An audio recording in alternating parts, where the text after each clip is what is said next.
Good morning and welcome live to the Dr. Y.S. Rajashekar Reddy Andhra Cricket Association Stadium, otherwise known by the TalkSport commentary team as Vizag Stadium, for the start of the second day of the second Test match between India and England. And what a series it's been so far. India will resume on the second morning on their overnight score of 336 for 6, with Yashasvi Jaiswal on a quite brilliant 179 not out. With him, Ravichandran Ashwin will start on 5. India resuming after a profligate day in many ways, with their top order 3 to 6, all being dismissed between 25 and 35. Had it not been for the left-handed opener Jaiswal, it would have been emphatically England's day. Still a good day for the tourists, with 6 wickets on a flat batting pitch, a pitch which many locals say has been the most batting friendly in this country for a Test match for the last 3 years. Really good track. India may feel that, particularly if they don't add substantially to their overnight score, that they haven't made the best use of it. It's a glorious morning, little hazy, difficult to know whether it's smoke or haze or low cloud, but the sun is battling its way through. Frankly, it feels like a glorious cricketing morning, Stephen Harmison. Cricketing morning, and one which England will hopefully take the new ball and use it wisely. Big wicket of R. Ashwin. Jaiswal played unbelievable yesterday, and if they can get the wicket of Jaiswal early, then I think England put another 1-2 wickets on this before it's 350, 360, and you'd say England are ahead of the game. But first things first, they've got to get themselves prepared and ready to go, and Anderson at this moment in time has got a brand new ball in hand, bowling on the practice wicket to Jeetan Patel, and it wouldn't surprise me if he takes the first ball of the morning. Well, it's a mixed day for England. In other words, they start fielding before moving on to batting. They'll hope that starts very quickly. Johnny Bairstow is amongst the top 6 batsmen, of course. He'll be batting at 5, and he had a quick chat with Andrew McKenna a couple of minutes ago. Johnny Bairstow, on a day when the opposition win the toss and bat, to get them 6 down by close of play, I imagine England were really happy with that, weren't they? Yeah, I think so.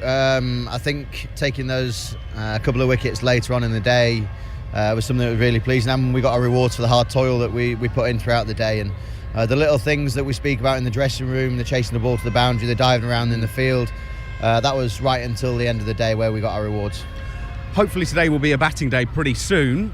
Looks a good pitch, doesn't it? Yeah, it does at the moment. There's a few plates on the wicket, so we'll just see how they work throughout the game.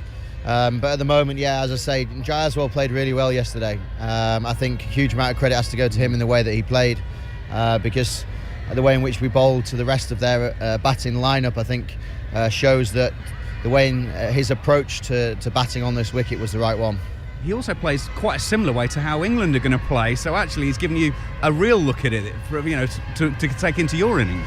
Yeah, look, he was measured early on against Jimmy, wasn't he? And with that new ball, and then look, some of the shots that he played were rather nice. Yes. So yeah, when we come to play, it's about going about it in our way and going about it in the way that we want to approach our innings, and hopefully that then leads into a good score. Just a reminder that Johnny Bairstow looked really good in the first Test match in Hyderabad before he got one of the balls of the series from Akshar Patel, which pitched leg and hit the top of off before he was that was for 37, and he made 10 before he was bowled by Jadeja, a similarly good ball in the first Test match. So we think that he's in good form. Also in terrific form after a busy day in the boardroom yesterday when he couldn't be with us is Darren Gough. Hey, good morning everyone. I'm really excited about today's play. I've been listening to you two thinking England have had the better day. If I was coming out to bat this morning and the score was 39 for 6, I think I'd be quite happy looking at the pitch this morning. Let's say a few plates there, a few cracks, sneak out another 40-50 runs. I think you've got to be happy as India. Yeah, they would have liked a bit more, obviously, but I think they've had a good day. England, yeah, dragged back into the game by getting those 2 quick wickets, 2 wickets last night, but I still think India have got a good score on the board here. Yeah, they've got a good score on the board, Goffey, but I think from India's point of view, they'll want 400 plus. The size of this ground, it's a good surface. If England can bat for a full day, England can get 500 here. Yeah, England will score quickly. If England get their way. So I still think India will want to eke out a few more runs. If Ashwin gets out, and all of a sudden Jaiswal, once he gets going, seen how destructive he can be, he could take that to the 420, 440, 450. And I think if they got somewhere close to that, then it'll make it very, very hard for England to win. Well, moments away from the first delivery. It'll be bowled by Shoaib Bashir, and he's bowling to Yashasvi Jaiswal. There's a slip in place, 2 men behind square on the offside, extra cover mid-off, mid-on, square leg, Bashir in, short, wide and cut out to backward point. Nice diving stop from Zach Crawley, but they will go through for a single. I think that, it's a thought. It's a question, really, for both of you. I don't know how much you got to see of it, Goffey, with your busy day yesterday. Harmy can ask you about that later, perhaps. But I think that Ben Stokes yesterday thought, given the size of the ground, it's small, given the wicket and its nature, how little it offered to the bowlers, I think that defensive is not the right word, but I think he was wary that it could be a 400 day. So 336 for 6, now 337 for 6. I think England has done well there, but it's a high-scoring venue in the first couple of innings anyway. Bashir in again to the right-handed Ashwin, drives out to extra cover, and there's no run as Tom Hartley fields. Yeah, I don't see this pitch deteriorating too much on days 1, 2 and possibly up to halfway through this test match. Bashir in again, 6'5", driven by Ashwin, pitched up, pushed actually, it wasn't really a full-blooded drive, just pushed out towards extra cover, and it's hit the boundary. That was a very, very sweet piece of timing. Beautiful shot. Wow, that is a beautiful shot. That tells me this pitch is good. It wasn't quite, I don't think it was quite a half volley. You had to wait for it just that split second longer, and he just pushed it. It's gone straight past, I think, Tom Hartley in between Johnny Best, who we spoke to a little bit earlier, and it raced away for 4. That for me tells you this pitch is good. Here's Bashir in once again, and Ashwin struck on the pad. Quicker delivery and polite inquiry from Ben Stokes. That shot just took me completely by surprise. I mean, there'll be a few players thinking, who's his bat sponsor? I want one of them. Yeah, it's a little bit like a throwdown of a morning where you just caress it against the net. Here's Bashir in again. Forward comes Ashwin. He's got a bit of a lunge about his defensive technique and stabs forward at it. Looks like he plays a little bit with hard hands, and a silly mid-off, manning close on the onside, either at point or mid-off, can sometimes be in business. So that's why there's a short leg in for Ashwin, certainly. Ball turning towards the inside edge. If you do lunge at the ball, inside edge onto pad is always a possibility. 341 for 6. Here is Bashir again. Ashwin comes forward once more. This one hits the middle of the bat. It's picked up by Pope under the helmet at short leg. 341 for 6. Goffey, you were saying that India have got a good score on the board, but they look a longer tail. Kuldeep is in next, and then the 2 bowlers. Look, in an ideal world, they would have been at that score probably 4-5, and I think they would have been 100% in the box C. And you could have said they could have probably had an extra 30 runs. But you got to remember, one player here has played out of his skin. He's got 180, Jaiswal. And we always say, let's judge the pitch when we've seen 2 teams bowl on it. India have got good spinners. They've got a lot to learn from that first test. They made some mistakes in it. They would have sat down and chatted as a team about how they're going to bowl at Duckett and Crawley with the new ball, and then Ollie Pope and Joe Root, these guys who are sweeping and reverse sweeping. So they've got a lot of questions, and I'm interested to see how India come out and bowl, especially the spinners at our batters. But this man is a genius. Excellent to watch yesterday. Watched the highlights again last night. Absolute genius, Jimmy Anderson. What is he now, 41? Wow, unbelievable. 41, and just to go a little one step further on his bowling, that last session last night, there was a ball rocketed to extra cover, which Jimmy dived full length, stopped it one-handed, threw it over the stumps, quick as a flash, and he went 41. Jimmy Anderson with a new ball. First delivery goes past the edge. Joe Root gets excited at first slip, began to appeal, running forward, his arm in the air, realised that it wasn't an edge. So then, new ball not taken yesterday evening, which was a big call, I suppose, from Ben Stokes. Yeah, I think leaving it to fresh bowlers. I think last night the game was just going, it was meandering along nicely. They were in a holding pattern where they were staring each other out, and it was, right, let's not make a mistake and concede 40 runs, tired bodies, because we know the new ball can travel, and it can travel quickly. Let's wait till we're fresh first thing in the morning. Here is Jimmy Anderson again. Bowls edged and falls short of Zach Crawley at second slip. Good stop, actually. He's parried it, and they have gone through for a single. Jaiswal certainly followed that one. Unbelievable, isn't it, to watch? I mean, that control he has, as soon as he comes on, bit stiff, 41. He's got to be stiff, right? It's just the way your body goes at that age, coming in straight on it. You can see how he's just looking to go across the left-hander. He gets lovely shape away towards the slip cordon, and like I said, not a quick pitch, but he found the edge, just fell short of Zach Crawley. The beauty about Anderson for me is they've gone the new modern way to do the fielders. They don't, the teams don't practice too much before a game, a day's play. There's a few catches. There's not much sort of energy. They're conserving energy all the way through. But Anderson's bowled about 10 balls to Jeetan Patel, leading into his first ball. So this is Jimmy's probably. Here he is, Jimmy Anderson up to the crease now. Bowls. Ashwin plays defensively, no run. He's bowled 8-10 balls off a full run up to Jeetan Patel in warm up. 5 minutes before they've come out. So now he's loose. And Goffey mentioned straight on the money. He's straight on the money. That's the old school way that will never change with Broad and with Anderson. That they need the preparation to go into the day's play. Where the new modern way is, I don't even think England do much before. The batters will go out the back and hit some balls, the odd high catch, but they try and conserve their energy for what is a long day of Test match cricket.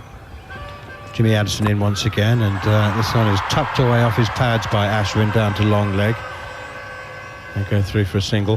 Who takes the new ball? Is it obvious, or would it be Hartley, Root, or maybe even Bashir? I think after what I've just witnessed with the young Bashir, I'd give him a go. He's 29 overs in, but I think if he can comfortably hold the new ball and it's not slippy, it's not going to knock his confidence. If he doesn't quite get it right, then why not?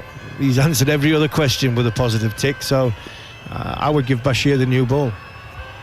Here is Anderson there, just loses his run up slightly. He seems to be looking at Ben Duckett. No, watch this space.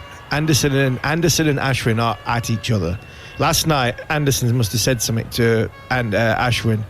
Ashwin had a go at the umpires going off the field, and he wasn't happy with Jimmy. And Jimmy's second ball there to Ashwin. Ashwin runs down the wicket, and they are giving it to each other. Ashwin's just made a gesture. Here's Anderson to Jaiswal, pushes it up to Ben Stokes at mid-off. Jimmy's still going. Sharing pleasantries then. No, they're not. Jimmy's still going. The non-striker's end, Jimmy's about to start bowling, and just as Jimmy comes towards the umpire, Ashwin sort of puts his arm out, and it was just to, I think his shirt sleeve was getting tucked under his armpit, just to give him, but Jimmy's seen that in his eye line and stopped and give Ashwin a bit of a volley. So they're ticking, the two of them, two old campaigners, been there many times before, the two of them, feeling each other out, not an inch given between the two. Anderson in once again, bowls to Jaiswal, leaves alone outside the off stump. Something oddly appealing about a 41-year-old and a 38-year-old behaving like 16-year-olds. Great, isn't it? But I tell you what, I bet Ashwin don't pop out of that crease, I bet he stays there exactly behind that line with Jimmy Anderson bowling. It wouldn't surprise me. He's not happy. He's chuntering about, isn't he, Jimmy? He's not happy with something, so he never is happy unless he's playing golf. But good start from Jimmy, right on the button. It'll be interesting who takes that new ball. I know you said Bashir. Again, it could be a first for him, wouldn't it? You see, so he's not really bowled with a new ball before, but we've seen what Ben Stokes was like as a captain.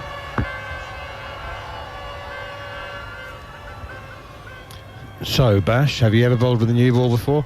No, Ben. Well, you're about to. Here he is, Shoaib Bashir, 6'5", 20 years old. No fear, the innocence of youth. And here he is. He's got the leg slip in. That's how he dismissed Rohit Sharma, the first wicket in this innings to fall. Got an orthodox slip as well. Backward point, cover. Mid-off, mid-on, mid-wicket. backward square leg for the sweep. Here is Bashir, and whipped away by Ashwin behind square, and it's gone straight to backward square leg where the sun-hatted Zach Crawley does the fielding. Good start. We just wonder if this new ball just might bounce a little bit from Bashir. We've seen yesterday, we talked about it, the release point, 2.3 metres. Here he is again. Ashwin comes forward and pushes that to Stokes at mid-on. There is also a man at cow corner, deep mid-wicket. So that completes the field for you. And Ashwin does play a good slog sweep. Enjoys the shot. So Rian Ahmed's out there right on the boundary's edge. Give him something to think about. Although the boundaries are not long in any direction. Here is Bashir once again. Ashwin drives with the spin. Duckett dives at short mid-wicket to field. 3:43 for 6.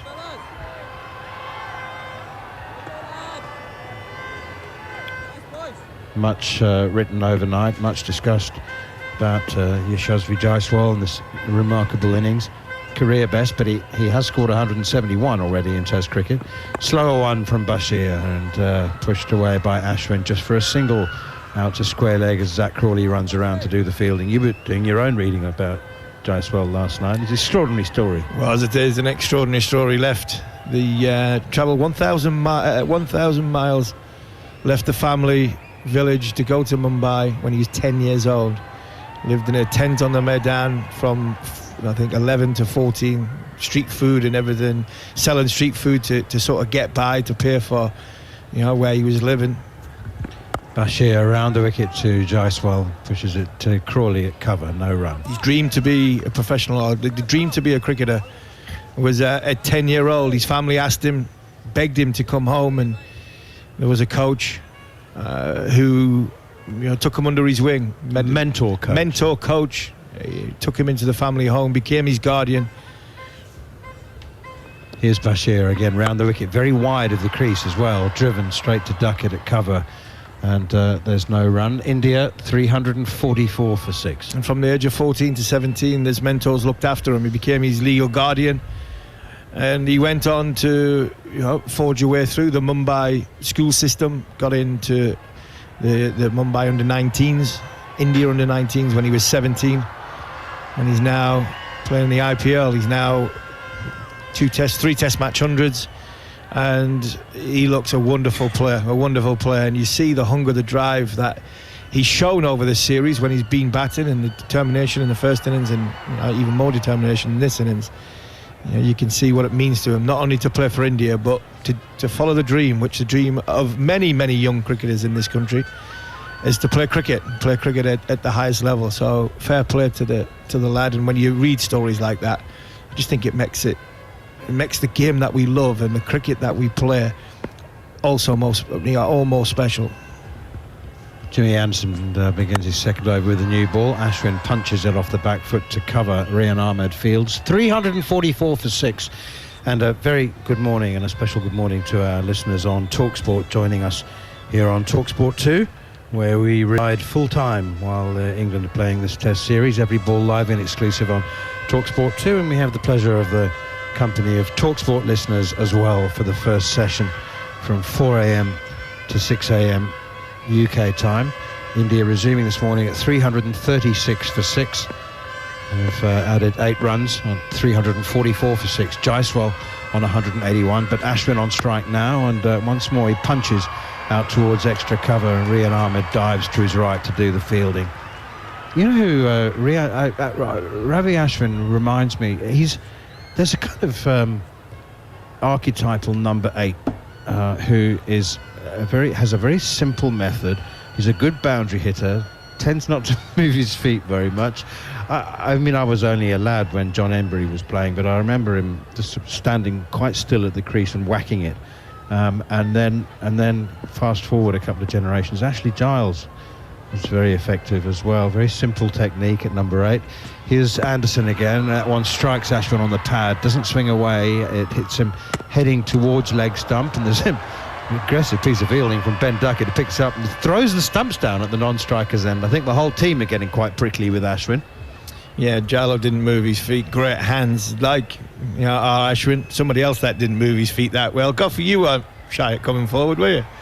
Well, I think in my first 10 tests, Jared will probably correct me, but I think I were averaging in the late 30s after 10 tests. I don't know what happened after that. Fell off a cliff. Yeah, you stopped moving your feet. No, I didn't. I got Graham Gooch telling me to back, cross and leave, instead of trying to smack every ball for 4. But yeah, it's interesting. I've got a little bit of thing on Jaswell in a minute. Oh, that one goes past him. Jaswell tries to whip it through the leg side, and bit of movement from Jimmy Anderson, flies past the edge into the gloves of Folkes. Unbelievable delivery, by the way, from Jimmy Anderson. Like I say, he looks as though he's trying to set that ball across the left-hander. Bring slips into play. Beautiful, beautiful delivery from Jimmy Anderson. Wobble seam as well. No upright seam on that one. But I think they're always searching for that hero, aren't they? Indian cricket, and you've got a great opportunity here. A young man, left-hander. You've got through Gavaskar, you go Azharuddin, you go Tendulkar, Dhoni, Kohli, and they're looking for that next one, aren't they, in Test cricket? They've got plenty for the white ball. Here is Jimmy Anderson again, bowls. Jaiswal drives out towards cover. Fabulous diving stop from Ben Duckett. There's such a live wire in the field. Sets a real tone for England. Yeah, England have fielded brilliantly throughout this game. They really have. They've made sure that they've thrown their bodies on everything. Nice outfield to dive on, lush outfield. But I'm just going to go back to that ball before, Jimmy Henderson. Jaiswal's 181 not out. Yes, fair enough, he's just started again. But that pitched, it wasn't quite a half volley. It's pitched and it's decked, gone away miles. Here's Anderson in once again, and this time pushed towards point, where Maria Erasmus is standing rather than at square leg, and they have gone through for another single. Jaiswal moves to 182. As close as possible you can get to an unplayable delivery. The thing is, though, Manners as well, but it is brilliant from Jimmy Anderson, and like I said, no matter how old you are, 41, and still got the terrific skills. A new ball in any country is going to do a little bit, right? Some countries more than others. But the one thing we've got to be wary of, if Anderson can do it, India have got someone in their side who proved in the first test that he can do it, and he's got a great wrist position as well, Bumrah. So he's got to come, and with a new ball, he will be dangerous as well on this pitch. Shoaib Bashir is going to bowl the 5th over of the morning. Just one little statistical quirk, scoreboard quirk from yesterday. Here's Shoaib Bashir, and that one is driven by Jaiswal. Ben Stokes quite deep at mid-off, concedes the single. But Goffey, yesterday there was a really unusual occurrence, in that we got more than 90 overs, and there was for the last hour or so, the Indian batters were actually trying to slow down play, and they were calling on unscheduled drinks and changing their gloves because they didn't want to face more than 90 overs. And England were just motoring on with the spinners, and as it turned out, the 6th wicket fell in the 91st over of the day.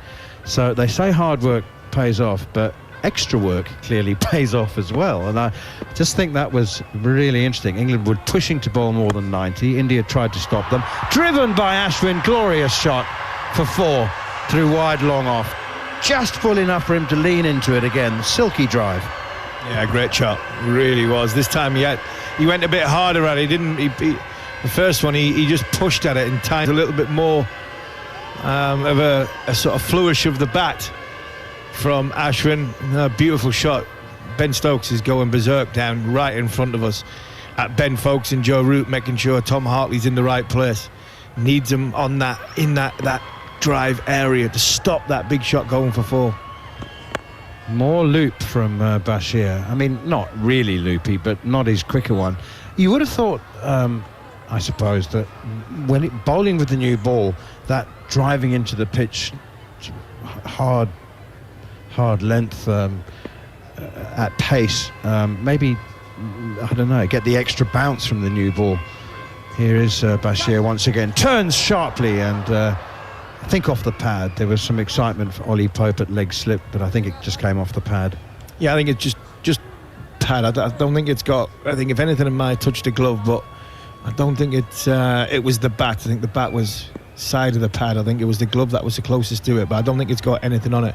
But yeah, the slippery part of the new ball might be finding it hard for Bashir to drive it into the surface. That one back of a length, turns, and Ashwin plays it off the pitch with the turn to duck it at mid-wicket. I think that's what Tom Hartley found difficult in Hyderabad. So remember, they took a new ball and Mark Wood took it for 1 over, and Tom Hartley came on, and that was largely down to the lacquer on the ball, seeing if they could just get the initial first bit just to come off the ball so the spinner can grip it a little bit better. Bashir in again, forward comes Ashwin, again the lunging forward defensive push, and there's no run. India then have reached their 350, 351 for 6, 98 overs gone.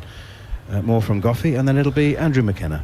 Just on that last one there, where we're talking about the position and Ben Stokes not happy when that ball got driven through the covers again off Bashir. But he said he got Tom Hartley there to like extra cover.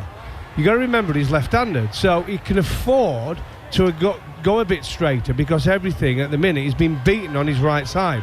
So I get why Ben Stokes were frustrated by driving the ball, not much turn, it's going to go straighter. So he's got to get his fielders right there, pretty close together, his extra cover and his mid-off. I think that's what Ben was saying to Joe Root and Ben Folkes, who were behind the stumps. So it was whether Root and Folkes didn't quite get him his angle right in the position, or Tom Hartley did what I did quite regular, was go on the wander and stand in the wrong position. Yeah, get the flag poles in. Anderson to start a new over, takes Jaiswal on the pad, and there is a long-range discussion about whether England are going to review this one. Yeah, I think they're going to go here. And they have indeed. So it is up to Paul Rifle, and this could be a highly significant point in this day. 351 for 6. First ball of the 99th over. Player review for LBW. Regional decision is not out. I've checked both feet and it's a fair delivery.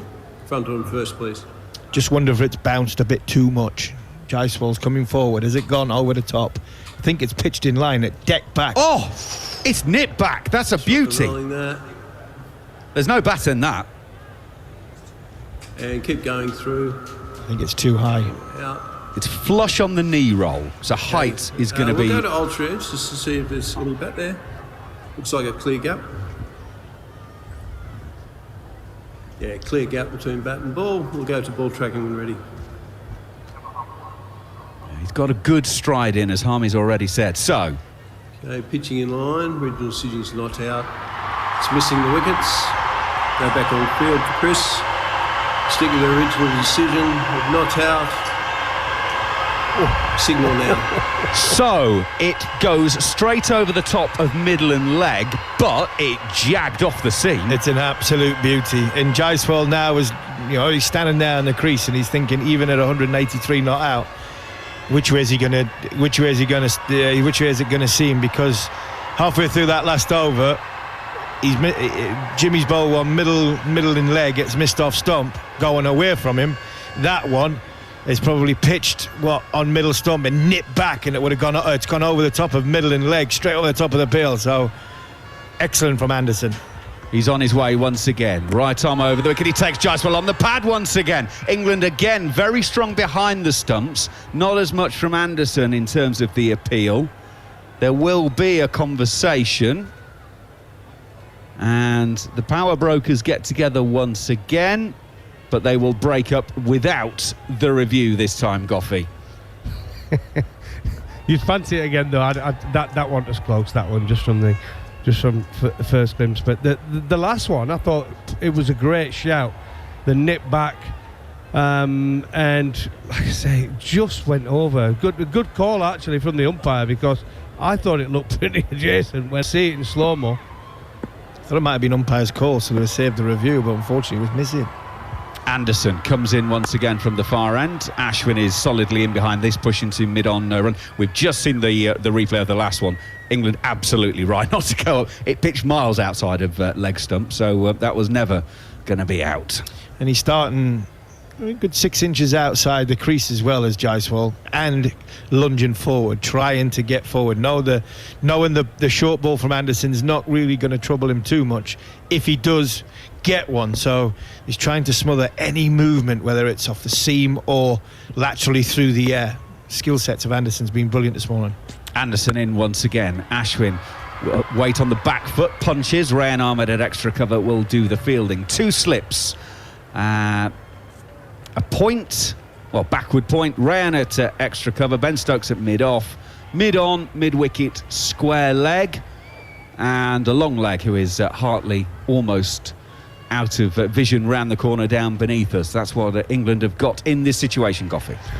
Yeah, and Ahmed's, like I say, with the new ball in hand, it just shows the importance. Wherever they are in the world, a new ball and a good fast bowler using it, it's hard to face, right? And just got to remember that when England bat, but they've got Bumrah in their side.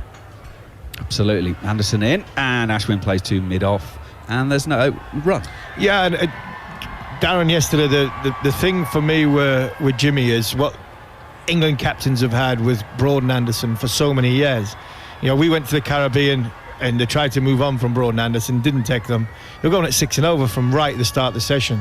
Jimmy Anderson yesterday, on average, bowled four and a half overs at the start of every session, and he went for no runs, which gives the captain total control as the session starts. Final ball of his 20th over is driven by Ashwin to Rayan Ahmed at cover, and there's no run. It means Anderson has now bowled 20 overs and taken 1 for 34 at the end of the 99th over. India 352 for 6 here on TalkSport 2. Coffee. Well, you're right, and one of the middle spells he bowled yesterday was 6 overs, and he got none for 6, didn't he, in one of the spells? And like I say, total control. When you can stop the scoring, we've talked about it in the first test, didn't we? But we like to see men that can just take control of the game, keep it tight, put pressure on at both ends. It's almost like old school test cricket. You have to bowl from both ends, create pressure that brings wickets. That will always be a factor in test cricket. You create pressure, wickets will fall. And it's quite simple. Jimmy Anderson bowls a ball which challenges the top of the off stump, and if it nips back, it misses the inside edge, and LBW's in play. If it nips away like Shubman Gills did, hits the outside edge, and wicketkeeper and slips are in play. Jimmy Anderson's played 184 test matches, and it's not rocket science what he does. He just makes sure that he challenges the technique of the batter every single time. That's why he gives the captain control, because he's so consistent with line and hold and length that it's very, very difficult for the batter to take a risk. The minute the batter feels, I can take a risk here, it brings Anderson even more into play and more dangerous, and his ability to constantly keep challenging the batter's technique. It is going to be Bashir to bowl to Jaiswal. Right arm around the wicket, between the umpire and the stumps, brings Jaiswal forward, pushing back to the bowler in his follow-through. No run. Jaiswal 184 not out. His highest test match score. 16 away from a double 100. He played magnificently yesterday, and the celebration for his 100 was just magnificent. Bashir in once again. Jaiswal is pushing back to the bowler, and again he fields. Ben Stokes down beneath us, 15 metres in from the long off boundary, is clapping his hands enthusiastically. That's what I want from a bowler, and that's what he's getting. Slip in place. Short extra cover on the drive. Bashir, there's a loop on that one, and it's driven on the bounce straight to Zach Crawley, the man at short extra cover. There's no run. Goffey, I've really enjoyed young Bashir over the course of his last day and a little bit. You would have thought he had played 25 test matches, and he's 25, 26 years old. You wouldn't believe he's played 6 first-class matches and he's only 20. He looks way older than he's in his years when it comes to his ability to bowl. He's held length very, very well. He's thrown above the eye line when he felt as though it was the right time to do it. He's going in and bowling. Jaiswal comes down to meet him and launches him back over his head for a 6. Jaiswal goes to 190 in the same way that he brought up 3 figures. India 358 for 6. 3 respectful dot balls, and then the maximum. Good shot, wasn't it, from Jaiswal? 6 off Bashir, the young Bashir. But you're right, I mean, we've got Don Bess. He wasn't playing for us last year at Yorkshire. Somerset took him on loan, and Somerset left him out and kept in the young lad, and that showed the faith they have in him. Left an England international out who they'd brought in on loan to play the young lad, and he's gone from strength to strength. Right, he's got the ball back. He's at the end of his mark.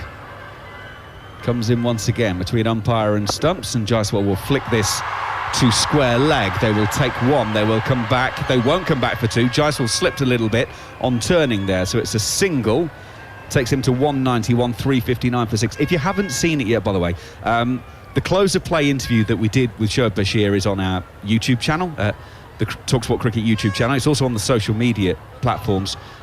Just have a look at it. You don't really need to listen to what he says, although what he says is good. Just look at the smile on his face.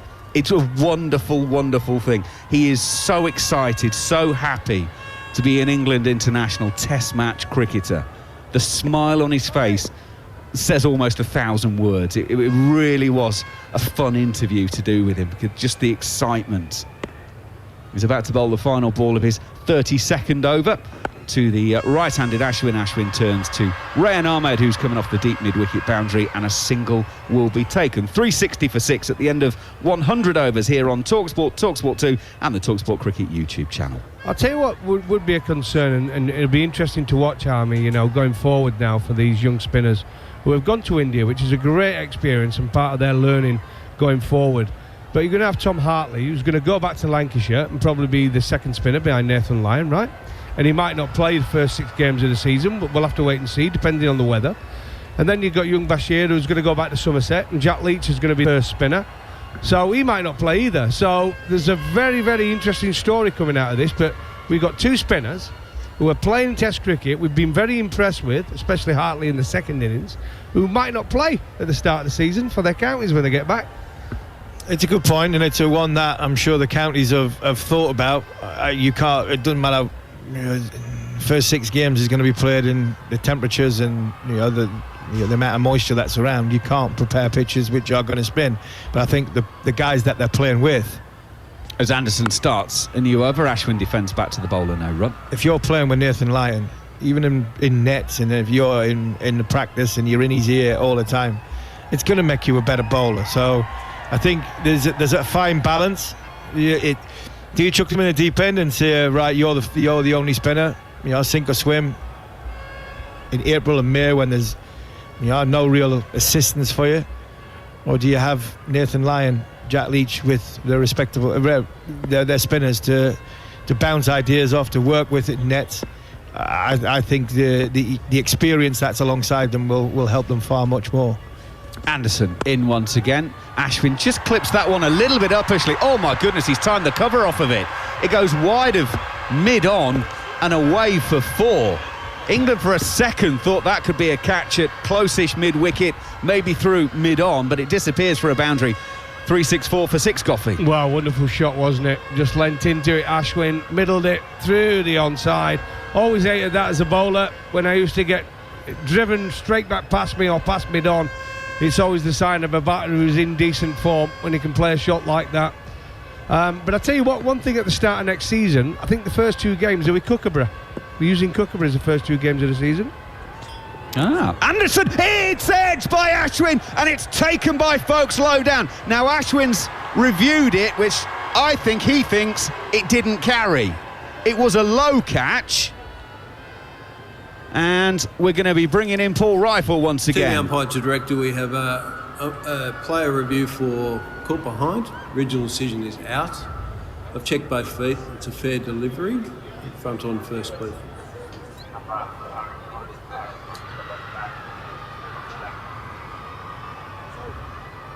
So now we get the shot from behind. Yeah, check with Aldridge, please. I think that's off his back hip, not the bat. Kevin Peterson's replaced Steve Harmison. Absolutely right, yes. That is off the back leg, unless there's the faintest nick onto his leg. It looked convincing. I mean, I couldn't believe that. Oh, he has edged it first. Yeah. There's a spike on the bat. We go back to Chris. Chris, we have a spike on when the ball's on the bat. You can stick your original decision of out, signal now. So, Ashwin was right. It did brush his thigh, but it had just taken a little feather off the outside edge first. So he goes for 20. 364 for 7, Goffey. Wow, it did. On when you watch it and you watch it, and you think that's straight off his hip, but that's such a fine nick to Ashwin. But a great bit of bowling from Jimmy Anderson. Huge credit. He's been spot on this morning. He needed to be, and he's been an handful with a new ball, making the ball go both ways. Both batters not quite sure. Ashwin fine. He finds the outside edge of Ashwin. It's a huge wicket for England. India sitting at 364 for 7. Can they dismiss him for under that 400 mark? I still think it's a decent score to be have. 364. It's better than 264, KP. Yeah, it is. It's way better than 264. And I was just very interested to watch this morning and just see how much dedication and application India were going to show towards this test match. We're being 1-0 down in the series and having those couple of soft wickets last night made me feel like it was England's day. The application that they did show this morning, there has been some urgency for scoring, but Jimmy Anderson, as you just said, Goffey, has been nothing short of remarkable. I mean, that wobble seam that he got to go one way with Jaiswal trying to clip through mid-wicket, and then the next one that was an LBW shout, that was the referral that came back into him. He's just a master, an absolute master at his trade. Kuldeep Yadav has walked out to bat. 10 matches he's played, and he averages 10. England will want to wrap this up very, very quickly. Yeah, best score is 40, but average of 10.4. Yeah, you would feel 9-10 Jack could go pretty quickly here for England if they can get it in the right position. So here comes Anderson to the left-handed Kuldeep. He's got 3 slips in place and he's beaten on the outside edge straight away through to folks. No run. James Anderson is just doing James Anderson things for England once again. He just manages to find something in the wicket. He always finds something. If it's not swinging, it's not seaming, he'll bowl that wobble seam, and it's what Broad and Anderson have done just for such a long time. Missing his buddy Broad, and who's in South Africa at the moment, working and travelling up and down and left and right all over the country. Really enjoying the SA20. Stuart Broad, I'm led to believe, as well. Anderson is in. Oh, Kuldeep, that's brave. Leaves it outside of off stump. Anderson getting a little bit of shape through to the keeper. No run. Told me last night he's on a run of 7 from 7. 7 different cities, 7 different days. Broad, he's catching flights early in the morning. Welcome to broadcasting in the shortest format of the game. I'm sure he's loving it. Absolutely loving it. He'd be enjoying watching his old partner at work this morning as well. It's TalkSport. It's TalkSport 2. It is live test match cricket. Every match of this 5-match series coming your way. Here is Anderson to Kuldeep, who's beaten on the outside edge again. It's through to Folkes. Folkes stands one hand on hip as if to say, how on earth has he not got a nick on that? It's the end of the over. It's 364 for 7. Our analyst is Jared Kimber. Macca, there's been 11 runs of 56 balls for Jaiswal versus Anderson so far, and according to CricViz, 23% of his deliveries when he's faced them, he's played a false shot so far. Against all the other bowlers combined, he's played false shots of 7.5% of his balls. So completely different. He's basically playing 2 games out there. He missed that. Kuldeep missed that by about 3 foot, I think, Macca. Yeah, I've just seen the replay of it. It was the wobble again. It pitched outside of leg stump, and it's beaten the outside edge by miles. The reason folks had hands on hips was if to say, that's kind of wasted on you, mate. I tell you, that's wasted on anybody. I mean, who's one of the greatest left-handers? You've got Brian Charles. A Brian Charles Lara. Lara's not even getting close to that. No one. Hayden, when Hayden was in his imperious best form of walking at fast bowlers and just smoking them, he's not getting anywhere near that. It's moved that much on a docile wicket. Let's just enjoy Jimmy Anderson, hey? Absolutely. Bashir then once again around the wickets to the left-handed Jaiswal, swings it away towards deep backward square, swings it away over deep backward square. He goes to 197 out of India's 370 for 7. Well, there has been a tale of 2 different games, and you're quite right. Against the seamers, Jaiswal has been a pedestrian. Against the spinners, he has been Usain Bolt. And I got a funny feeling that Bolt's going to come into action here now. He's on 197. He's going to score as many as he can, as quick as he can now. Bashir is in once again. There's a little bit of air on that one. It turns into a full toss. It's hit through deep backward square. It's away for a boundary, and it's away for 4 runs. That takes Jaiswal to a first test double 100. 201 not out. He runs down to the non-striker's end. The gloves are off, the helmet's off, both arms up in the air, celebrating in the middle, taking the ovation from the supporters. Even the England players, in fairness, are clapping him. And now, from the other end, Kuldeep comes down and gives his mate a hug. What an innings, Kevin Pietersen.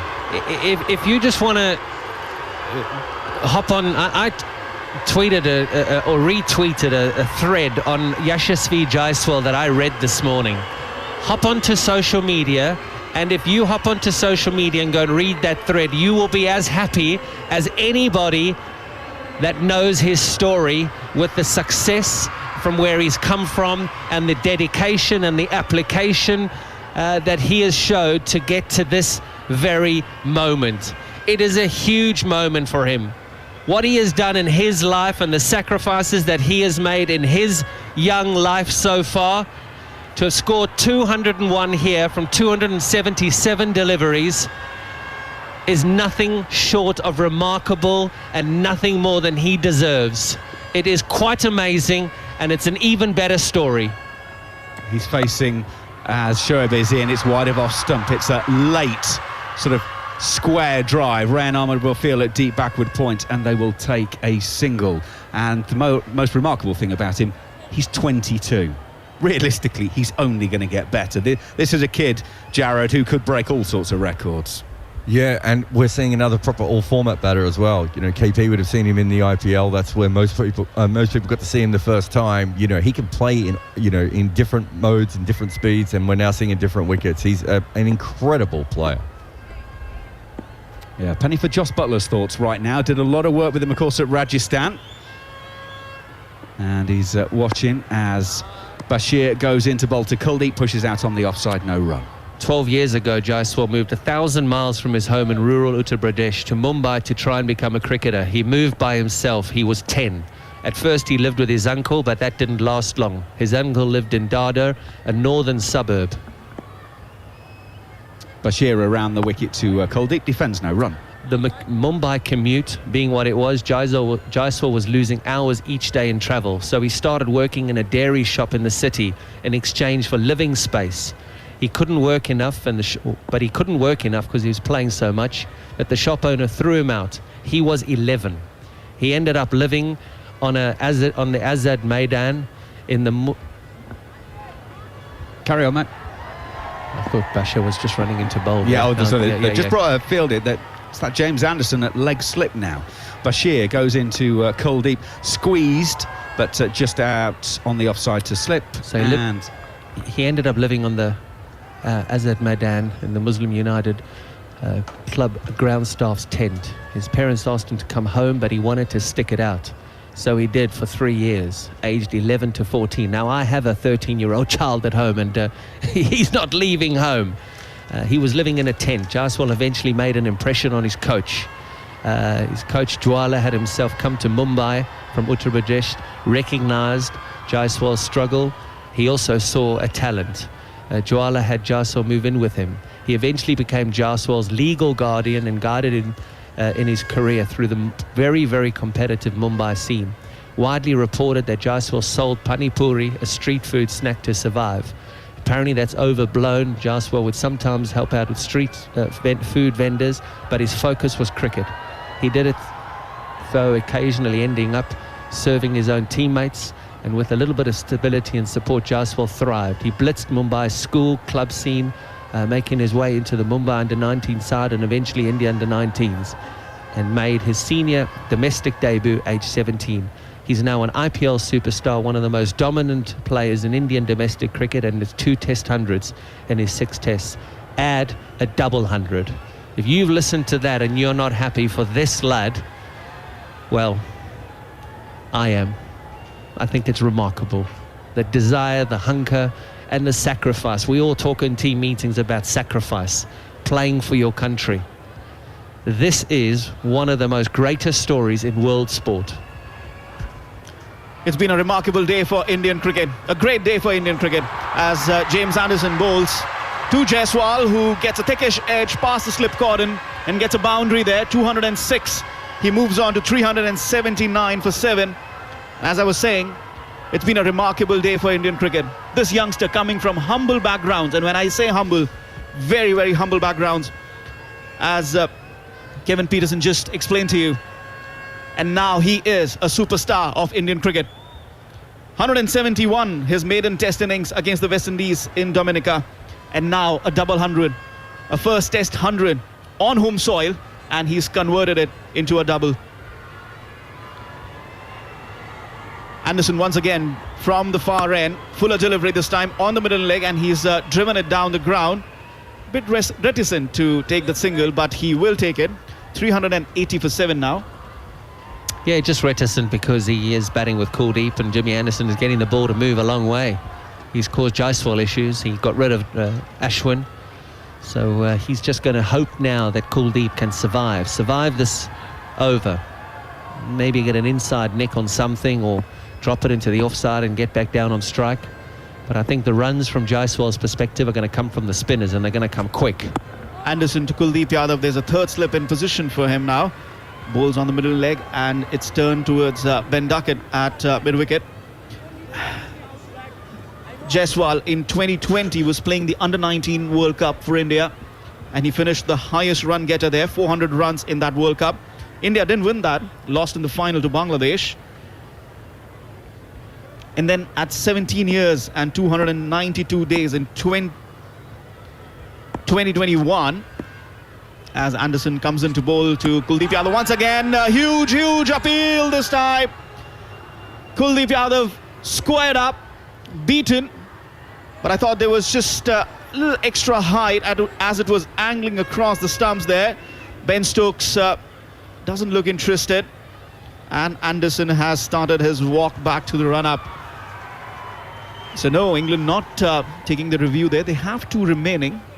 KP, I thought a bit of a little bit extra height there. Yeah, they don't want to waste a review. Probably pitched outside leg, as we're seeing now on review. Absolutely pitched outside leg, so it wouldn't even have got to the seeing height. whether or not it was 3 reds or a green and a red and an amber. It didn't matter. You can throw any colour. It was red straight away. Anderson once again from the far end, as this time angling across the stumps, and Kuldeep Yadav shoulders arms. We're sitting at an angle where it's just impossible to tell when the bowler is coming from the far end. He's getting a lot of movement to the left-hander, is Anderson. A lot of movement away from the left-hander. He got just enough to Nick Ashwin a couple of overs ago, but to the left-hander he's getting a lot of movement. It's hitting that wobble seam, and it's moving away a lot. Heck of a lot. Yeah, that one had hit him on his knee roll. So again, height would have been of some interest, but again, it wasn't pitching in line. As again, straying on the leg side, and Yadav just plays it towards square leg. Fielder's out in the deep, so he will get off the mark now. Gets on to 1, and it's 381 for 7. So Jaiswal then, at 17 years, 292 days in 21, scored a List A double 100. And the youngest batter in Indian cricket history to do that in List A. And then, of course, the IPL came for him. Plays for Rajasthan Royals. In 2023, scored his maiden 100 in the IPL against the Mumbai Indians at the Wankhede, 124 of 62 balls, which is the second highest IPL score at that ground. And of course, he has the joint fastest half century in IPL against Kolkata of 13 balls. I was there for that 100. It was Tell us quite about it. magnificent. You could just see a star was born. And when a star is born, you go and do your research and you go and find out about this kid. And it's one of the world's greatest sports stories. It really, really is. Shoaib Bashir to continue then, as Kuldeep Yadav is on strike. A slip, a backward short leg, forward short leg in position, as also a shortish cover. He's coming forward now and defending the ball. I would have preferred to have had Jaiswal on strike. He probably should have said no to that last ball. I think we'd see a lot more acceleration in the run rate if Jaiswal was there.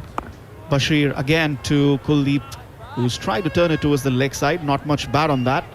Kuldeep can bat.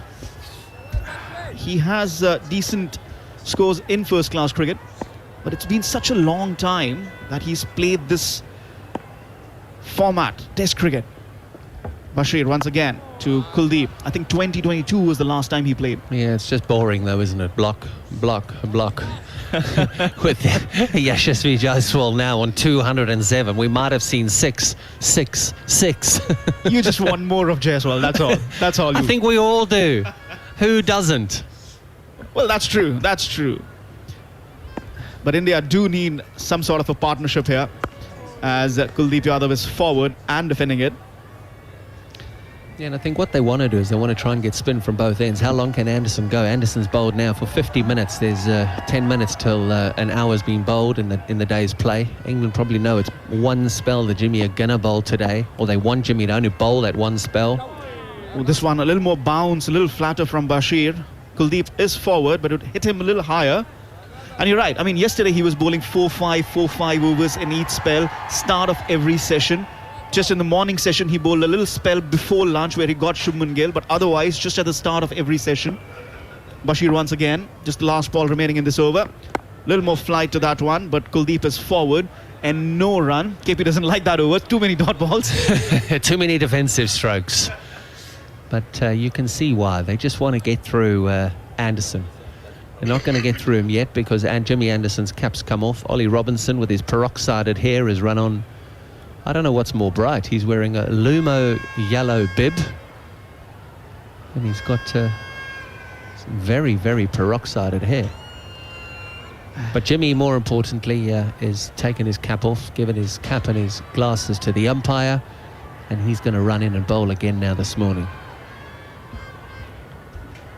So his highest of 40 here in Test cricket for Kuldeep Yadav. An average of just 10. He's not played too many games. This is his 10th Test match. And he's been around for a while. In 2018, he was proclaimed to be one of India's better spinners in this format, but hasn't played a lot of Test cricket since. Anderson once again to Jaiswal, and this time straying on the leg side. Didn't get enough bat on that one, so Ben Foakes will be shielding it.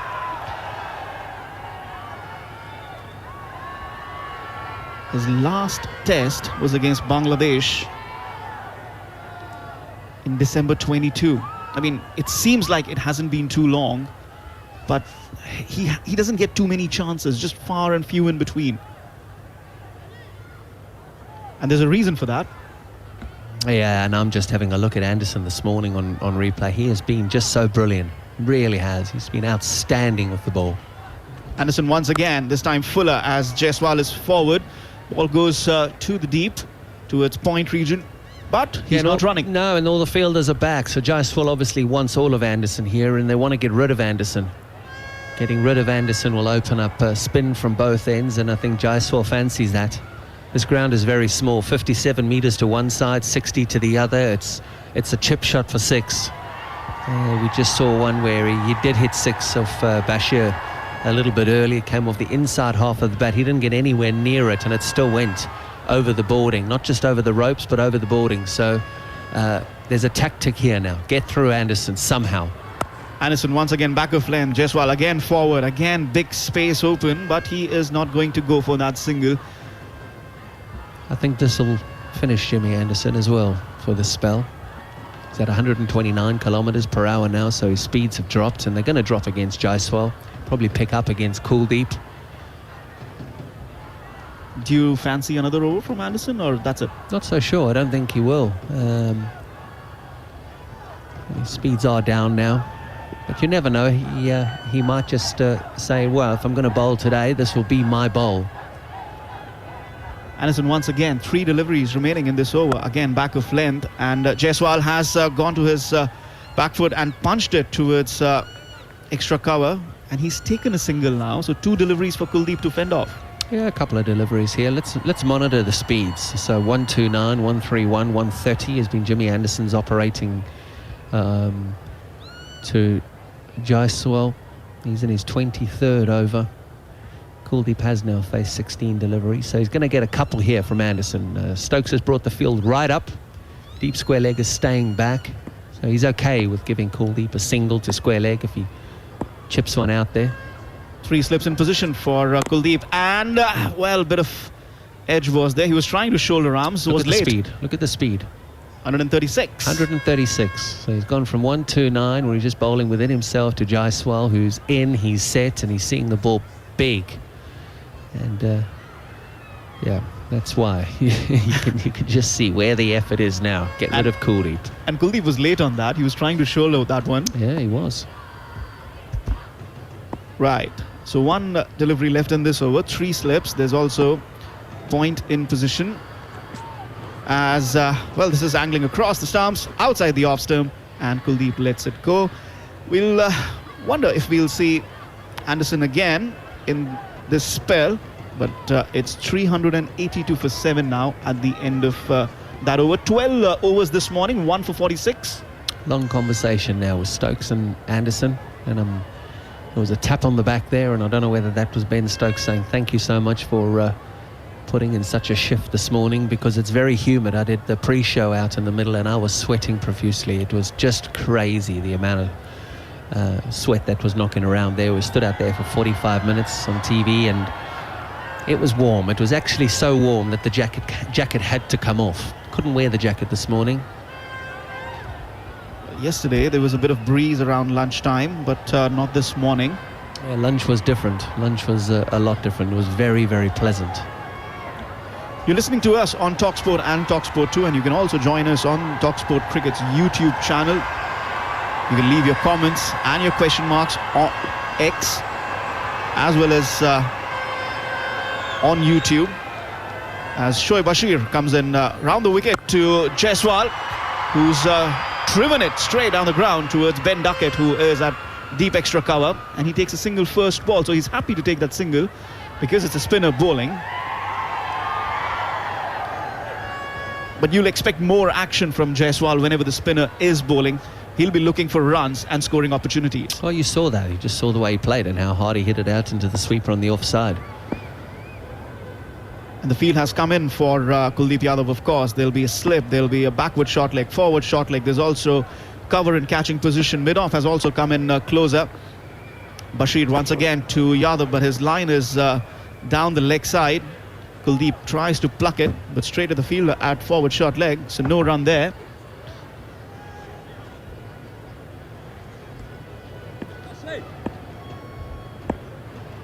Bashir once again, he's cutting across in front of the umpire, so he's coming diagonally across the umpire, and this one turning away. He watched it, flattered through the air, but then Kuldeep decided to leave it, trusting the bounce and the turn away from his off stump.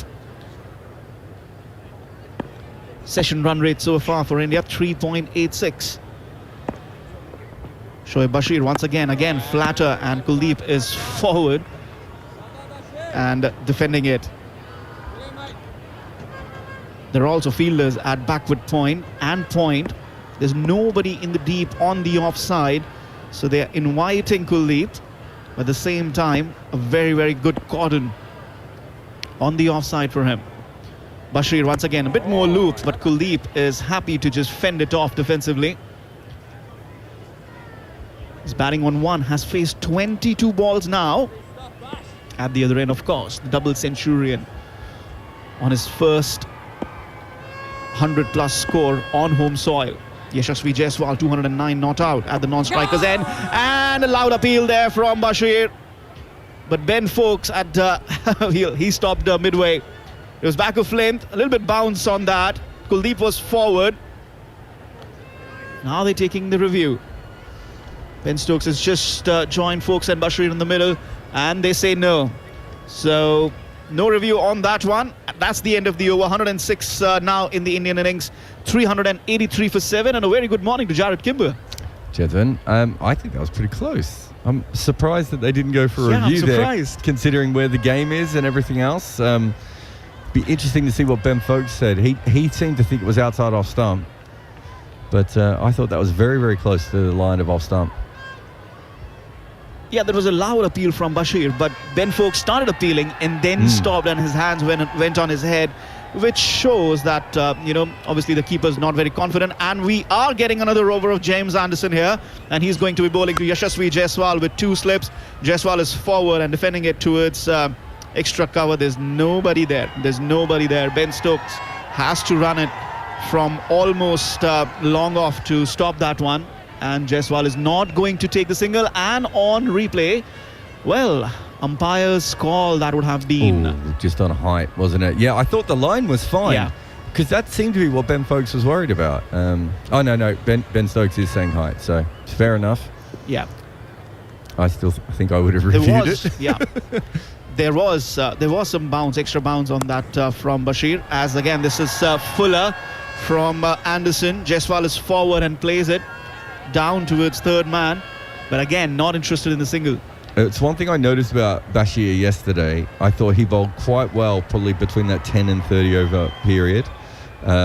After that, I thought he struggled a little bit, and it's because when the ball wasn't as hard, he wasn't getting that extra bounce. He really needs that extra bounce. I know he puts good revs on the ball, but especially on this pitch, he needs that little bit of extra bounce. And once that went away, he did look a little bit more pedestrian at times. But you can see again, he's with that new ball. Anderson to Jaiswal, who's forward and defending once again. He's certainly a quality bowler with that. It brings in a different element to his game as well. You don't get that many spinners of his height. Have you stood next to him, Chetan? I know that you're about 6'2", 6'3". Have you sized him up? Yeah, I mean he is tall and he delivers from that tall angle. The height obviously comes into play, so he can use various lines, various angles in terms of whether he's darting the ball in. Anderson running in once again to Jaiswal, this time left alone outside the off stump. Obviously he's been bowling just the one over with the old ball today, and then straight away onto the new ball, and that has helped with the revs, with the bounce. Yeah, I think it suits the way he bowls at the moment. You have a look at his first class record, and he hasn't played a lot of cricket, but he's been a lot better with the ball in the first 30 overs than he has afterwards. And I think he's just one of those bowlers. Do you think that was a factor when England brought him into the squad for this series? I'll come to you as Anderson is running in to Jaiswal once again, who's taken the charge down, played it up in the air, and has he cleared the ropes? No, he'll be caught. He'll be caught at extra cover. The end of the innings for Yashasvi Jaiswal. He gave the charge. He gave the charge to James Anderson. It was in the air for a long, long time and caught at extra cover. The English players now running over to Jaiswal to congratulate him. Pats on the back. And he's gone for 209. Yeah, he came down the wicket. Obviously, it's that point in the innings, isn't it? He probably just got too far away from it, Chetan. If anything, when he took a step towards Anderson and slightly to the leg side, and then unfortunately for him was just on the wrong side of the ball. Tried the big swing and just sort of sliced it up in the air, and Bairstow came around and took a fairly easy catch, although made it look slightly harder than he needed to in the end as a deep cover. But fantastic innings. I love the way he thinks his way through innings. He doesn't play like just a T20 player. He doesn't play like just a first-class player. He's got that combination of both those things. Incredible head on him. The way he played Anderson, knowing that was his main threat, and then went after the spinners time and time again. Just, we already knew that with Jaiswal, probably from the first innings we saw in Test cricket, that this wasn't going to be an issue for him. But he just looks an absolute different level than most other players his age ever have. It's going to be a fascinating journey to see just what happens with him in the next 5 to 10 years. Just his third innings on home soil in Test cricket, and he has absolutely rocked it. 209 of 290 balls. Gave the charge to Anderson this time around, but Anderson, who was actually bowling across the stumps to him, well, it didn't really come onto his bat. Got away from him, up in the air, and Bairstow taking the catch. Got Bairstow, bowled Anderson. 209 of 290. India is now 383 for 8. A word from Darren Gough. Yeah, beautiful from Jimmy Anderson, but obviously just as good from Jaiswal. 209 he got from that, 290 deliveries. Yeah, decent pitch, but he's played some wonderful shots all around the wicket against seam and spin. But Jimmy Anderson just keeps going, keeps putting that ball in the same areas, creating pressure, and the pressure built, and he tried to go for the boundary, and he got caught in the deep by Bairstow. Big wicket for England. Still in it, trying to dismiss India for under 400. Yeah, that's the big question now, Guffey. And Anderson, 3 for 45 into his 24th over now. What do you think about him as Neil Manthorpe comes in? Yeah, Jimmy Anderson, we've just been saying, I mean, the way he's bowled this morning, I know he bowled well yesterday, but today, this morning, he's bowled absolutely superbly. He's tested the outside edge of the left-handers, he's created pressure to the right-handers, and he's looked dangerous. He's looked like taking wickets. He's looked comfortable. And fit and strong and durable. And I think he'll want to carry on, I would imagine. I mean, I know that it's been a long spell and he's bowled unchanged from the Dr. Vizzy end, the far end from our commentary box, but there are 2 wickets left and he's got 3 for 45. Here he is with his next delivery after the drinks break, and Jasprit Bumrah, the new batsman, plays this defensively up towards mid-off. There's no run as Ben Stokes comes in to do the fielding at the end of the over. India 383 for 8. There's no way he's coming off. He's got 3 wickets for 45, 24 overs. He is sniffing a 5-4. He's got the 2 tail enders to come in, and he's thinking, I ain't coming off. There's no way I'm coming off. He's doing enough to keep him interested. He's fit, he's fresh. He had a week off. He's not played in the first test. He's and 24 overs he's got under his belt, but he's got plenty left in him, Jimmy. Don't worry about that. And presumably he'll be banking on at least the rest of today, well, certainly the rest of today and a substantial part of tomorrow to put his feet up if England go well. But they mustn't take anything for granted with the bat when their turn eventually comes. Here's Shoaib Bashir to continue around the wicket to the left-handed Kuldeep Yadav, who plays a lovely cover drive, just beats Zach Crawley. It won't reach the boundary. Ben Stokes is in pursuit, and they will go through for 2 though.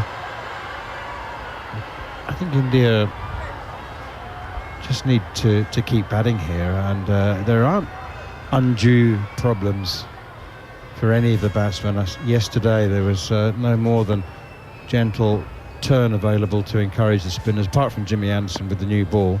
Here is Bashir once again. Forward comes Kuldeep, playing defensively. He's got a couple of half centuries in first-class cricket, Kuldeep Yadav, but number 9 is perhaps one place a little higher than he's accustomed to in Test cricket. Anyway, he's got 3 off 25 balls. Here is Bashir, much shorter, dragged down, pushed into the pitch, and plays it off the pitch out towards Ollie Pope under the helmet at short leg. Ben Stokes still... Oh, I see Rian Ahmed's warming up now. So does that mean that Jimmy Anderson is going to come off? I don't think he'll want to, as you said, Goffey.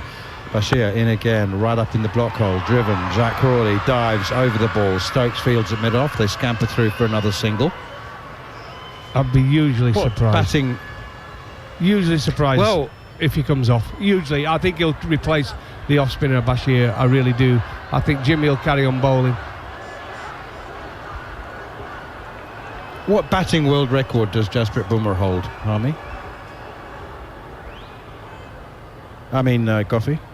Harmy, sorry. 13 and over, what did he get? Or something? Yeah, 35 off Stuart Broad. There you go. Most expensive over in Test cricket. He wasn't responsible for all of them, you remember? There was a 4 wides over the keeper's head, but it was 35 off the over. Jasprit Bumrah heaving and slashing and at Edgbaston in the 5th and deciding Test match between these two in the last series. Here is Bashir once again. Around the wicket he stays to Jasprit Bumrah, who comes forward and pushes that defensively out. I'm keeping my eyes on Jimmy Anderson, and he's currently fielding at backward point, and he doesn't look like a man who's cooling down. I think, as you say, Goffey, there'll be uproar if he's taken out the attack now. Forward comes Bumrah once again, pushing here out towards cover. Tom Hartley does the fielding. Oh, Jimmy, you won't mind that. He's taken a single off the last ball of the over. And that means that Jasprit Bumrah will still be on strike when Jimmy... Yeah, that's right. He's just marched up to the umpire and given him his cap and glasses. Absolutely. There's no way, just from experience. I mean, you get into this situation, the last two batters are in, you know you've got the skills to put the ball in the right areas, create pressure. He's making the ball move both ways. He's not going for any runs. He's going for less runs than the spinners are. You keep going. You keep going. He's got an opportunity in India to get a 5-4. There's no way he's coming off. No way at all. The new ball is 12 overs old now. 3 slips in place and a gully as well, as Jimmy Anderson is in bowls to Bumrah, and that's straight and it's turned off his pads out behind square on the leg side, and they will take a single off the first ball of the over. Jimmy Anderson has 3 for 46. India are 388 for 8. Welcome to our listeners once again on TalkSport, joining us for every ball, live and exclusive on TalkSport 2 throughout the 5 test matches. Right, Kuldeep Yadav. What's the plan here, Goffey? Is he looking to swing or nip? Wobble seam? I think to the right-hander it would be to bowl it full and get him out LBW bowl, but I think to the left-hander, with his skill and his natural, the way he does it, Jimmy Anderson, he's taken away towards the slip cordon, away from the left-hander, and the odd one coming back in is the surprise ball. There he is, leaves alone outside the off-stump. Kuldeep Yadav, no shot offered. There you go. Credit to these two. Yeah, is it that swung, did it? Yeah, just a little bit of movement away from the left-hander. And that's what his skill is. That's a huge skill of Jimmy Anderson. Got so many wickets doing that over the years, especially in his later years. The 3 slips: Joe Root, Zach Crawley, Johnny Bairstow. Tom Hartley's actually just dropped down to the 3rd man boundary. It's interesting. Cover as well. Mid-off, mid-on, square leg. Anderson in bowl, beats Kuldeep outside the off-stump. Kept it a little bit low, but it was a tentative push at that one from Kuldeep. I think he looks like a man with a number of thoughts going through his head. He knows what Jimmy Anderson's trying to do. Well, you know what's coming, don't you? He's setting him up nicely here. This is what bowlers are good, especially experienced bowlers like Jimmy. He's setting him up, wanting everybody to go across towards that slip cordon, and then they'll get the one that's a bit straighter and hopefully just nips back into the stumps and traps him on the crease. Anderson once again into his familiar stride up to the crease now, bowls to Kuldeep outside the off stumps. A very good leave. That's very well played. Jimmy's banking on a little tentative forward push at that one, but it didn't.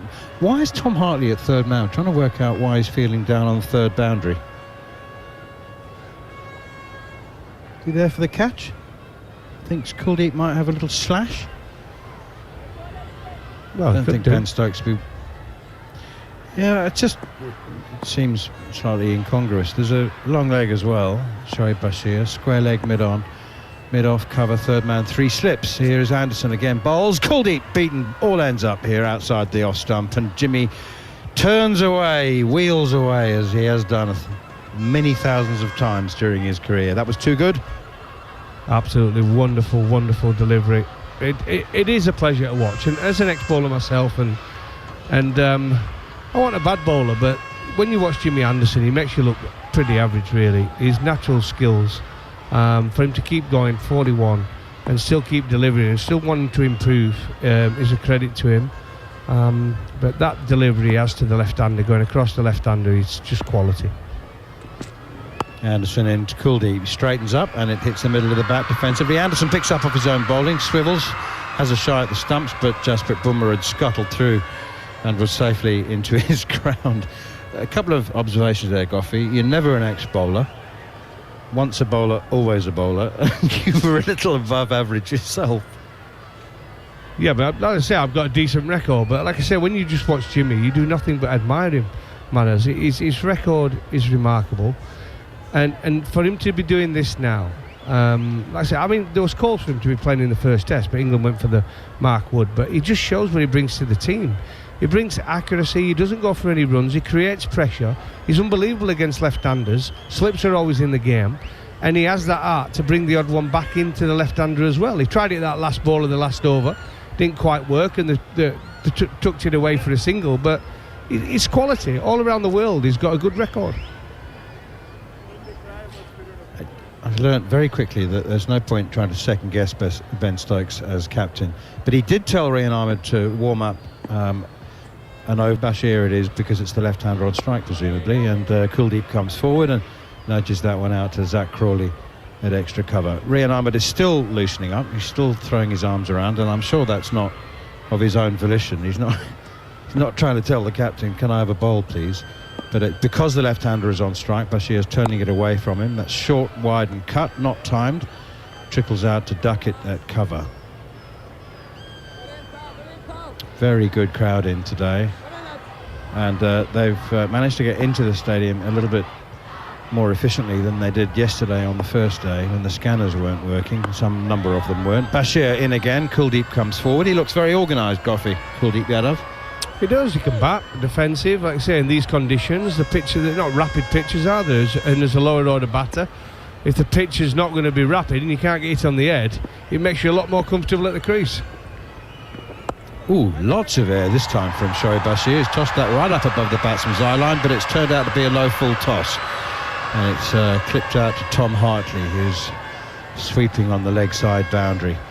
But it's credit to him and Jasprit Bumrah, who was absolutely gold-minted number 11 when he made it into the Indian Test team. But you know, he was encouraged. Just find a method. Just don't worry about the textbook. Just learn to bat.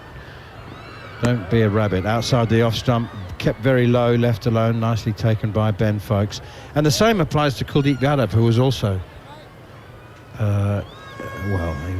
also a genuine number 11 when he made his international debut. Concentrated on his left arm wrist spin, but he too has found a method and has worked on his game as a batter. As Bashir in once again, pushed out behind square on the offside. What's Jimmy Anderson doing? Oh, he's strolling off down towards the boundary. I think Dan Lawrence is coming on to relieve him. Anderson is off. Literally, he's strolling off the field. I'd be gutted. It's a surprise. I'd be gutted if I were Jimmy Anderson. I think he got one more in him. And you look at his average, Jimmy Anderson. A stat came up, man. There's a few, like the last over, and it talked about his averages in different countries against different countries. And he's really not struggled against, because he got plenty of wickets against Australia and South Africa. Is interesting because they probably are being, for me, when I play, the hardest tour to get wickets on for me was South Africa. I thought I played some absolute belters in those conditions, and I think Jimmy's found it the same against Australia. Averages 34, I think, and against South Africa 33 or 34 as well. So those are the two teams he's struggled against, if you want to call it a struggle. For various reasons, which I won't go into because I don't really understand them. Well, the ball doesn't swing so much in South Africa, does it? I found it difficult, Manners. I must admit. Anywhere I went to Sri Lanka, Pakistan, I took wickets and felt in the game. But South Africa was one place that, if you didn't get wickets with a new ball... Oh, full toss. That's a very, very friendly and gentle first delivery from Rian Ahmed, and it's punched away by Jasprit Bumrah for 4 through mid-wicket. Oh, dear. Good shot, though. I say, you like them, don't you? They call freebies, them, Manners. Loosener. Knee-high full toss. Yeah, Loosener from Rian. Tried the googly. Oh, you can hit that anywhere.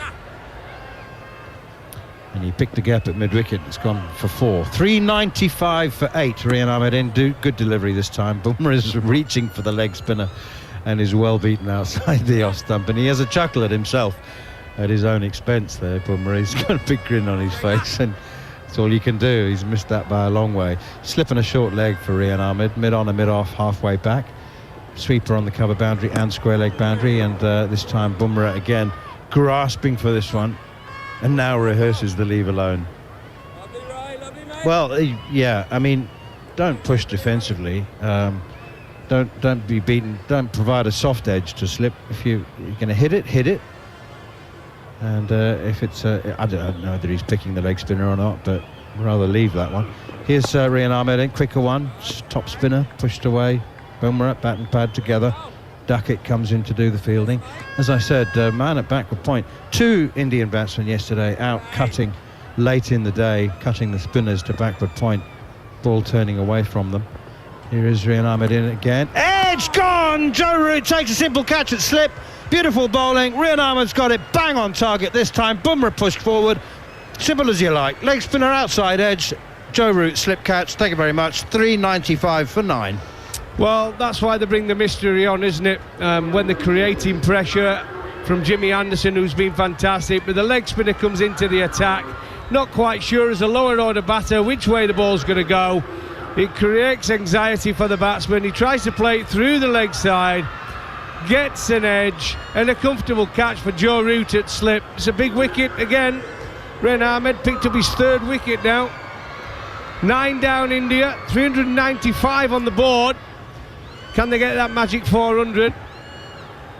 As Mukesh comes to the crease, but Bumrah has to go for 6 of 9 deliveries. Cheers, Goffey.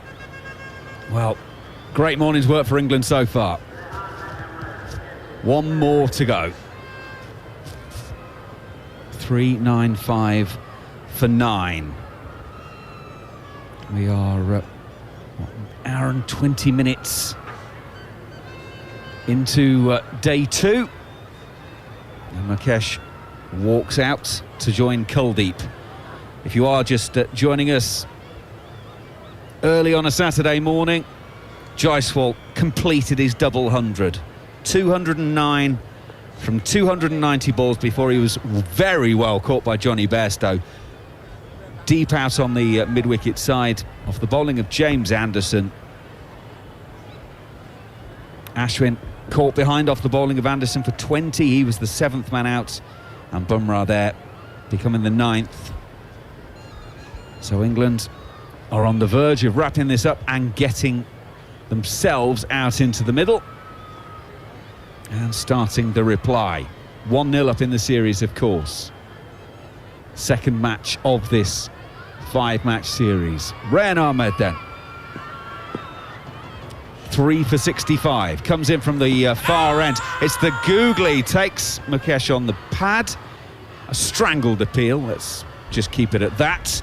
And it takes him on the pad. End of the over here on TalkSport. TalkSport 2 and the TalkSport Cricket YouTube channel. India 395 for 9 after 111 overs, Goffey. Yeah, Macca, and this is why it's good if you have that luxury of fitting in a mystery spinner, a bit of mystery into your side. India have brought in Kuldeep for this test match, so it'll be interesting to see him bowl on here as well. The England batters don't pick his deliveries.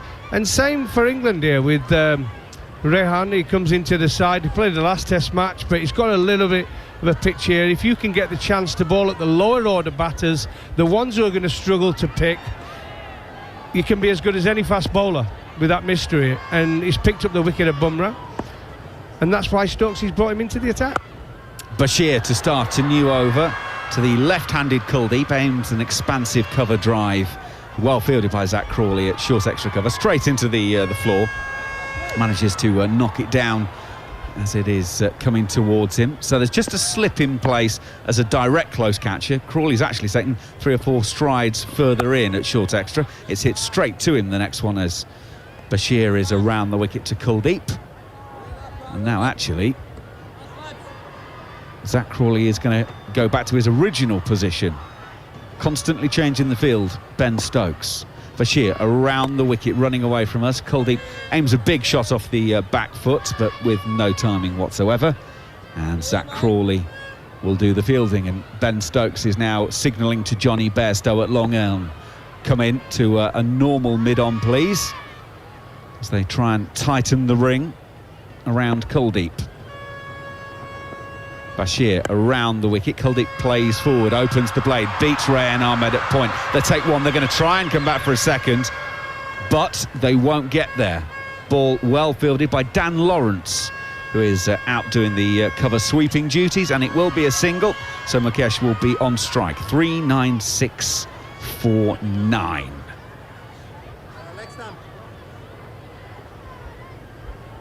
Mukesh, you just might have picked up on the some of those, taking a leg stump guard. And the right-handed batter. He's got a high test score of 0 not out, so he doesn't often trouble the scorer too much. Bashir over the wicket to him, comes forward, just plays quietly out in front of himself, and there is no run. 1 ball left of the over. What a spell for England this morning. 1 ball short of 19 overs sent down, 3 for 60. And they managed to get Jaiswal out without too much damage. Yes, he completed a double 100, but they managed to get him shifted. And now England are attacking.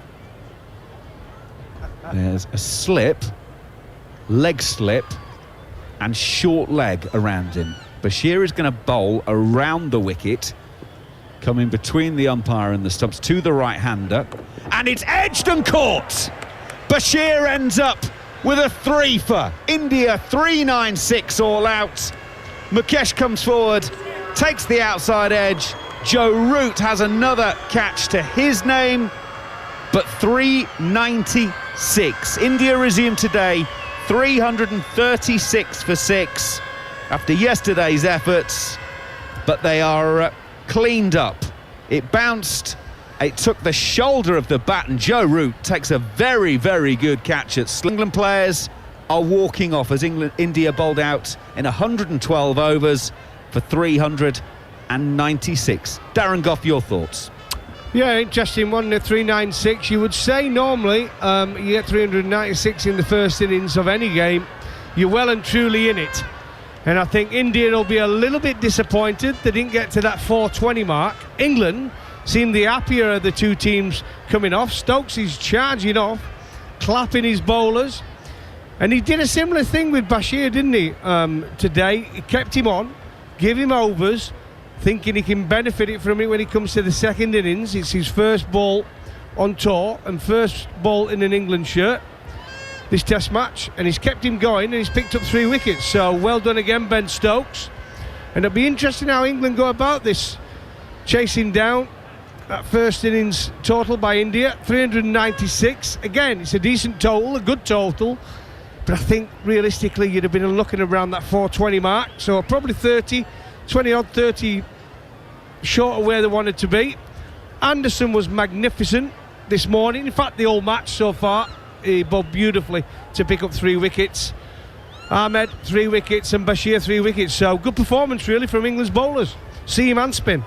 Absolutely. Let's rattle through the scorecard for you of that Indian innings then. Jaiswal 209, Rohit 14, Shubman Gill 34, Shreyas Iyer 27, Patidar was 32, Akshar 27, Barrett 17, Ashwin 20, Kuldeep 8 not out, Bumrah 6, Mukesh 0, the last man out. Anderson 3 for 47 from 25 overs. He's gone at less than 2 and over, picking up 3 wickets. Joe Root 0 for 71 from 14. Hartley 18 overs, 1 for 74 from him. Bashir on debut 3 for 138 from 38 overs, and Rayan Ahmed 3 for 65 from 17. Right, deep breath territory, because England will have less than half an hour to bat to take us through to lunch on day 2. This is the sort of spell, Goffey, that actually as an opening bowler you're quite looking forward to, because in a way the batters can't really win here, can they? Half an hour you can't really do anything positive, but you can of course get out. Yeah, exactly, and it's a good chance. And actually watching Jimmy Anderson bowl this morning, I think Bumrah will be going out there and thinking, you know, he's bowled well there. There's a bit of movement both ways. He's created doubt, especially for someone who got 200. Jaiswal was very watchful of Jimmy Anderson, realised that he was bowling well, showed respect to it, and Bumrah's going to come out, and we know how England play. Look, Crawley and Duckett, I thought, got starts, didn't they, both of them in that first test match, and they got England off to flyers, and they'll be looking to come out and play that same brand of cricket they've played now for about 18 months. Crawley really looks to hit down the ground, Duckett more square of the wicket, so it's going to be interesting how they play. And India's spinners during today's play, they've got a good little ball now at these England players, And after watching that first test match, there would have been plenty of talk and how they're going to set fields for the likes of Duckett and Pope, who play a lot of reverse sweeps, and Crawley. And it'll be interesting to see how India attack England. Really, really excited about the day's play. And two seamers, of course, for India in Bumrah and Mukesh. So they've got, because Harmy said before this one, there was probably a case for England actually going with Mark Wood and Anderson having two seamers in. So it'll be interesting to see how two seamers actually go in tandem. Well, interesting they've gone for two seamers. That's their chosen attack. They did that in the last test. They're doing it again here. And it'll be interesting to see how they do perform. But we all know Bumrah's the danger man. He's the one who, the last test match, got 6 wickets on that pitch.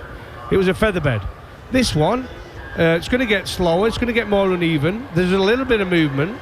So it'll be interesting how they come out. As I said, he comes out, he bowls it well to the left-handers. He can go across it with the odd one coming back. With that action, he's got that open action, Bumrah's awkward action. And I'm really, really excited about the next half hour's play. In fact, I'm really excited about the old days play because there's so many factors that are going to come into it. England 1-0 up, played beautifully that last 2 days of the last test match. And there's question marks against the Indian spinners and how they're going to attack England's batters. And everybody around the world will be watching this with interest. Can England be as positive as they were in that first test and play well against these spinners of India? Absolutely. I mean, Jaiswal kind of played a England-style innings, didn't he, with that incredible knock earlier on. So, while the crowd is filling up, they've been here a while, and it fills up during the day. It's another bright Saturday morning, decent temperature, not really hot just yet. 11 o'clock in the morning here in Visakhapatnam.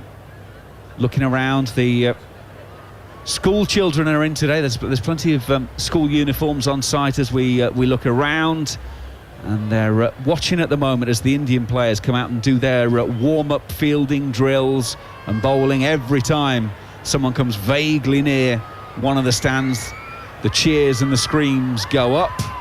That's a cheer for Bumrah just coming in and bowling a practice delivery. So they know as much as everyone else, Goffey, of how important Bumrah is. But this place it's only had 2 test matches before. The last one of them was against South Africa back in October of 2019. They really are making the very most of having a test match here. Well, I said to Jared, earlier, I said it looks a decent place for a pre-season tour, actually, because the old middle practice there, it's by the water, beautiful place, and it'll be on the list. Absolutely. Well, there's no problems with that. I can tell you, talking to Zach Crawley 2 days before the game, we were talking about, and we said, first of all, about the ground itself. It feels very Caribbean, sort of Grenada, Trinidad, that kind of feel. And I said, how many people sort of know a great deal about the ground? He said, well, actually, I came here with Kent's under-17s a few years ago. We didn't play any matches, but we did some practice. So by the sound of it, you're going to have to join the queue if you want to bring Yorkshire out here, because there's a few already. Well, the Diamonds side, Northern Diamonds, they're going to be going, one of the regional teams, they're going to be going over to Mumbai, and there's another couple of teams over there as well. I think Lancashire are going to Bangalore pre-season, the men's and the women's team. So it's proving popular for English county sides to go over to India, get practice, gives them experience on turning wickets. We're not going to get many of them in the UK, but it's a great place to tour.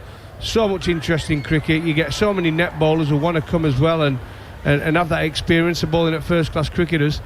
And it's a wonderful place, full stop. So I get why there's a huge interest from cricketers around the world to go to India. Goffey, I can just see the Yorkshire players going into training this morning after listening to that, rolling their eyes going, we go to Dubai or Visakhapatnam. I can't see too many of the Yorkshire lads being happy coming to Visakhapatnam off the back of Dubai. There's a golf course there, though, isn't there? I think I saw the England lads out on the golf course. Yeah, there is a good one, but joking aside, I think you're right. The facilities here is excellent. I've really been impressed by Visakhapatnam as a place. It's less chaotic. Getting to the ground of a morning, there's no issues traffic-wise. Down the beach where the England team hotel, it's a lovely area for, you could have a training facility. And I'm not been to the net area, which is not a surprise, because obviously during my cricketing career I didn't really go to the net area when I was playing. But the surface itself here on the pitch, there's quite a few pitches. What is there, about 12 strips on the square? So you're right. I think there will be counties over in England or places around the world go, well, if you want a good all-round cricketing surface, which I think this is in the middle when England are playing India on now, is definitely somewhere where we could explore, and possibly that bit cheaper option for a pre-season trip. Yeah, just talking about exploring and golf courses, by the way, we did both of those yesterday, as our driver taking us home last night decided to take us the scenic route to show us some of the sights of Visakhapatnam, and took us via the golf course, the lake that was next door to it, and then the prison. So quite what he thought, maybe the sort of TalkSport's reputation precedes us, that he felt we needed to see the prison. So thank you very much, sir. Well, we army with you. Better look after him, because we don't want to end up bailing him out. You'll feel at home in there. No, again, no. The problem is, Goffey, when we do get one of these tuk-tuk drivers or taxi drivers who decide that he's got 3 or 4 English people touring in the back of his car, he wants to be a tour guide. On a 3-lane highway, he stops the car in the middle of the middle lane to tell us that the golf course is on the left, the prison is on the right. And there's big buses and juggernauts coming right up behind us, and we were just bracing for impact, thinking we are now having a tour guide staying in the middle of the highway and waiting for the crash to happen. But it is a lovely place, Visakhapatnam. I've really enjoyed the stay that we've had so far. Well, I've got to say, there is a drive available at Mercedes, with Lewis Hamilton moving on to Ferrari. Some of these tuk-tuk drivers, honestly, if Toto Wolff is listening at this time of the morning, their spatial awareness is remarkable. There should be a crash about every 3.5 seconds, but there isn't. It's absolutely remarkable. Right, the rolling has finished, and the players make their way out, and Zak Crawley, on his birthday, is about to take the first ball of the England innings. 26 today, Zak Crawley, and he will be facing the first delivery from Jasprit Bumrah. Bumrah will bowl from the Dr. Vizzy end, the far end. Found out a bit more actually about our old mate Dr. Vizzy from yesterday. We told you about how he basically bought his way into the Indian cricket team and how he bought the captaincy. Turns out he wasn't even a proper doctor either. It was an honorary doctorate, and he merrily whacked it on. So the story gets even better as far as I'm concerned for him. But anyway, it'll be Bumrah from the Dr. Vizzy end, 2 slips, gully, point, extra cover, mid-off, mid-on, a mid-wicket, a square leg just in front of square towards mid-wicket, and then a long leg. So here we go then, England replying to India's 3-9-6, and here comes Bumrah outside of Crawley's off stump. It's through to KS Barrett, the wicket-keeper. There's no run. Steve Harmison, first and foremost, decent carry on that delivery. Yeah, good carry. There's been good carry in this surface, and that's why I think having 2 seamers will help Rohit Sharma. There's a fine balance about the England side trying to get 2 seamers into their side. I would like to see Mark Wood bowl on this surface, because probably one of the fewer surfaces in India where the ball actually does carry and keeps a level of consistency of bounce and pace going past the batter. Bumrah in once again. That's wider of off stump, and Crawley doesn't need to do anything with that, and allows it through to KS Barrett. Barrett passes it to Shubman Gill, who's at first slip. It is Shreyas Iyer at gully, so it's Jaiswal at second slip. Now, of course, KL Rahul did first slip in the first test, because of course Virat's normally there, but he's not available. So Rahul did the first, but he's now injured, so it's now Shubman Gill. Just as a bowler, you like consistency in your slip cordon, don't you? You want to know that everyone knows their position, who's going for what. So that might just be a little one to keep an eye on, as this one is leg side-ish from Bumrah. It hits Crawley on the pad, and KS Barrett will field down the leg side, no run. I know Goffey's gone, but I think you'll back me up on this one. Forget consistency, you just want to catch it. Got no interest in whether he does field there or he doesn't field there. As long as he catches it, I really don't care who fields where. And I think if the ball gets nicked and it goes there, you want to be assured, especially on wickets like this, on these surfaces where chances are few and far between. Concentration levels for the slip fielders, and make sure they catch it. Bumrah in on that short run up again. It's a leave from Zach Crawley outside of off stump, just threatening to run back in towards off stump, but Crawley is happy enough to just allow that to go past. 20 minutes to go to lunch. An awkward session for these England batters. Bumrah's looking to drag Zach Crawley across. He's bowled 3 balls now well outside off stump, and that's a plan, trying to get the ball, get Zach Crawley's head and his big toe onto off stump or just outside off stump for the one that comes back through the air or nips back off the surface. Bumrah in, and it's Zach Crawley leaving alone once again. Carries through to Barrett, no run.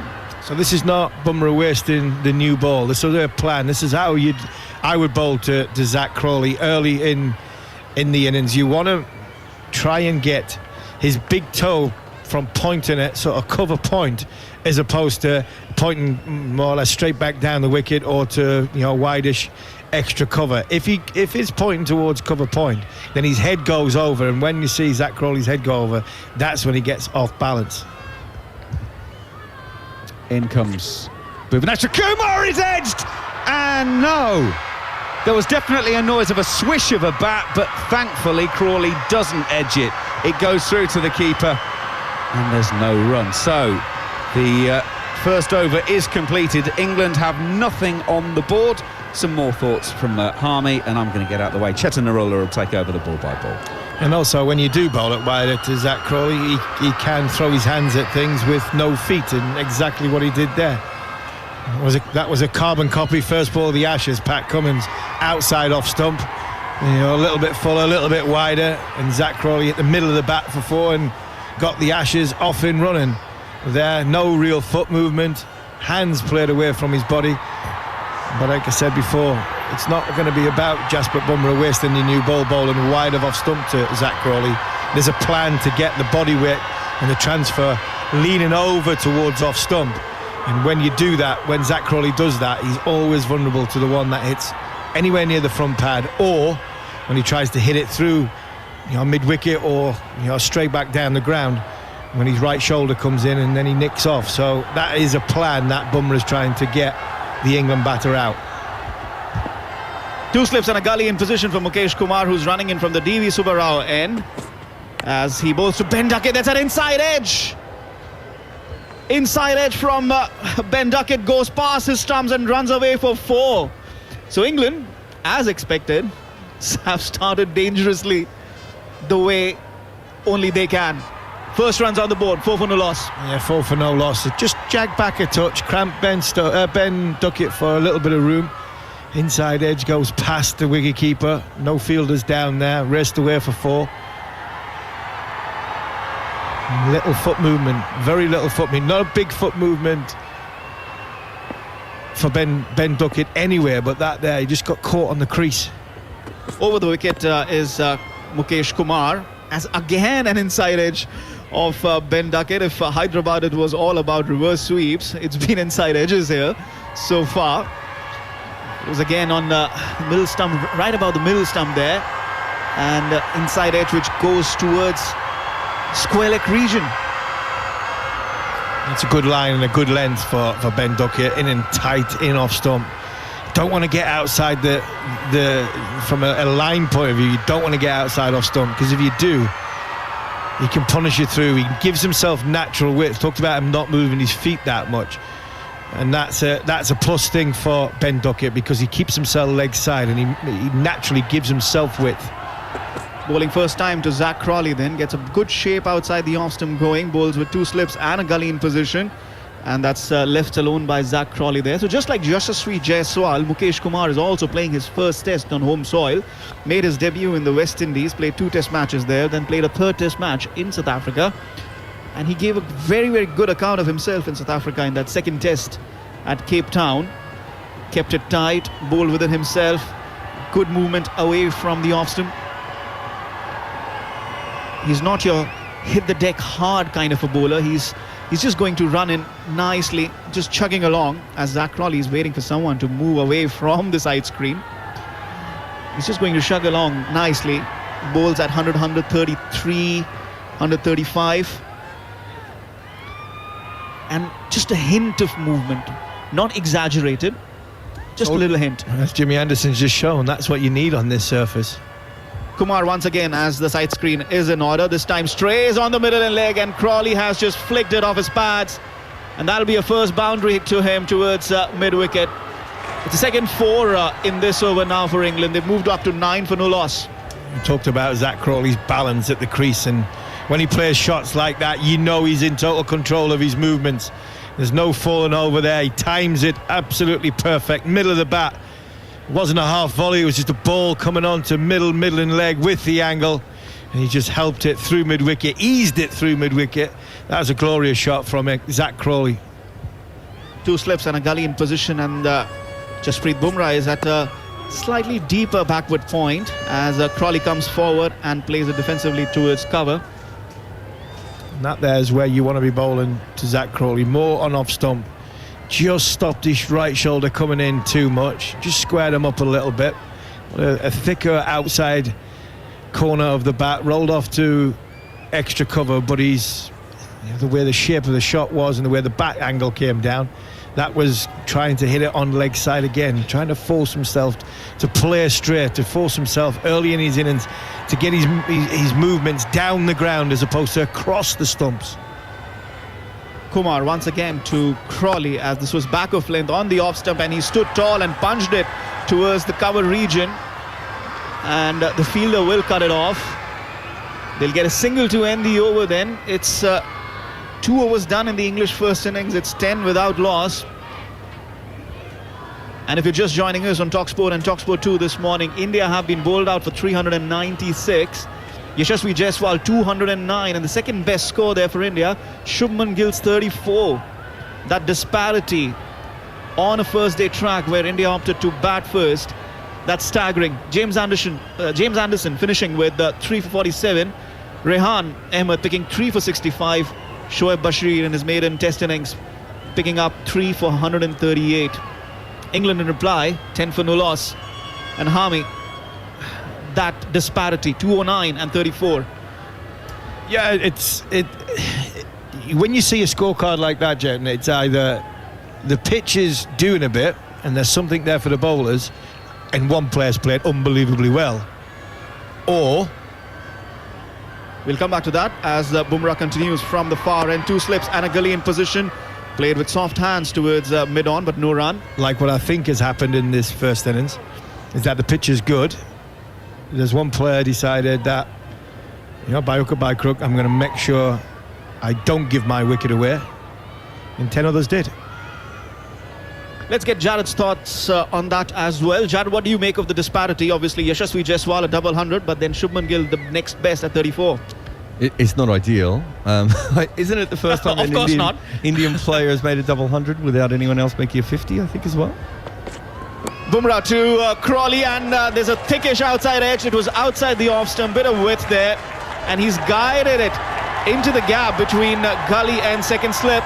Shreyas Iyer at gully couldn't do anything about it. Another boundary to Zach Crawley. He's moved on to 9. India bowling well here, but a couple of boundaries off the edges probably makes it look not as good so far. The inside edge, obviously from Duckett back near his stumps. This one here, just want to say soft hands from Crawley, which we don't always see from him. But to go back to your point, Chetan, I think if you really go through, there were 2 short balls that they probably should have put away that they hit straight to a fielder.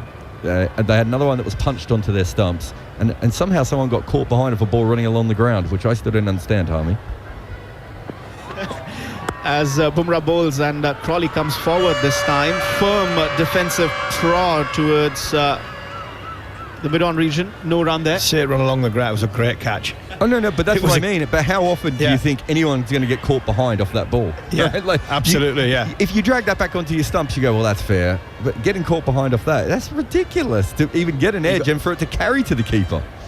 He got a good piece of it as well. He got a good edge on it. It was a fine catch by Ben Duckett. But again, like in Hyderabad, India found a way of getting out, sometimes to bad balls. Bumrah to Crawley, this time Fuller, and he's again punched it towards mid-on. Ravichandran Ashwin, the fielder there. You're listening to us on TalkSport and TalkSport 2. You can also join us on TalkSport Cricket's YouTube channel, and please do subscribe when you join us. Just on the cut shots, Harmy, it's worth remembering as well that this is a weakened batting lineup, and the two guys that went out playing the cut shots are not specialist batters, right? So it was Bharat and it was Akshar. They made a decision to have more bowlers in this side, and sometimes that means that you don't hit the cut shot for 4, you hit it straight to point and you walk off. But it's also about the timing of when you're playing those shots. We'll come back to that. As Bumrah bowls to Crawley, 2 slips and a gully in position. This time again straying on the middle and leg, and he's just played us off his hips. Big chase there from Kuldeep Yadav towards a square leg fence, and the batters will come back for 2 runs. Crawley moves into double digits, 11 not out for him. England 16 without loss. I was on a show here back in the evening yesterday, and the anger or the comments really about India's batting failure yesterday, and I am calling it a batting failure because the kind of shots and the kind of strokes that Akshar and KS Bharat played at that time of the day. So you're saying that if you get a short ball outside off stump at that time of the day, you don't play a cut shot? I just don't think that's true. I don't think that's how Test cricket's ever been played. I certainly don't think it's how it's played now. Come back to that in just a bit as Bumrah bowls to Crawley once again, who's forward and defends it. Look, I agree with what you're saying, that if you get that width, you are going to play the shot and go for runs. But it's the kind of, what should I say? They were trying to go positive. They were trying to attack a tad too much, and then saying to England, okay, you know what? Bowl to us like that. And England are going to do that. They're going to give them those opportunities to score runs. I just don't think, put it this way, you compare it to the last test when there was Shreyas Iyer's shot, which was a good wrong and outside off stump on a length. He tries to hit over deep mid wicket for 6. It's like, why are you doing that? He'll bowl a half tracker in a minute. In this test, they got the half trackers and they played the correct shots against them, and they hit it straight to a fielder. I just don't think those are specialist batters. The ball spinning back off the stumps. There was a few things that happened. The first innings in Hyderabad, I'm much more on everyone's side there, because I was saying at the time I thought they were giving their wickets away. Here I don't think they did. Mukesh Kumar to start this over, 4th one of English innings, as Ben Duckett comes forward and plays it defensively. I think the shots were on. They were the right shots to play. And forget the time. I think the world's changing. The way, even in Test match cricket, I think the world's evolving so much that if the shot's on, you play it. Second last ball of the day's play yesterday, Ashwin slog sweeps it into it was on. It was there. Just the execution was poor. It really was poor. It was poor execution from Akshar and poor execution from Bharat. It was a cut shot that was on, which was it wasn't a freebie of a ball. Mukesh Kumar once again to Duckett, who's driven it through the gap between cover and mid-off, and the fielders don't even bother to give it a chase. A boundary there for Ben Duckett, his second boundary as he moves on to 9. Brilliant shot there from Duckett. It's a little bit, Jared, it's a bit like that ball there. It's a half volley outside off stump. We've got 8 minutes before lunch. I'm not going to drive that. I'm going to pat it back because I might nick it to slip. These guys don't think that anymore. The one thing I will say is, if Ben Duckett nicks that to slip, I'm not saying, he shouldn't have played that shot because there's 8 minutes to go to lunch. You go, come on, Ben. And that was a poor execution of a half volley. Now, to that, I agree with you. Now, to that, what I'll say is, you listen to what Yashasvi Jaiswal said after stumps yesterday, as Mukesh Kumar bowls to Ben Duckett once again. Fuller delivery on the off stump. This time he drives and finds Rohit Sharma straight at mid-off. So Yashasvi Jaiswal says that I was getting messages in the last hour to stay and play out the day. So you're sending messages to one batter who's 170 odd that you have to see off the day and finish the day. What is the message being sent to somebody like an Akshar Patel or a Shrikar Bharat when they're coming out to bat? Go and attack, play your shots? Yeah, the difference in that is you're one batter who you want to make sure he's there at stumps, and your more forceful batters are the ones that you bat around him. It would never happen in the England dressing room, by the way. Mukesh Kumar again, this time a lot of width outside the off stump. It was a back of length delivery, and it's cut away gloriously by Ben Duckett. As we are discussing, you may be 8 minutes away from lunch, but that was a gimme ball once again. Gimme ball outside off stump and a cut shot that was played. But Jared, if you go back to when Bazball first started, there was a certain player for New Zealand who batted what Ben Stokes thought batted for himself. I think Ben Stokes has gone into the dressing room after and said, anybody who bats like that will never play for me. So that is the mentality difference between this England dressing room. possibly dressing rooms around the world. I understand why Jaiswal was told, you bat for the deer, but the other people that come in have got to be aggressive and got to play shots. They just didn't play it very well. Let's just agree here. In in Hyderabad, India's shot selection was wrong. This time, the execution was wrong. I think that's fair. Kumar comes around the wicket this time to Ben Duckett, back of length delivery, and he is forward to play it defensively. Score is 24 without loss. But Chetan, what I would say is we are talking about Akshar Patel, who had batted number 6 like 10 times in his life before, and we're talking about Barrett, who we know is a specialist wicketkeeper, right? There's a big difference between that and Shreyas Iyer playing the shots that he played, and some of the shots in the other set, and and Rohit and Shubman Gill. I don't want to keep going on Shreyas Iyer because a lot of them played those sorts of shots. So it is worth remembering that is the case. But I thought it was interesting if that's what happened and they told one to go and one not to go. It's an interesting thing to tell your really set player not to play shots.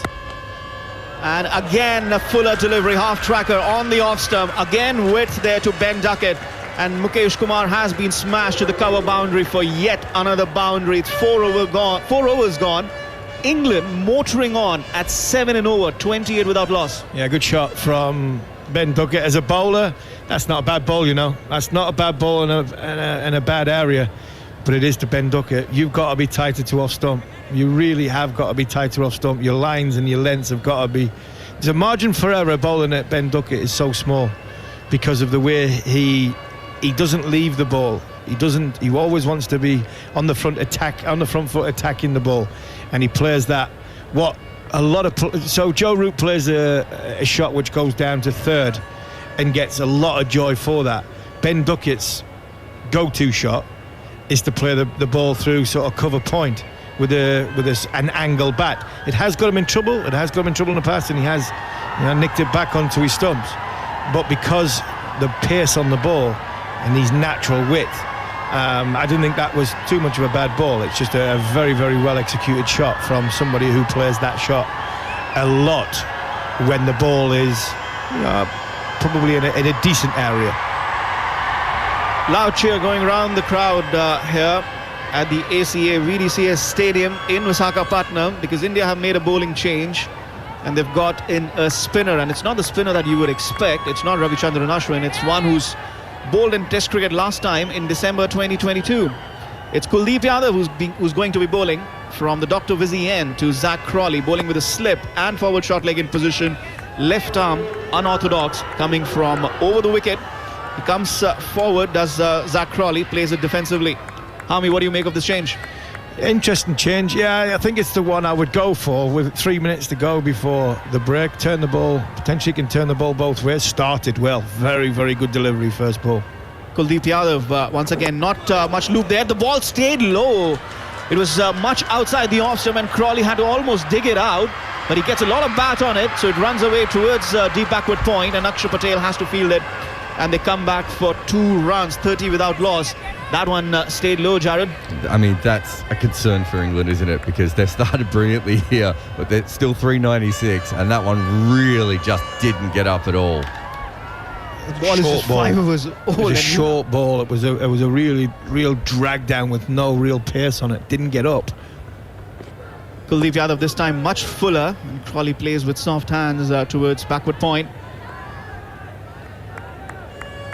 Half tracker that one from Kuldeep Yadav, as Hami says, not much pace on it either. 88 clicks though, so it really didn't get up, really didn't. Yeah, but he's not the tallest as Kuldeep Yadav. Comes a little bit round arm as well. He's not really over the top like Bashir or Hartley. So it is coming from a sort of a flatter trajectory. Well, there's also a mid-wicket catching position as well as Crawley goes back into his crease this time, plays it defensively, operating with a slip here. Rohit Sharma, the skipper. You have a fielder at extra cover, backward point, mid-off. Is also long on. Nobody on the deep, on the offside. Kuldeep once again, this time turning from the middle to leg. He's trying to flick it off his legs. Jasprit Bumrah, the fielder. No, it's Mukesh Kumar. Can't really see him. It's Mukesh Kumar at 45. No run there. Is this the last ball before lunch? might be one more over. We'll have to wait and watch. I think England would like it to be the last ball before lunch, and if it is and they get away without any damage or a wicket, it's been a good session for England. Kuldeep Yadav bowls, a lot of loop on that one outside the off stump, played with soft hands. The fielders are a bit deeper and the batters are able to cross over for a single. It's 31 without loss after 5 overs, and the umpires are not walking off yet, so there might be just one more over. Yeah, Marais Erasmus is walking quickly to the striker's end. Ashwin has got his glasses off, he's got his hat off, he's in place, and Chris Gaffney, who was standing at the non-striker's end by the stumps ready to flick the bails off, has decided to walk. They're going to have another over. He was standing at long on the previous over. Ravichandran Ashwin, he just ran in very quickly. He's so eager to bowl this one over before lunch. Yeah, well, you would be. You want to try to take a wicket to get India. I think India back into this session, because I think England have dominated the session with the ball and even now with the bat going at just over 6 and over. So Ashwin did. He ran. He obviously an experienced campaigner. He knows the game. I don't think he would have been running in too much if he didn't want this one over before lunch. I think he might have ran in. He might have gone towards the dressing room and used the experience to have the umpires say, "That's it, it's lunch." But he's got his one over. Well, he would run in even if there were 10 minutes remaining. He's always eager to bowl, coming around the wicket straight away to Zach Crawley outside the off stump as he comes forward and defends. He's bowling with a slip, a backward short leg. There's cover in position. There's mid-off and mid-on. Mid-on is bit squarish. That's Mukesh Kumar. And it's also deeper, just 20 yards in from the boundary. This one looped up on the middle leg as Crawley turns it towards backward short leg. And there's also fine leg again, which is squarer up. And Yashasvi Jaiswal is commanding the mid-wicket fence. Ball a bit quicker, and he got that one to turn. The second one turned a lot more than the first one. Lot more loop on that one. This time flattered through the air on the off stump. Crawley comes forward, no run there.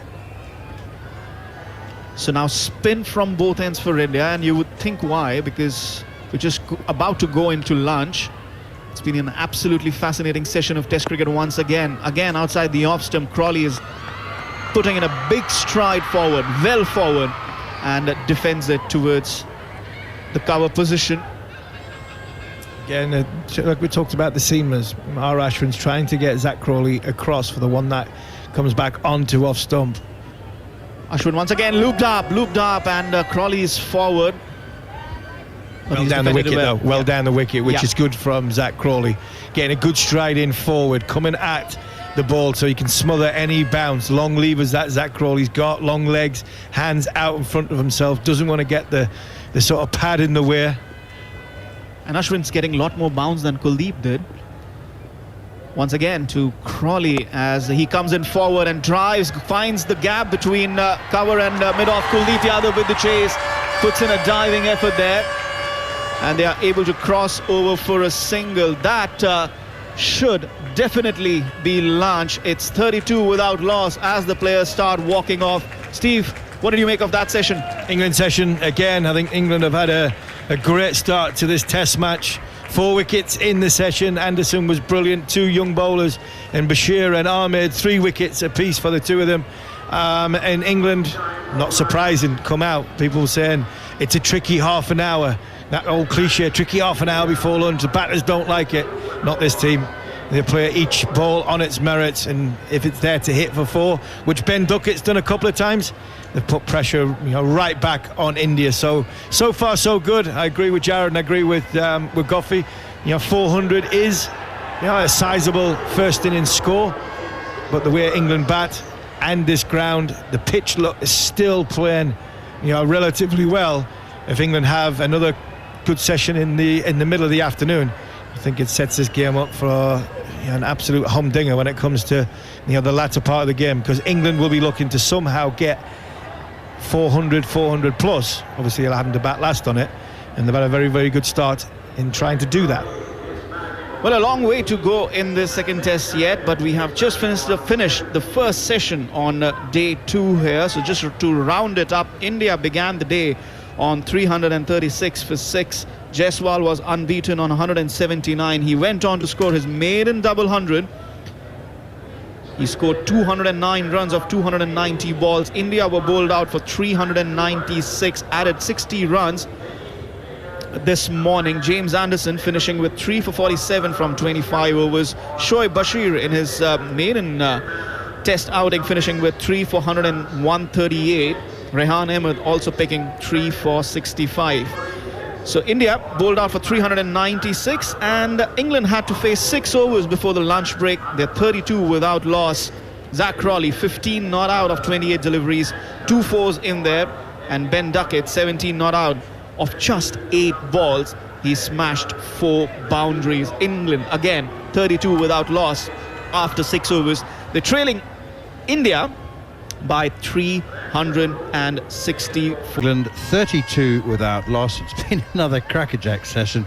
India added 60 to their overnight 336 to be bowled out for 396, with Shoaib Bashir finishing with 3 for 138, Rehan Ahmed 3 for 65, and the incomparable one and only Jimmy Anderson 3 for 47 from 25 overs and 4 balls.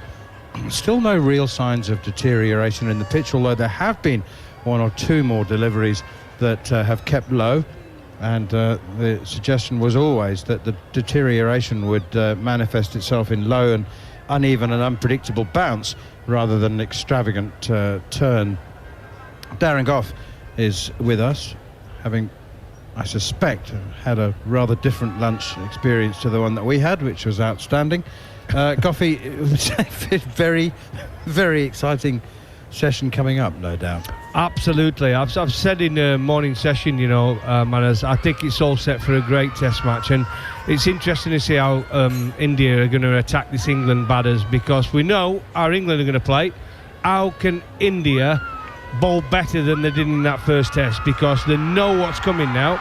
But England have shown them the cards again. They've come out firing. Duckett and Crawley, shots galore. They're in a great position, but we all know this pitch, bit of jigsaw puzzle, isn't it? It's going to go up and down. There's no doubt about that. It's going to turn. So I think this first innings again becomes vital. England realistically can get somewhere near India, if not just ahead of them, would be the ideal scenario. But India would still be favourites, because at the end of it, if the game goes to a normal plan, England would have to bat last on this pitch. There's a misperception, Goughy, about England's scoring rate, and it's because we on TalkSport and the rest of the media talk about England scoring at 4 and over, 5 and over, 6 and over. They're not. It creates the impression that they're trying to score at a particular rate. They're not, are they? They're just playing cricket shots. Yeah, cricket shots. I mean, Ben Duckett doesn't like leaving a ball. We know that. That's the way he plays. He prides himself on it. So anything outside of stump, he'll go in. We've got a player at Yorkshire, a captain of Pakistan, Shah Masood. It's exactly the same. He just does not leave deliveries. He doesn't agree with it. You can sometimes, in English conditions, probably can play and bowl to that situation. But on pitches that not really doing a lot, it's very difficult to give any width. You give any width on this sort of pitch, you're going to score off it. So Jimmy Anderson didn't give the players, the Indian batters, any width. He just bowled straight. Ben Duckett has the highest non-leave percentage of any opener since those CricViz stats and those detailed stats, number of balls left, came into existence. Quite amazing. Here's Jasprit Bumrah then for the first delivery after the lunch break, and Zach Crawley punches it off his pads out wide of mid-on, and they set off for a single. I think Jared's got his headphones off at the moment, but he told us in the first test match that I think Ben Duckett's leave percentage was under 1%. Well, and the highest amongst recorded openers was something like 28% of balls left. But as you say, Goughy, that I can't even think of a reason why Duckett does leave. But anything wide of the off stump, he's absolutely, definitely not going to leave. Maybe it's just a couple that are or just outside the off stump that he might leave alone.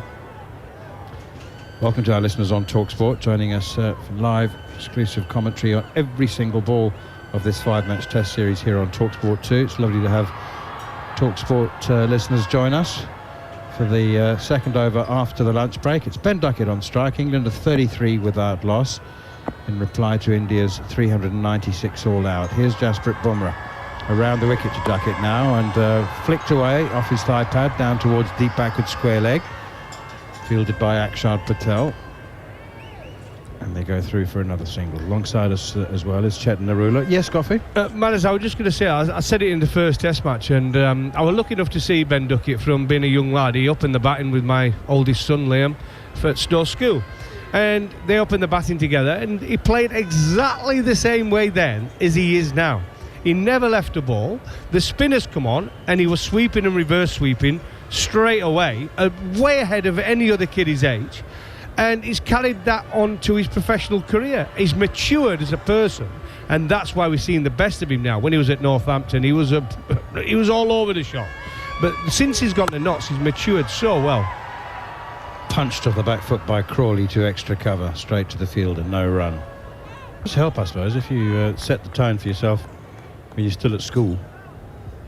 And also the fact that India haven't really given him any deliveries to leave, have they? I mean, they're always bowling either onto his body so he can flick in, or just a lot of width outside the off stump or half trackers. I mean, Mukesh Kumar, I was surprised the kind of line or length that he was bowling. He couldn't settle on either, to be honest. So India have done half the work for Ben Duckett as well. 2 slips in a gully for Jasprit Bumrah. Backward point, extra cover, mid-off, mid-on, mid-wicket. Fairly orthodox field, very orthodox field. Crawley comes forward and plays a very orthodox defensive shot to this dead bat, and it trickles gently up to Ashwin at mid-on. And you would expect, obviously, that England would start in this fashion, just get all out of the blocks very, very quickly, which is what worries me about that Indian score, 396.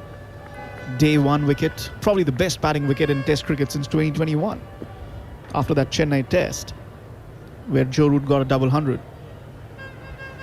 Here's Bumrah once again up to the crease now. Bowls to Duckett. He's trying to work it on the leg side as well as the previous delivery, but contents himself with playing defensively. So I first got the inkling that that something extraordinary might be on the cards in England's second innings in Hyderabad. Remember, they got a deficit of 190. At that stage, I thought they were gone. Absolutely could not see a way back, despite everything that this England Test team has done in the last 18 to 24 months, the last 2 years. I couldn't see a way back. First innings deficit of 190 in Hyderabad. Here's Bumrah again. Crawley drives, punches it, thumps it to extra cover, but straight to Rajat Paditar, and there's no run. But when Crawley and Duckett came out, the opening partnership was only 45 when Crawley was dismissed, called it slip.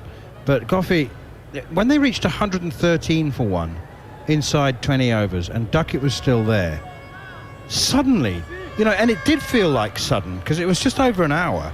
They're 113 for 1. Suddenly that 190 mountain looked more like a hill, a steep hill, but a hill, not a mountain. Yeah, it was intentions, wasn't it? And they changed the momentum.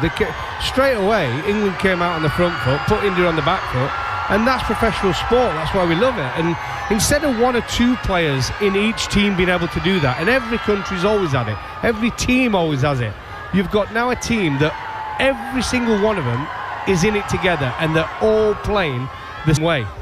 And it's working. It's working. England are getting results. Just one more question for you, Goffey, and I'll get Chetan to answer it as well from an Indian perspective. But why do you think they chose Mukesh Kumar? He's bowled 2 overs for 22, and that could be his lot. I don't know why they picked the second seamer. I don't know why Mohammad Siraj played in Hyderabad, to be honest. Here is Ashwin then with the second over after lunch, and flicked nicely off his pads by Duckett out towards deep backward square. Why didn't India just go one seamer? Well, I think they actually were worried, but Bumrah got 6 wickets, and the way England played the spinners in that second innings, it put doubt in the mind. England are playing with India's minds at the minute, and this is why this is such an important Test match, and this is why you can't take your eyes off it, or can't take your ears from it, listening to us on TalkSport and TalkSport 2. Pushed away by Crawley into the covers, and they set off for another single. Well, you can watch and listen, because of course we've got the TalkSport Cricket YouTube channel. Find that on YouTube and subscribe if you are so inclined. I've never quite got watching radio commentary. I always thought it was better to be listened to, but hey, who am I? I'm the wrong generation. This one is driven by Duckett to extra cover, no run. Yeah, times have changed, haven't they? I mean, in every sphere, whether it's on the field or off the field. But just talking about Ashwin round the wicket to Duckett, and that's pushed defensively. He backed away, gave himself some room actually, but then played defensively. Talking about Mukesh Kumar, I mean, I think it's nothing more than a conservative mindset from Rohit Sharma and Rahul Dravid, to be very honest. There's absolutely no need for a second pacer here. Ashwin in again, and that has pushed square of the wicket on the offside. And there's an easy single. I just want to say, by the way, I did not say I don't see the point of the TalkSport Cricket YouTube channel. There is some brilliant stuff on there, and Harmy and I have had an enormous amount of fun doing our following on daily podcasts on there. We've shown you some of the sights and sounds of Hyderabad and also Visakhapatnam. Driven in the air, dropped. What a catch that might have been at mid-wicket. An absolutely brilliant effort, diving one-handed to his left from Shubman Gill. He got a hand to it, and oh gee whiz, that would have been sensational. Just getting a hand to it was a good effort, but it goes down as a drop catch. Like I said, times have changed. It goes down as a drop catch. That's really, really tough on Shubman Gill. He was diving to his left, outstretched. Didn't feel even once that he would get anywhere near close to it, but I got a hand to it, and now here we are saying that it's a dropped catch. Really tough on Shubman Gill. Absolutely brilliant stop. That one was in the air, was hanging there for a bit. Stunning effort from Shubman Gill. Jasprit Bumrah then has his slow, steady start, stuttering, couple of steps, now into his running and bowls. Short, pulled by Crawley through mid-wicket viciously and effectively for 4. What a shot, dismissively pulled away by Crawley. Yeah, listen, knowing Zach Crawley, and I've been lucky enough to be up close quarters with him, that is one of his shots. It's almost like that, get off me. You can't do anything like that to Zach, just that short of a length. He just rocks back, hardly any, and just keeps his head still and pulls it through with ease for a boundary. Fantastic shot from Zach Crawley. Bumrah into him again, and that's opened the face of the bat. It's run down a third man for a back-to-back boundary. Akshar Patel gives up. He's only running after it in order to throw it back. Very fine, clever, smart shot from Crawley there, showing the subtle side of his batting, Goffey, after the vicious pull. Well, yeah, a little bit of luck, open face slightly, but it's well bowled from Bumrah. Brought him forward. But yeah, I mean, Zach Crawley, like I say, he gets England off the flyers, doesn't he? He does leave a little bit outside off stump. That's where he's improved in his game. Not getting caught second slip as much as he used to do. But he doesn't have to get the scoreboard ticking along. I didn't think there was any element of luck to that last one. I honestly thought he steered that. But I'll take your more expert view. Driven by Crawley down the ground as Bumrah pitches up, and that's 3 fours in a row. Highly different sorts. The vicious pull, the glide to third man, and now the straight drive. Tell you one thing, the outfield here is lightning quick, and it's not the longest boundary either, it's not the biggest ground either. England will absolutely like scoring runs here, and Zach Crawley's just giving us a taste of how this English batting is going to progress. 3 brilliant boundaries on all sides of the fence, all sides of the ground really, and Bumrah will be looking for answers here. Brings the 50 up. 50 without loss in 8.5 overs. 2 slips in a gully. Bumrah, what will he do now? 3 fours in a row. Up to the crease, bowls Crawley. Ooh, forward to one that keeps a bit low. Full and straight, tacking the stumps. Bat and pad together. I think he used bat and pad as well to keep it out as he pushes it to square leg. And just to add on to the point about Mukesh Kumar playing, I mean, he's not even that kind of a pacer who's just going to bang the ball in. He doesn't work up that pace. He doesn't work up that kind of bounce. So on a pitch like this, maybe in the 4th innings where the cracks are opening up, you need somebody to land the ball on the seam and use the surface to good effect. Mukesh Kumar isn't that kind of a bowler. You could see that logic in at least Siraj playing in Hyderabad. But here, it's absolutely defies that kind of logic as well. Mid-on and mid-off have moved a bit straighter for Jasprit Bumrah as he's into Crawley. Forward he comes, driving, and it does go mid-off. Captain Rohit Sharma fields, and there's no run.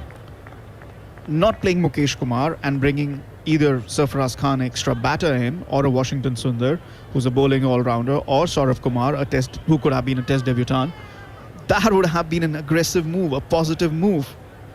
But I think this Indian team management is just far too conservative to make that kind of a move. Far too conservative. Last ball of the over, 9th over. England 50 without loss. Here's Bumrah to the crease again. Bowls Crawley. Drives again straight down the ground. Once more, he's beaten Ashwin at mid-on. Ashwin gives up 4 boundaries in the over from Jasprit Bumrah, who is really the mildest, most equitable character, and he just looked like he might have had a bit of a snatch at his cap there as it was handed back to him from Chris Gaffney. Goffey? Well, you would do, wouldn't you? 16 in the order. He just watched the master, Jimmy Anderson, bowl beautifully and pick up 3 wickets on this same pitch. But Bumrah started off and he's gone round the park. Let's be straight about it. I would expect spin to come on both ends now for India. They're in a position where England, 54 for none, 9 overs. Crawley, 34 of 41 deliveries. Duckett, 20 off 13. Off to a flyer. And Goffey, in Hyderabad, where the ball was turning a bit more, England was scoring at 4.5 in the first innings. Here, on a flatter, comparatively flatter surface, shorter boundaries, a lightning quick outfield, they haven't dipped below 6 so far. And which is why my worry about that 396 that India have got, it's not enough. Still a very long way away, Chetan. Ashwin in, bowls to Duckett, pushes that one to short leg, no run. I know what you mean, and India missed a chance in Hyderabad, not getting 500, 550 on the board in the first innings. That's my point. They missed another chance here in Vizag.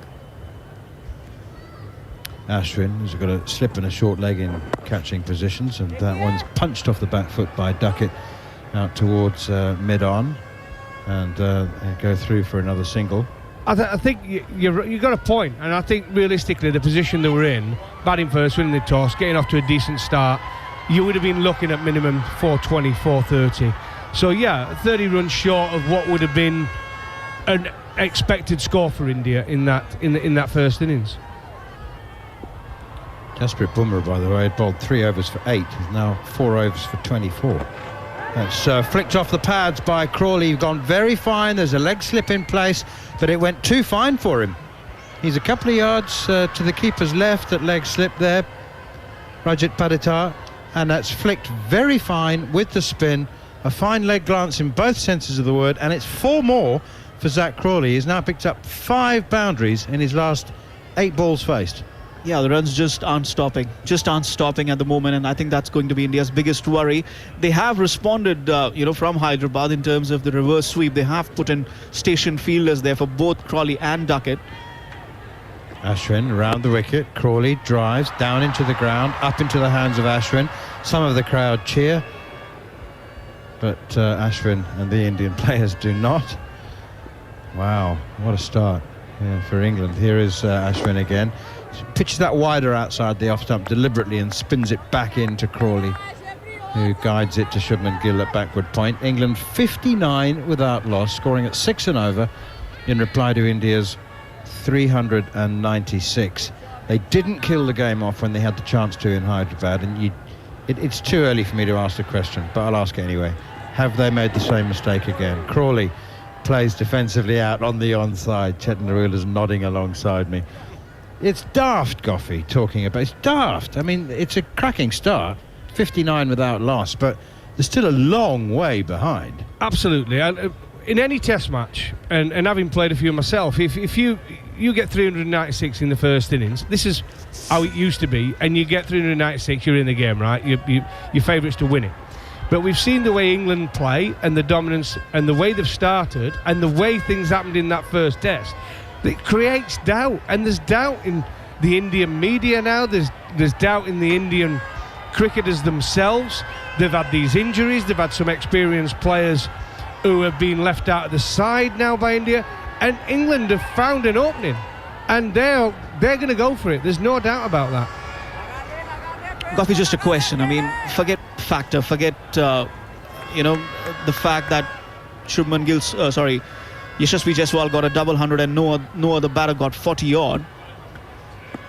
Let Chen finish that question in a moment, because Kuldeep is about to bowl the first ball of a new over from the far end, and Duckett is deep in his crease, no run. This is a flatter surface as compared to Hyderabad, and I just said that, it's the best batting surface we've got in Test cricket in India since 2021 Chennai. You won the toss. Would you be looking at 396, 400, or are you looking at 500, 550, especially with a double centurion in there? Kuldeep to come in from the far end. It turns and it takes the edge of Duckett's bat and is caught at silly point. It bounced, hit high up on the bat, and the breakthrough is made. England 59 for 1. Duckett goes for 21, and Kuldeep, the left arm wrist spinner, makes the breakthrough. England 59 for 1. Darren Gough. Well, we talk about the mystery, and Kuldeep's come into this Indian side from the first test, and he gets it straight on the money. Beautiful delivery, left arm going away from Duckett's left hand, catches the splice of the bat and goes in there to silly point, and it's a big wicket for India. They've got the breakthrough, they needed it. The captain's over the moon, Rohit Sharma. Ben Duckett goes for a fine 21 from just 17 balls, but caught Patidar ball Kuldeep, and it's 59 for 1. That's slower than the first ball, that one. Lot more loop in it. I think he got the bounce that he was looking for. The over that he bowled before lunch, there was not much bounce in that. I think because of the loop that he's put on that delivery, he's got that bounce, and because of which Ben Duckett had to play at that. Big wicket for India. They needed that wicket just to be able to put some sort of a break on the English run scoring. For those Well, it brings... Sorry. Carry on, Goffey. No, for those who have not wondered why we've not been talking about the reverse sweep or sweep shot so far in this innings, England tend to do it when it's turning big, and so far this pitch is a good surface and it's not been turning as much, so they've had no need to play those shots with the extra bounce as well on this pitch. Ollie Pope is the man new to the crease. An incredible 196 a few days ago behind him. Kuldeep is in, he beats him first ball. The crowd are all going up because they can't believe it's not bowled him. And Pope kind of lunged forward at that one and did not pick it. Very different bowling from Kuldeep. It's just been 3 deliveries, but it's very different from the over that he bowled before lunch. That was really flat through the air. This time he's looped up each of those 3 deliveries, and that's been the key differentiator. Kuldeep comes in from the far end once again. Another ball that stays a little bit down. It's dabbed to Akshar at backward point, and there is no run. I mentioned that 196 for Ollie Pope. It took him up 20 places the test match rankings for batters, so he's now ranked number 15 in the world. I wonder what Jaiswal's ranking will increase by after a double 100. Kuldeep in. Pope uses his feet, pushes to deepish mid-on, and they think about a single, but it's not there. It's 59 for 1 here on TalkSport 2. And the other thing is, the last delivery that he bowled at 85 clicks, that didn't have too much loop on it, and it kept a little low. So he's getting variable bounce. He got that before the lunch break as well. Kuldeep in. Pope stays deep in his crease, turns it towards mid-wicket. He sets off, gets halfway down the pitch. Zach Crawley's not going anywhere. Fielder does his job, sends it back to the keeper's end. The bails come off. Poper's made it back to his ground, but Goffey, you can tell that Ollie Pope's trying to get himself underway here. No matter what, he always comes in, doesn't he? And he starts with a little bit of nerves and not quite sure how it's going to go, and it just goes. 196 in that second innings. He's come out here, missed the first one, could have got stumped as well, by the way. His foot, he lost his balance, and now he's trying to get a one when there wasn't a single. He shows, doesn't it? Every single time you go out, you're starting again. I'm just going to look around before I say this. Has he been talking to KP? I mean, there is never a run there. That's KP's proper Red Bull run, that one. Anyway, end of the over, 59 for 1. TalkSport 2, TalkSport Cricket YouTube channel. Ashwin to bowl. Crawley stays on the crease, just plays dead bat defensively out on the offside. No run. If the alarm is just going off at 7 o'clock this Saturday morning, England are batting after bowling India out for 396. 59 for 1 in reply, so 337 in arrears. Ashwin around the wicket. Crawley turns through square leg, and that arrears will go down by 1 as they take a comfortable single. Just interested in the kind of field placement they'll have for Ollie Pope, for Ashwin. And, well, they do have backward point, slightly in a deeper position there, but nobody in the deep, again, to protect against that reverse sweep, if he brings it out, obviously. Short legs going back in. Patidar was the man who took the catch to dismiss Duckett. He's about 2 metres away on the offside. Now that one bounces from Ashwin, and Pope actually does very well to keep that down. That could have easily looped out on the offside. The ball is still hard, just into the 12th over, so we're getting a lot more bounce from both Kuldeep and Ashwin. Ashwin around the wicket, going away from us, beats Pope's outside edge. There's a huge appeal because it's actually caught at slip. I thought it came off KS Barrett, and possibly, if there is anything, off the thigh of Ollie Pope. They're not going to go up and review it. Rohit did the sensible thing. The ball was in the air at slip, so he dived forward to catch it just in case. As the ball goes down, it grips and bounces. No, it doesn't get anything on it, and it goes through and hits the keeper on the shoulder. It's got that seam absolutely horizontal as he sends it down once again. It's turned on the leg side. This one beats Gill at mid-wicket. They take 1. There won't be a second because the deep square leg fielder, who is Jaiswal, comes in off the boundary and returns it. So 1 more to the total. 61 for 1 England.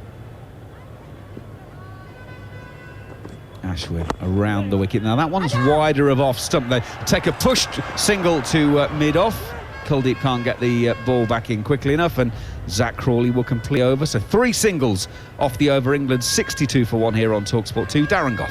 One thing to keep the Indian spinners interested on this pitch, what I've seen so far, compared to the second innings, or day 3, 2, 3 and 4 in the last test match, has been the bounce. We had bounce the first day in Hyderabad, and the Indian spinners looked dangerous. After that, they were pretty innocuous. This second test match so far, Indian spinners have looked dangerous, and the reason is the bounce again. They've got bounce in this pitch, and Ashwin loves bounce, and he's such a dangerous bowler when that comes into play. Yeah, he's got the height, and it just helps exacerbate it. Kuldeep from the far end is a shorter man and comes in and bowls his left arm wrist spin. Takes Crawley on the pad and goes towards short fine leg, but it'll be intercepted and there is no run. In the second innings, Hyderabad pitch had also slowed down Goffey a lot, so the bounce went down as the match progressed. We are still into the 5th session of this game, and as the ball gets older and softer, that'll be more interesting to see if in the 3rd session today, if the bounce just goes a little low. Kuldeep in once again, push drive from Crawley. Oh, I tell you what, that's better than a push drive. My apologies, Zach, I've completely underplayed that one. That's a lovely little punch drive, straight back past the bowler, all along the floor. It's 4 more to Crawley. He goes to 44 from 50 balls. England 66 for 1. What a shot. Well, that's called the quality of the bats these days, Macca. The Gray Nichols, it's a wonderful bit of bat. And you just get anything on it, and you beat the field, it's 4. Absolutely raced away to the docks of Izzy end, that one. Kuldeep in. There's some air on that one. Crawley is aiming a drive, but can't beat Bumrah, who is at mid-off. Didn't quite time that one as well. 3 balls in the over gone. Sun beating down in Vizag. Good crowd in. As Kuldeep goes in now, there's some air on that one, and Crawley one step down the pitch and belts it all the way over the leg side to go to 50. Crawley goes to 50 from 52 balls. England 72 for 1. Zach Crawley on his birthday has a test match 50, and he brings it up in the grand manner, Darren Gough. Absolutely, I love watching him bat. I mean, he's matured as a cricketer, hasn't he, all this last 12 months. He really believes he belongs in this England team. He's stamped his authority on it, and what a shot to bring up the 50. Just 52 deliveries in India. What an innings from Zach Crawley. Next ball is from Kuldeep, and he's just playing defensively out on the onside. No run. 8 fours, 1 6, a strike rate of 94.3. We were talking about Bazball at lunch with Nick Holtz, one of the co-authors of a book all about the English cricket revolution. Well, that shot, that's it. This innings is it. Kuldeep for the final time this over. Crawley stays deep in his crease on this occasion, guides it to Akshar Patel at backward point, and there's no run. 72 for 1 after 13 overs here on TalkSport 2. Some more thoughts from Darren Gough or Jared Kimber, if either of them want to come in, because I'm moving out the way, because Harsha Bhogle is going to come into the commentary chair for the first time today. Yeah, India they've got the wicket now, but Crawley has still got them in a place where they're looking a little bit uncomfortable at the moment. But I do like the extra bounce. It'll be interesting to see the players who are more sweep dependent, if they're going to be able to sweep there. We saw that Bashir, certainly when he had that newer ball, did very, very well with that extra bounce. Hey, Macca. Ashwin to start a new over. Apologies, I got confused looking at English time and Indian time for a moment there, so I thought I was done, but I'm not. So you got a bit more of me. Sorry about that. Ashwin around the wicket bowling. Pope has got very bottom-handed on that one and has got a thick inside edge, and it goes through square leg, and they will take a single. 73 for 1. India have posted a long on down in front of us. Kuldeep at mid-off is just a little bit. Wondering what Zach Crawley is going to do. Crawley comes and meets this one from Ashwin. Clips it to the aforementioned long on fielder, and will take a single. Steve Harmison's alongside, and really good start from England this. Replying to that Indian total of 396, they're going really well. Yeah, going nicely. Crawley hitting the ball down the ground. They've put the field back a little bit better from captaincy from Rohit Sharma, protecting the boundary. Since England, if you want to go for the big shot, the big boundary, you're either going to hit over the top, blast it through. Ashwin into Pope, clips to a shortish mid-wicket who's Shubman Gill, who's there for the clip off the toes. It lands short of him, and there's no run. I don't know if you just picked it up there before that delivery. KS Barrett was going, it's coming here, it's coming here. Trying to put pressure on Pope. He aims a big drive at the next one from Ashwin. He's beaten by it, and Barrett whips off the bails, back foot firmly secured. But Barrett is just trying to get into Ollie Pope's mind. Yeah, again a frantic from Ollie Pope. He was like this in the first innings. in Hyderabad, and then he succumbed, and he was like this in the second innings. In the second innings, he could have gotten out at any point in the first 20 balls, and went on and got 196. Ashwin, there's some air on that one. It's a solid drive, but very well fielded by Kuldeep at mid-off, means there's no runs. 14 overs gone here on TalkSport 2 England, 74 for 1.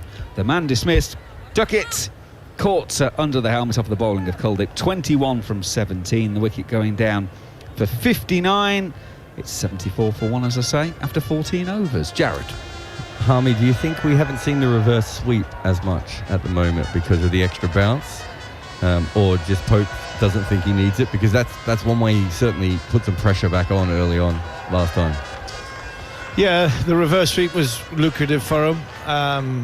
I think a stable base would help Ollie Pope at the minute. He's got his roller skates on like he did in the first innings at Hyderabad, and to be fair, like he did in the second innings for the early part of his innings. I think one of the factors were probably not, or a couple of factors. Yeah, you're right. I think the bounce is a contributing factor, but I think Rohit Sharma's field is a lot better.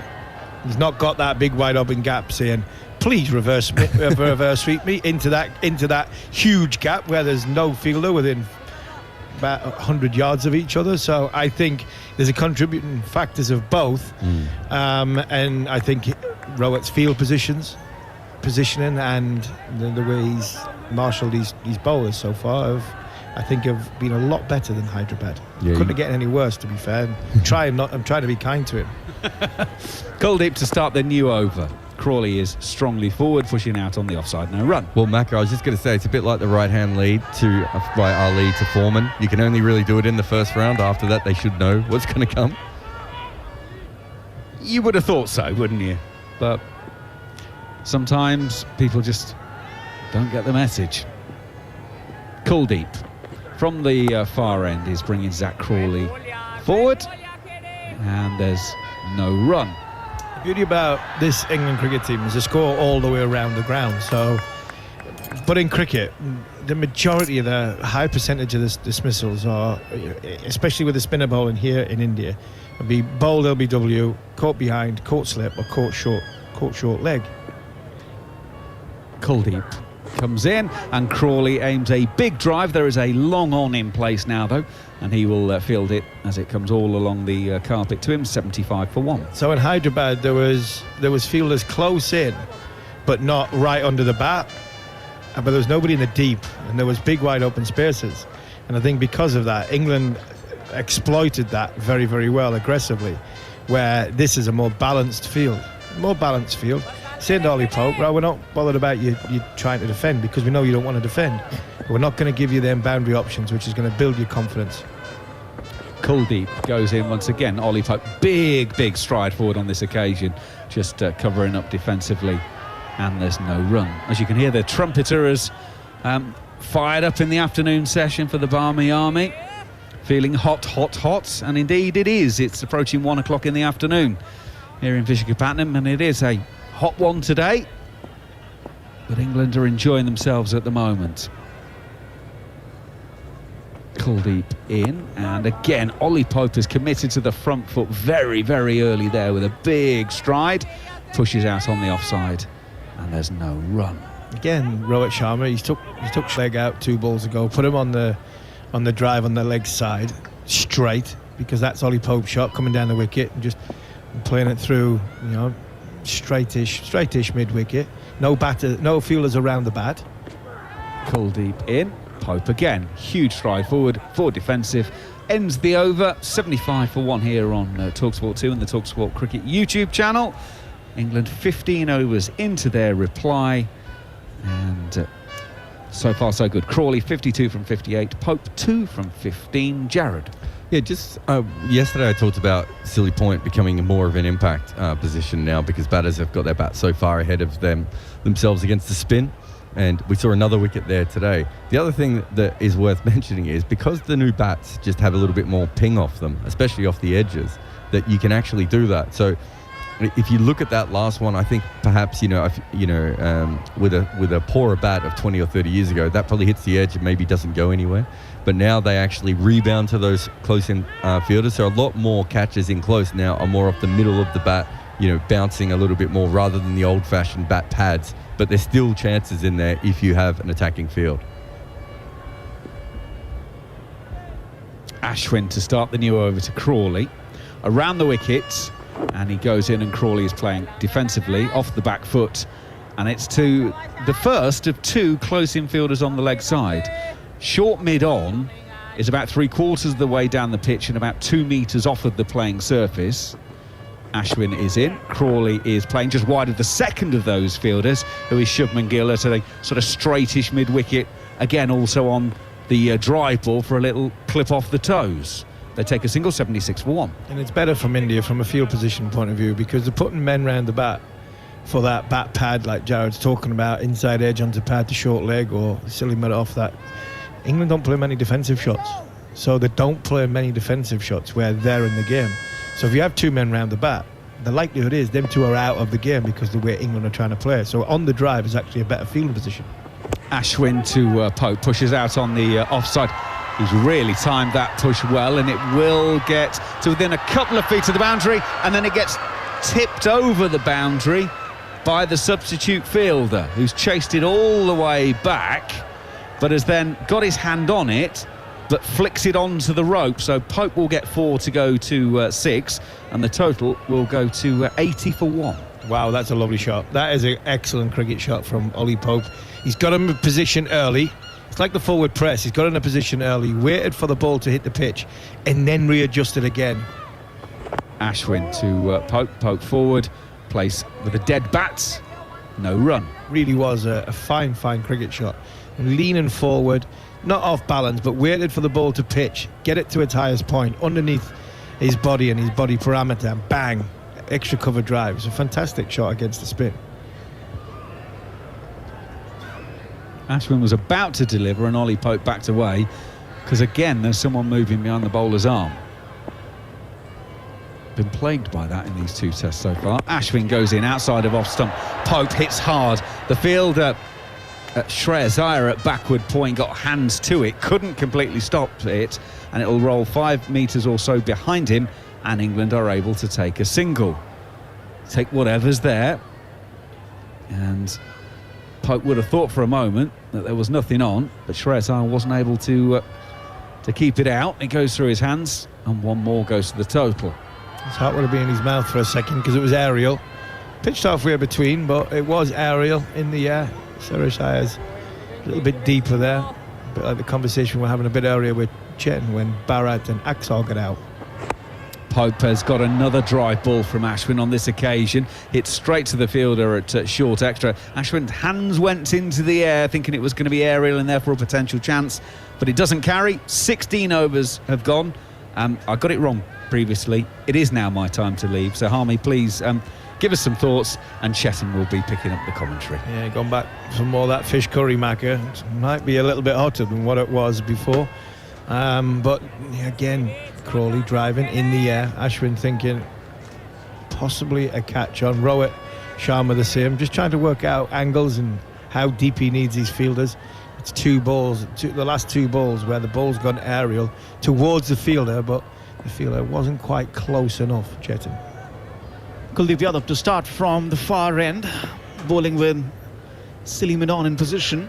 Loop drives the batter forward. Ollie Pope coming forward and defending it with a big stride. The slip in position as well. The mid-wicket in position. There's long on. Ravichandran Ashwin standing on the boundary. There's mid-off cover and backward point in position as well. Kuldeep Yadav again, big loop on that. Pope forward once again, defending it. There's nobody on the offside in the deep. A couple of fielders towards a square leg fence as well. Kuldeep Yadav once again onto the middle stump. He's played it towards mid-wicket. No run. How are you liking that loop on Kuldeep Yadav's deliveries, Harmy? I think he's looping it because he's trying to get it full. He's trying to get it up there. When he's been finishing his action and driving into the surface, he's been bowling it far too short. This time again, Fuller on the off stump. You could hear his voice at the time of delivery. varying his pace a lot. Ball at 79 and 86. I think he's got to do that to get it up there. I think it's taking a lot of effort to get the ball full, but actually have revolutions on the ball, get it to spin. So again, this time quicker through the air. And 87 clicks that one. Pope was able to move back into his crease and play it towards mid-wicket. So he's not going to bowl you flatter deliveries. He's going to, you know, push it up in the air, try to pitch it up as well. This time outside the off stump, so Pope is forward and pushes it towards the wicket point region. Akshar Patel will field it for a single. And that's a good ball. That is a really good ball in a good area. But again, it just seems as though it's taking a lot of effort from Kuldeep Yadav to get it full, to get it outside that off stump. So it is turning. He's got the ability to turn it both ways. The minute he tries to bowl it either a little bit flatter or what seems to be the one that just goes straight on, that's the one he drags down short of a length, back of a length, and it's an easy clip ball off the legs. There's no real mystery to it because it's that short. You can read it as a batter, you can read it off the pitch and not hit it where you want because there's no pace on it, but it's not as venomous as the one that's bowled a little bit above the eye line into a good length, and that's the one that's causing the England batters some concern outside that off stump region. It's going to be Ravichandran Ashwin to bowl from the DV Subbarao end, which is our commentary box end really. And he is bowling now to Ollie Pope with a slip in position. Rajat Patidar was at forward short leg. He's gone to backward short leg. There's Shubman Gill at mid wicket. There's Mukesh Kumar at long on. There's mid off extra cover and backward point in position. It's Sarfaraz Khan as the sub fielder who's fielding at extra cover. Beaten outside the off stump. Ashwin really interested in that, thought there was an outside edge, but no, he invited Pope into that drive and almost a half-check drive from Ollie Pope there. Just having a conversation, Ashwin and Rohit Sharma, Bharat, about whether Ollie Pope nicked that, but that was a good ball, just outside off stump. Ollie Pope's flicking at things. He's getting in a position early, and he's not in a bad position when it comes to, you know, front foot, then not overbalanced, head's not in a bad position. But because he's flicking it, his hands are going way out in front of himself, and that then's taking him off balance. There's some real turn on that one, coming in, beating Pope. This time on the middle stump, much fuller as he drives it down the ground towards long on. Mukesh Kumar fields the ball, and he is on ball shining duties clearly. Took a long time to throw it back to the bowler. India working on it to get some reverse swing going, but the outfield is really lush. As Ashwin once again to Zach Crawley, and he's flicked it off very cleverly towards the fielder at deep mid-wicket. Just a single there, so rotating the strike very well. England still trailing by 312 runs. You're listening to us on TalkSport 2 and also on TalkSport Cricket's YouTube channel. Please do leave your comments either on YouTube or on X, formerly Twitter, and we'll try to take them on during the tea break. As the reverse sweep comes out from Ollie Pope, Rohit Sharma and KS Bharat were interested in an appeal, but Ashwin this time saying it was outside the off stump. But that reverse sweep, Harmy, has finally come out. Yeah, it's finally come out long enough now. 27 balls he's been there now, so he can assess whether the ball's gonna, you know, the right line. Can he get himself in a position where he's outside the line? He hit that. That's why they haven't gone up. This time Fuller on the leg stump, and he's driven it towards the fielder at fine leg, who's up a little at 45. Wasn't as much turn on it, this one. Not much bounce either. That's why he was able to go for that reverse shot. Yeah, there wasn't as much bounce. That's the thing. Even if there's a lot of turn, if it's full enough and there's not much bounce, he can get over the top of it. Ashwin to Crawley, who's smashed it in the air a bit and then found the boundary. It's gone over for 6. Vacant region between long on and mid-wicket, but again up in the air and clearing the boundary. 60 not out for Zach Crawley now. Yeah, as the Barmy Army, you can hear them. 6 more to the England. That's a lovely cricket shot from Zach Crawley. Sees the line, picks the line up very, very early. Knows it's turning back in. Knows where the man is in the deep, who's square at deep square leg. Knows he has to get it in front of square. He's just picked it up beautifully. Middle of the bat. A little bit of a free hit because all the men on the leg side are in the circle in front of square. And it was a well-executed slug sweep. We also have Jared Kimber with us. Jared, what do you have for us on Kuldeep Yadav? So I've just been looking at how often either of these guys ever face left arm wrist spinners. Okay. So Ollie Pope has actually faced some left arm wrist spin before because he's faced Kuldeep Yadav. Kuldeep once again from the far end, bowling with a slip. Pope comes forward and defends it. But before today, he had faced 20 deliveries from Kuldeep Yadav. And that's the only 20 deliveries he's ever faced from a left arm wrist spinner in red ball cricket.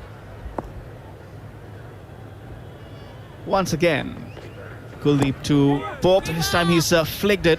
Shubman Gill at mid-wicket will feel it, but gives the time to the batters to cross over for a single. It's 92 for 1 now. Pope is on 11 and Crawley on 60. Before today, Crawley had never faced a left arm wrist spinner in first class cricket. And even if you look at like their T20 records or ODIs or anything else, they just don't play it at all. Crawley has faced Kuldeep to Crawley on the off stump, and he's pushed it. I mean, the left arm unorthodox spinner is a bit of a rarity in international cricket, isn't it? It's less than 1% of deliveries in professional cricket. In international cricket, Jared, but there's not many in England, is there? England is specifically where there's a problem. There's, obviously Jake Lintott's come through and changed things a little bit, Harmy, but no.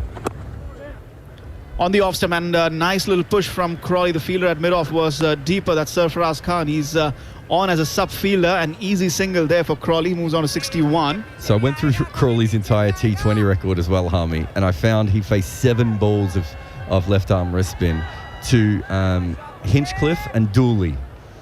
Those are 2 random Australian spinners that somehow he bumped into at one stage, and they have not played a lot of cricket either, those 2 guys. And Pope had faced some from Darcy Short, the Australian batter.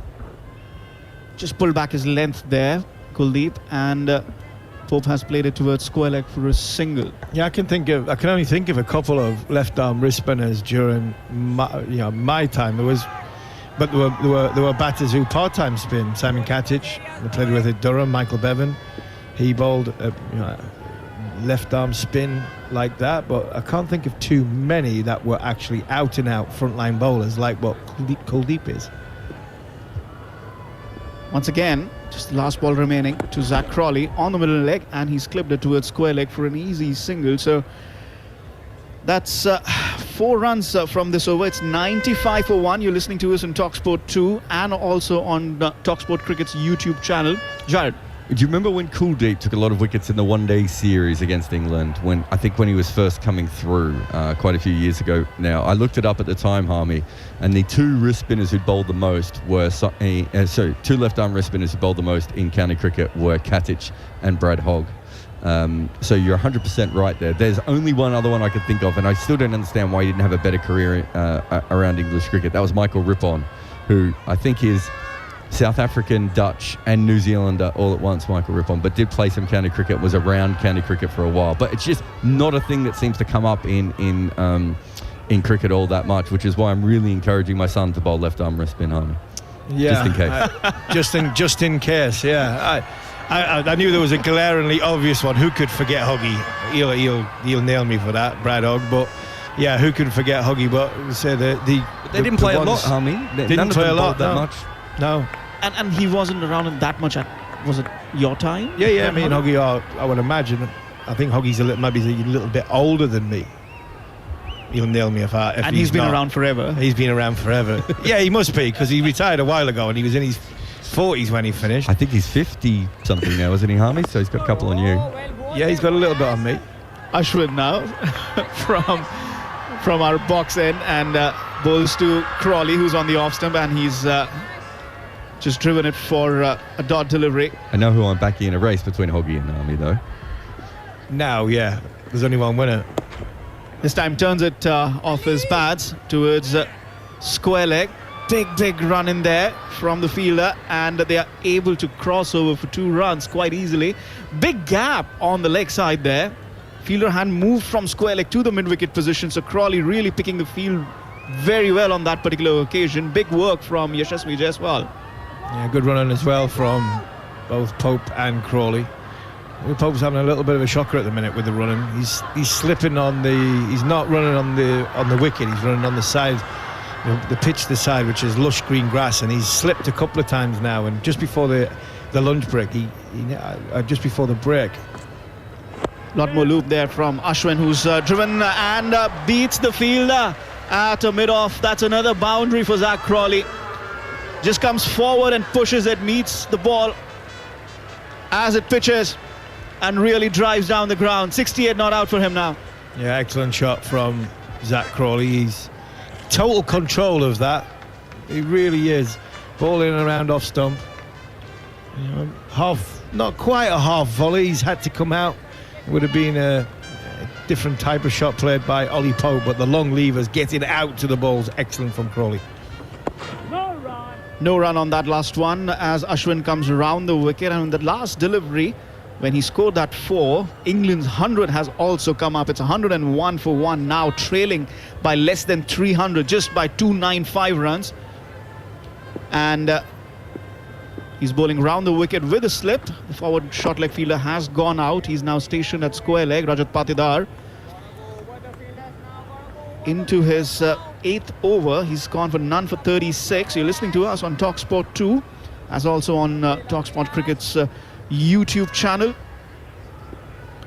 Ashwin once again to Crawley, just the last ball of this 20th over of England's first innings. Rocks back onto his crease and plays it late. There's a big chase for the fielder, but he will be beaten, and another boundary to finish the over.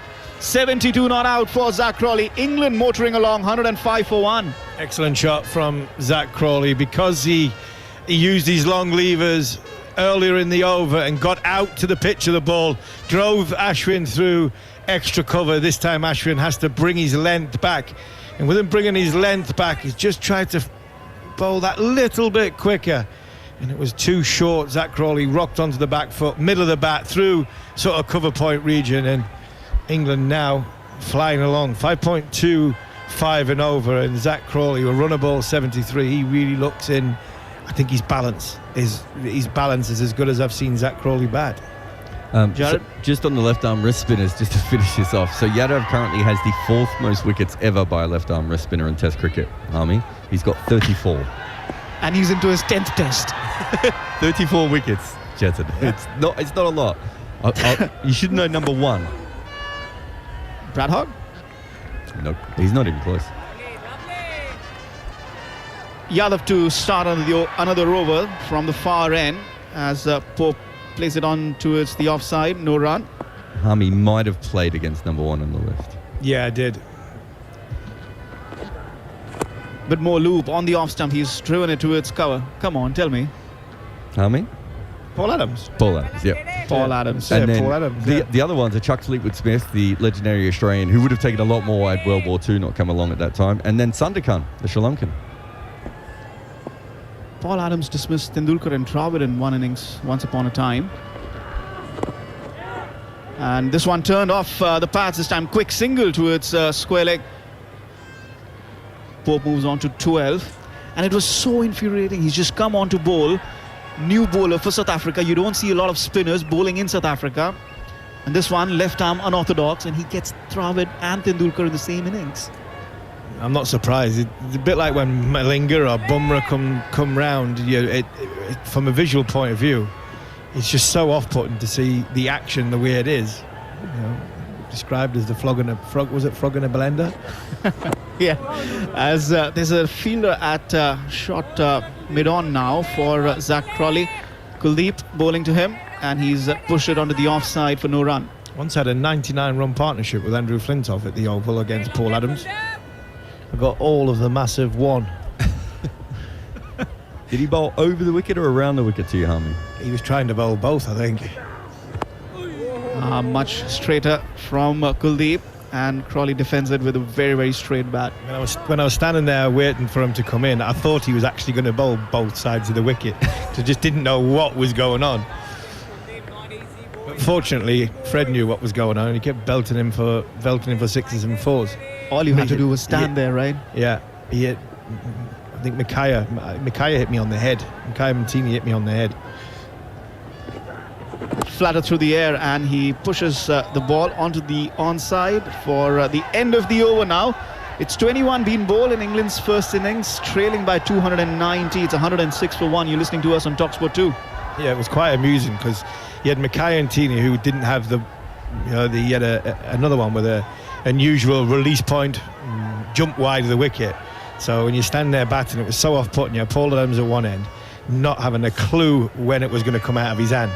And then Mikhail Montini, when you lined you up, when he bowled a bouncer, I was like, he is going to hit me in the head every ball. If he bowls me a bouncer, I have got no idea picking up line and length, and it's going to hit me flush on the head. And he did. Where was Paul Adams' release point? I mean, where do you think I've got no idea. No? I've got no idea whatsoever. I was quite happy at Mikhail's end because he was going to hit me on the head. I could try and get out of the way of that. I had no idea what Paul Adams was doing with the ball or when he was going to let go of it. Right, there's going to be a bowling change. It's Mukesh Kumar, who's been very expensive in his first 2 overs. Went for 22 runs. He's going to come and replace Ravichandran Ashwin, who's also proven expensive in his 8 overs, none for 40. And he's replacing him from the D.V. Subbarao end, or the end, like I mentioned earlier, where the commentary boxes are. So Mukesh now into the attack. Harmy, what do you think of this change? I think it's a good change. I think Rohit Sharma is trying to be proactive, like what Ben Stokes is doing, changing things up, make something happen. 2 slips in position, both really wide, almost like a second and a fourth slip or a fifth slip in position, might even call it gully, and a very packed offside cordon as well as Pope drives it forward for no run. Mukesh really struggled in that opening burst with the new ball, struggled with these lines. A little bit Bumrah did the same, Bumrah and Siraj did the same. At Hyderabad, they really struggled to bowl at Duckett with the brand new ball. So, older ball, 21 overs old, looking at the field, gonna bowl stump to stump, try and bowl that little bit straighter to Ollie Pope, not give him too much room outside off stump, and just try and bowl some dot balls and see if you can put in pressure in by reducing the scoring rate. Mukesh Kumar onto the pads this time, and Pope wanted to play it on the leg side. Missed it completely, and Mukesh Kumar looked interested. Not much of an appeal, but Bharat is running in to have a chat with Rohit Sharma. Bharat's keen. Bharat's really keen. And he didn't even appeal that much. No, Bharat's keen. It looked as though it was going down leg side with the angle. Maybe he's nipped back. But Bharat was very keen. Oh, wow. If Barrett's keen ever again, I think Robert's going to tell him to go back. Just go back. Just go back. Just go back. This was really... Just go back. This was going down leg side. If you think that was close, just go back. Don't even speak to me. Right. So Rohit Sharma is not at slip anymore. He's at mid-off for the fast bowler. It's a long walk for Bharat to say, okay, you know what, I'm interested in that one. Fuller delivery from Mukesh Kumar as Pope comes forward and plays it to Ashwin at mid-on for no run. That wouldn't hit another set down leg side, that. It really wouldn't. It's nipped back a long way. Yeah, I think Rohit dismissed the idea of that very quickly. Inexperienced wicketkeeper, inexperienced bowler, and the excitement of potentially trying to take a wicket. It's got to pitch in line, it's got to hit somewhere close for you to overturn an umpire's decision, because that would have missed by a long way. So Kumar is now angling it into the stump. So now they've got Rajat Patidar at a very silly mid-wicket position. Kumar once again to Pope, again onto his pads, and he's found it past the fielder. Patidar was stationary, didn't even move. There's nobody in the deep to cut it off, and that's a boundary. Well played from Ollie Pope. That's a fine shot from Ollie Pope. It's just got on with the angle, a little bit like the ball before, which hit him hard on the pads. It's going down. It's a good move, this, for me, from Kumar. Bowling straight, 5-4 field, trying to drag Ollie Pope forward. But that was a fine shot. The challenge for Rohit Sharma now is, if he wants his bowler to bowl straight, he has to get his angles right. I actually think Rohit Sharma's on the wrong side. I think he should be where Ashwin is, because I think he can see the leg side field and leg side angles a little bit better. Ashwin is stationed at mid-on. This is short of length from Mukesh Kumar on the off-stump, so Pope trying to defend that. 50 partnership is also up between these two. 51 of 69 deliveries. It's come up in really good time. England 110 for 1. We also have former England international Darren Gough with us. Goughy, good partnership this one for England as well. Well, it is. I mean, the two players that are confident. They're back the game. They've got a game plan coming in. Ollie Pope again started a few nerves about, wasn't they? He could have been stumped, actually. First ball, lost his balance coming over from Kuldeep. But he's comfortable now. He's at the crease, and Crawley, he's just played beautifully. Some beautiful shots all around. Fuller delivery on the off-end middle. Pope turning it again, but this time finds the fielder at silly mid-wicket. That's Rajat Patidar. So dot delivery to end the over. England 286. They trail by currently. It's 110 for 1. Word from Steve Harmison and then Darren Gough as drinks come onto the field. Yeah, it's been a good session. Excellent back up what Goughy's saying there about Zach Crawley. That's, from a balance point of view, that's as good as I've seen him. It really is. Standing tall at the crease, getting out to the pitch of the ball, not chasing, not getting his hands away from his body, keeping everything really tight, close in, and making the bowler come to him. And once the bowler came to him, because he's got a huge array of shots around the pit, around the ground, he's been able to access the boundary at will. So for me, it's been mighty impressive from Zach Crawley, Darren. Yeah, absolutely fantastic. You're right. He's looked really comfortable at the crease. I think in the first test he got 2 starts, didn't he? He looked really, really good. He was playing positively, playing all around the ground, sweeping, playing the seam as well. And Bumrah got 6 wickets in that first test. But here, so far, he has played some wonderful shots. He tucked into Bumrah, 4 fours in one of the overs, 72 from 75 deliveries. Him and Duckett again got England off to an absolute flyer. Like I said, Pope's come in, a little bit of a nervous start again, but he's getting in now, 17 of 40 deliveries. But 110 for 1 here at Drinks.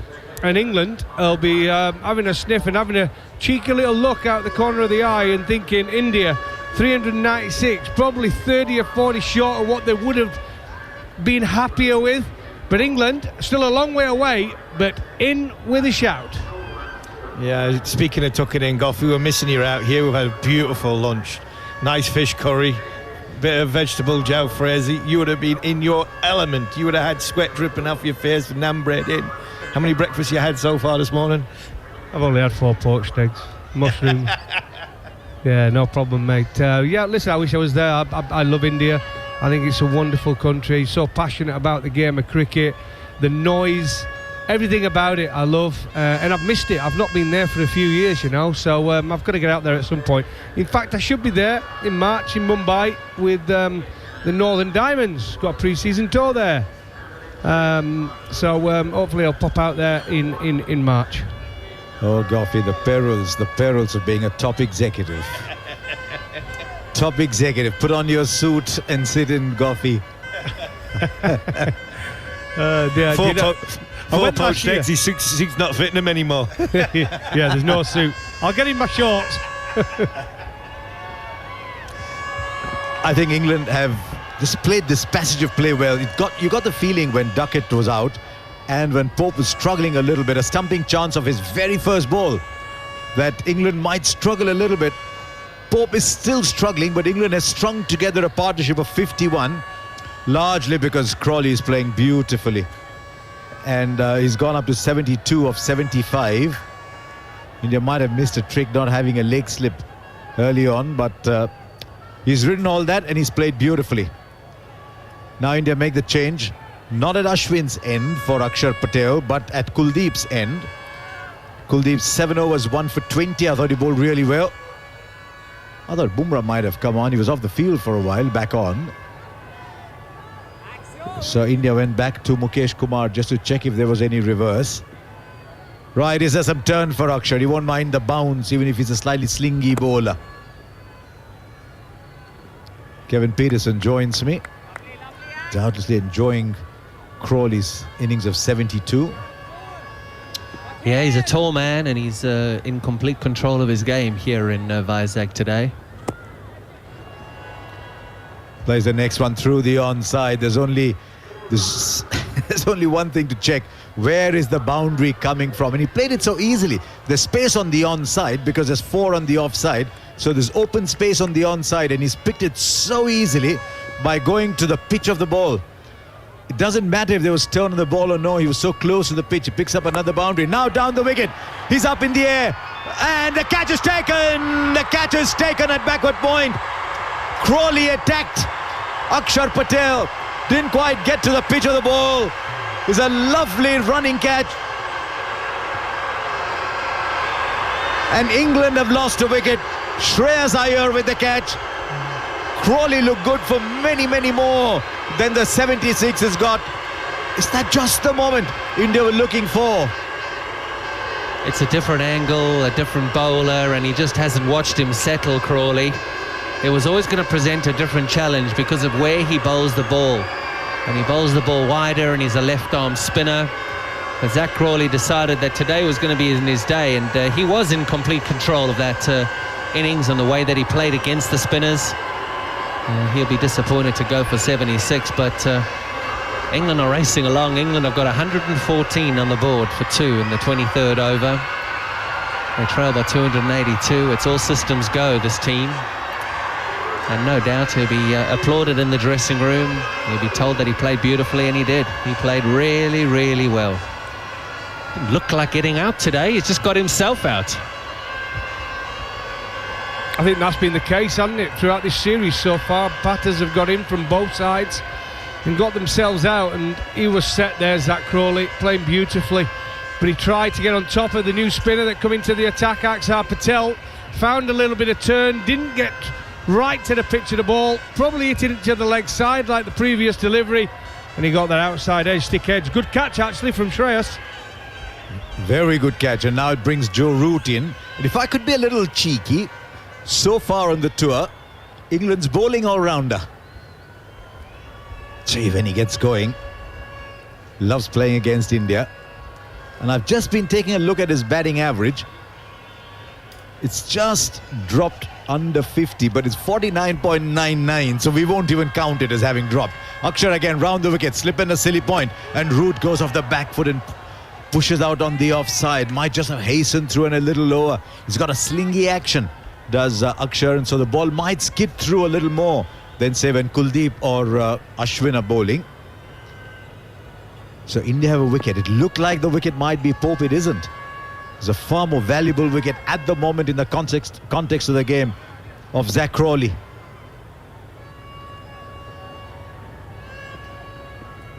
From round the wicket again, and out comes the reverse sweep and finds its way to the boundary. Joe Root is off the mark. Yeah, he's off the mark to a shot that hasn't been played that often in the 23 overs that have been bowled here. It's the second time the reverse sweep has come out, and it's almost because it's not a high percentage shot on this particular wicket, and I say that because the bounce is different to Hyderabad. But Root is a genius. The Root is one of the best players, probably one of the greatest that have played for England, and if anyone can do it, it is Root. The surface just keeping low, that next one again, and Root is in front of the stumps, pushing it out, and over in which a wicket was achieved for India, but 8 runs came off it. That's the way England play. 118 for 2 from 23. Yeah, this surface has got a bit more bounce, and it might be because of the red clay that's underneath the black soil. I don't know what's that all about, Harsh. I always thought it was black soil here, and then I got here the day before the test match, and they said no, there's red under black. There's an inch of black. I'm just relaying what the groundsman said. I don't understand pitches. There's an inch of black and red underneath. Now, Darren Gough with 4 poached eggs within him might be able to give us an answer. I've no idea. But what I do agree with is KP when he talks about the reverse sweep. I think that's been quite evident. But there is a bit more bounce here, and it's not the shot where you get excessive turn. It's a safer shot. But on this pitch, they can use the feet, as Zach Crawley tried to do. Right, Bumrah comes on. I just wonder what Mukesh is thinking here. He's been given 2 overs to the new ball, taken off. He was expensive. Ball 1 over, and that was just an experiment to see if he was getting the ball to tail in. Bumrah's the more skilled bowler. Bumrah's on for Root. That's the big play here. This is man versus man. It is Bumrah versus Root, and they understand and know how big that wicket is. For the moment, to a wide slip and a gully, It's Pope in strike with a catcher at short mid-wicket. Bumrah in again, he bowls. And Pope goes down, crouches and pushes it back. The difference is, I think he's got a wider skill set, Bumrah. He will tail the ball in if it is there, but he's also got the ability to move it away, bowl the straighter ball, bowl the Yorker. So he's got more tricks. He's got the full armoury, mate. That's why he got 6 wickets in that first test on a pitch that wasn't really conducive to anybody who bowled any sort of seam. But this one's had a little bit. We saw Jimmy Anderson perform beautifully with a ball, picking up 3 wickets. And I would expect Bumrah to cause the same problems. We'll wait and see. Jimmy Anderson's a very tough act to follow. He was sensational today. Here's Bumrah again from right arm over. Poking at it is Pope. Searches for a single. Bumrah's not too happy with the fielder at Gully, who threw the ball hard at the stumps. He's stingy. He doesn't want the ball to ricochet off the stumps. Yeah, there's one of two things. He doesn't want the ball to ricochet and go for runs of his own bowling, or he's working that hard on the cricket ball, he doesn't want any indentations on the shiny side, so he prefers to keep the ball up. And that's what actually happens in a lot of teams when the fast bowler's got the ball and he's getting the ball to move and he's working hard to get it to just either swing conventionally or go reverse. You don't want many people touching it. Playing and missing. That ball left him. And there's a little nervous prod again. 43 balls now for Pope. Still unrecognizable from the player who played that innings in Hyderabad. And just tells you what a great game this Test cricket is. You turn up, it's another day, it's a different surface, different kind of contest. And even an Ollie Pope in the form of his life can struggle. Little tentative Pope at that one. You talked about the shine and the shape on the ball. We're talking to him yesterday before play began. We asked him about how it is if a spinner's taking the new ball at the other end. And he said, I'm constantly in the spinners here. Shine the ball, shine that side. You can see how much he's shining it at the moment. He's at the back of his mark. He's shining it all over his thighs, Bumrah, and he's getting the ball to talk. That's what he's doing. That ball to Pope went away from Pope. We know he's got the in-swinger. Now and again, what's the offering to Pope? Drives. Still slightly tentative with his footwork out to mid-off. He also said, look, we cannot use saliva anymore, so we've got to try that much harder to keep the ball going. How did he go about it, Goffey, apart from the means? I'll tell you what, the one thing, there is one skill when you're fielding on the boundary and you do pick the ball up. You've got to have the knowledge to turn the ball around, so when you do throw it, so it bounces before it gets to the keeper, it does land on the rough side, right? So there is a skill to that, by the way. The saucer. Correct.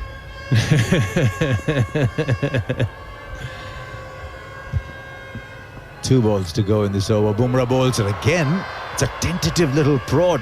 His feet are going nowhere at the moment for Pope. He's just standing where he is and thrusting batted ball. It's a beautiful, beautiful delivery. I was watching the monitor and watching on TV, Harsha. I think you might have been watching the play.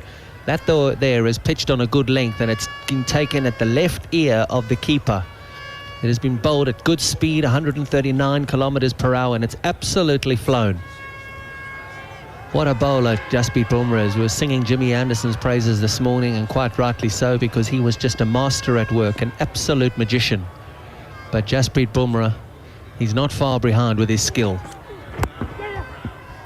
Jags that one into the right-handed Pope, will play it with the turn out to mid-wicket, with the movement rather, out to Ashwin.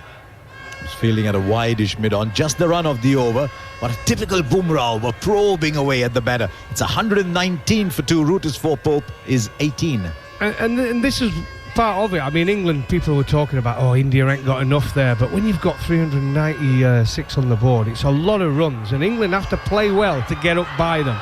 And to go past them would be an unbelievable effort, because you're going to have to bat last on this pitch. That's what India will be hoping anyway, winning the toss.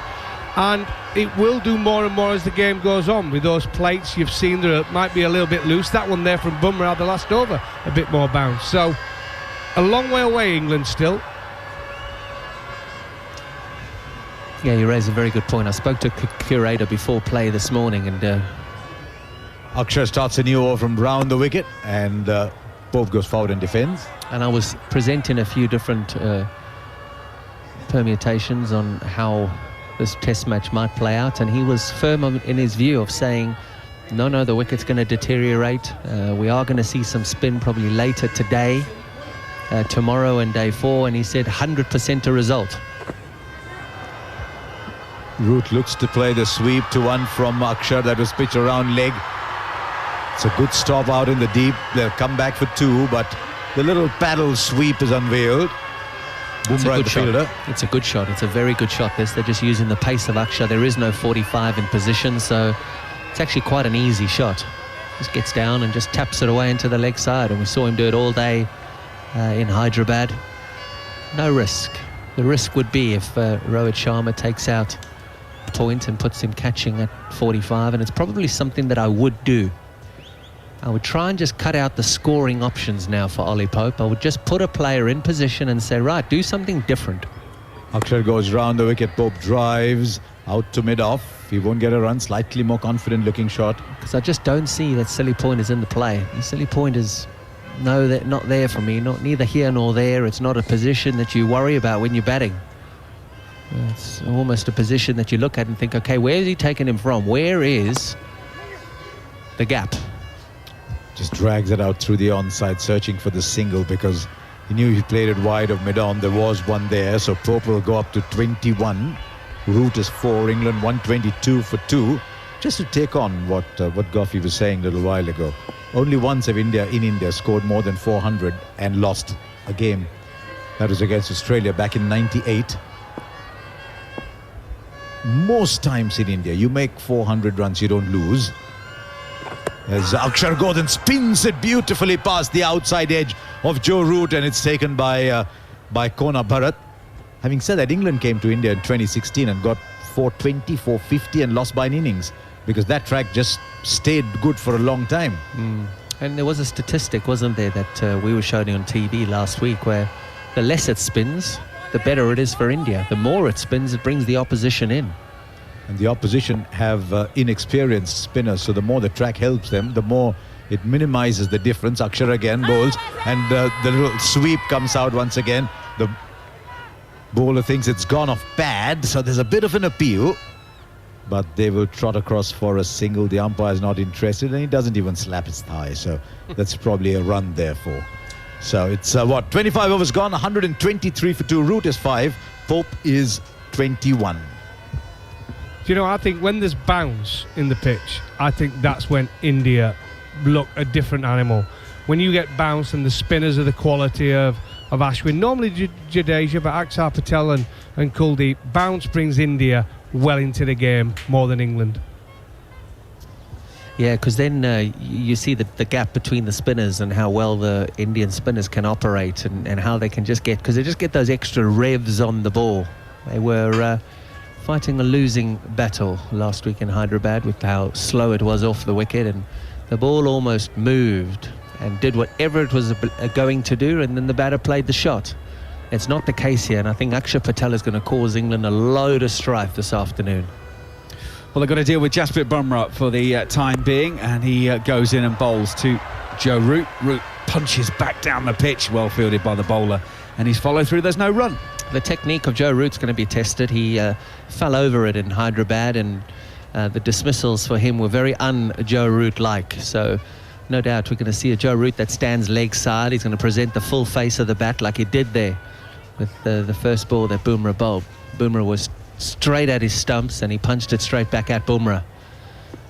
There's a lot on Root. He doesn't often miss out in 2 test matches, and I count against him to get it right here. 2 slips in the gully waiting behind Root as Bumrah goes in, and Root allows this one to bounce through and go through to KS Barrett, and there's no run. Root 5 from 7, Pope 21 from 50. The 2 men to go. Zach Crawley on his birthday, 76 from 78.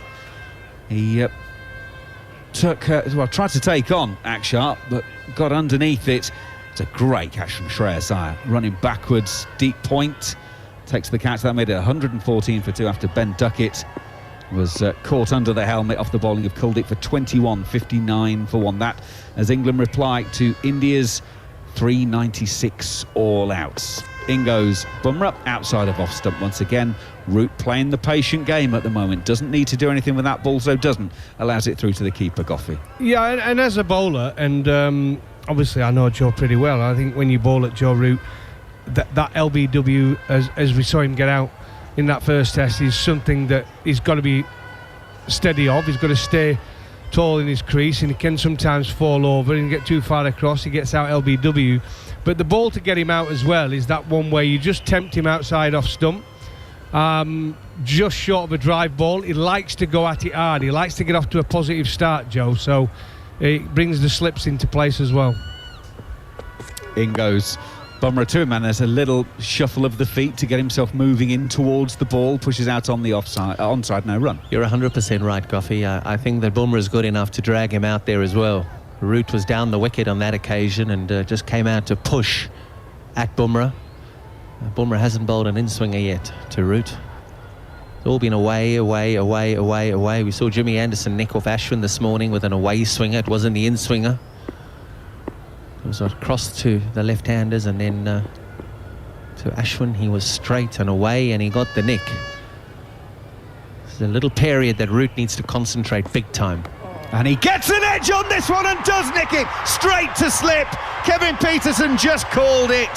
It's 123 for 3. Root goes for 5. And if you listen back to the highlights later, you might just hear Joe Root go, oh no, as he nicked that one. There was a groan through the stump, Mike. Root goes for 5. 123 for 3. Yeah, Goffey, you actually mentioned it just before I confirmed exactly what we've now seen here, because it's almost plain to see that when a guy is fighting his technique as much as Root is fighting his technique, 2 opportunities to get him out is something that's not very often presented, because he's such a quality player. And there's certainly a Bumrah effect that's happening now with Joe Root. Mukesh bowled 1 over and he was taken off because Root came in. And the Indians decided, okay, we're going to test you. And Bumrah did not bowl a single delivery into Joe Root. And how did Joe Root get out in Hyderabad? It was the big in-swinger that got him. Absolutely, and they've got plans for him, and that's why Bumrah come into the attack. Joe Root's coming out. He likes to go at it outside off stump early on. Slips always come into play. When he's in form, it goes for 4. When he's slightly out of sorts, you've just seen what happens. He gets caught at slip. But Bumrah kept it out there, and Joe was expecting that straight one, and it didn't come. And it's a huge wicket for India, getting rid of Joe Root. I say he averages just about the 50 mark. And it'll be the same plans to Johnny Bairstow. Johnny Bairstow comes in, we all seen him. The first few balls when his feet are not moving, straight as you can to Johnny Bairstow, looking to get him LBW and bowled. Root has now been out to Bumrah 8 times in 12 tests. There are not many bowlers in what say that. But he gets his man. Right, Bairstow is in and will take guard. 2 slips, gully. Backward points. Extra cover, mid-off, mid-on, mid-wicket, long leg, the fields. Just gone 1:30 in the afternoon. Visakhapatnam coming up 10 past 8 in the UK. Good Saturday morning to you. Here comes Bumrah, and he goes full and straight in towards the toes. Bumrah really wants an LBW. It was Yorker length. Where it's gone down to long leg would seem to indicate that it was going leg side. The umpire has given it as leg byes, and the DRS timer counts down 9, 8, 7. They've got together, India, but it doesn't look like... No, Bumrah's going to take his cap from Murray Erasmus, and the time goes. So it's the end of the 26th over here on TalkSport 2. 124 for 3 are England. They trail by 272. Darren Gough. Well, I wouldn't be doing the team talk in that Indian dressing room, I don't know, where I've been talking about where you bowl to Joe Root and Johnny Bairstow. But Bumrah obviously knows the plans. We've seen the clever bowling to Joe Root there, looking outside the off stump, knowing Joe wants to score. He wants to get off on the front foot, wants to score and hit boundaries. And Johnny Bairstow, we all know, we've seen it in Test cricket. Early starting, get it full, nipping back to him, get through that gate, LBW. They're the deliveries that they've been loads of plans for, and they've got rid of Joe Root. Huge wicket, 124 for 3. Right, so it is going to be Bairstow on strike. Akshar will bowl from the far end, the Dr. Vizzy end, and he will come in, left arm around. Bairstow staying leg side of the ball, hits to point, and there's no runners. Jaiswal does the fielding. Just seeing the replay of that previous Yorker that Bumrah sent down. Harmy used the phrase earlier, it wouldn't have hit another set down the leg side. That was in that category as well. Barrett's not doing his captain any favours by getting excited for the last 2 he was going to refer. Bairstow stays leg side of this one, and again late square cuts this one through wide third, and he's underway with a boundary. 4 more to England, 128 for 3. Well, that's his shot, isn't it, Johnny Bairstow? We saw it in the first Test match. He likes to go on the back foot from straightish deliveries. Don't have to be that wide for Johnny, and he likes cutting it through backward point. It's interesting that the fielders that India have got there, Shreyas Iyer is the man who is at that backward point position. Now they're putting a deep point in as well, so they've recognised what Bairstow is doing. Bairstow comes forward as Akshar comes around the wicket, and he just plays defensively back to the bowler, no run. Crowd getting excited because one of the fielders has waved at them. That's all it takes to get them excited at this stage. And that fielder out on the deep cover. Jaiswal will do the fielding as Bairstow drives out all along the lush green outfield.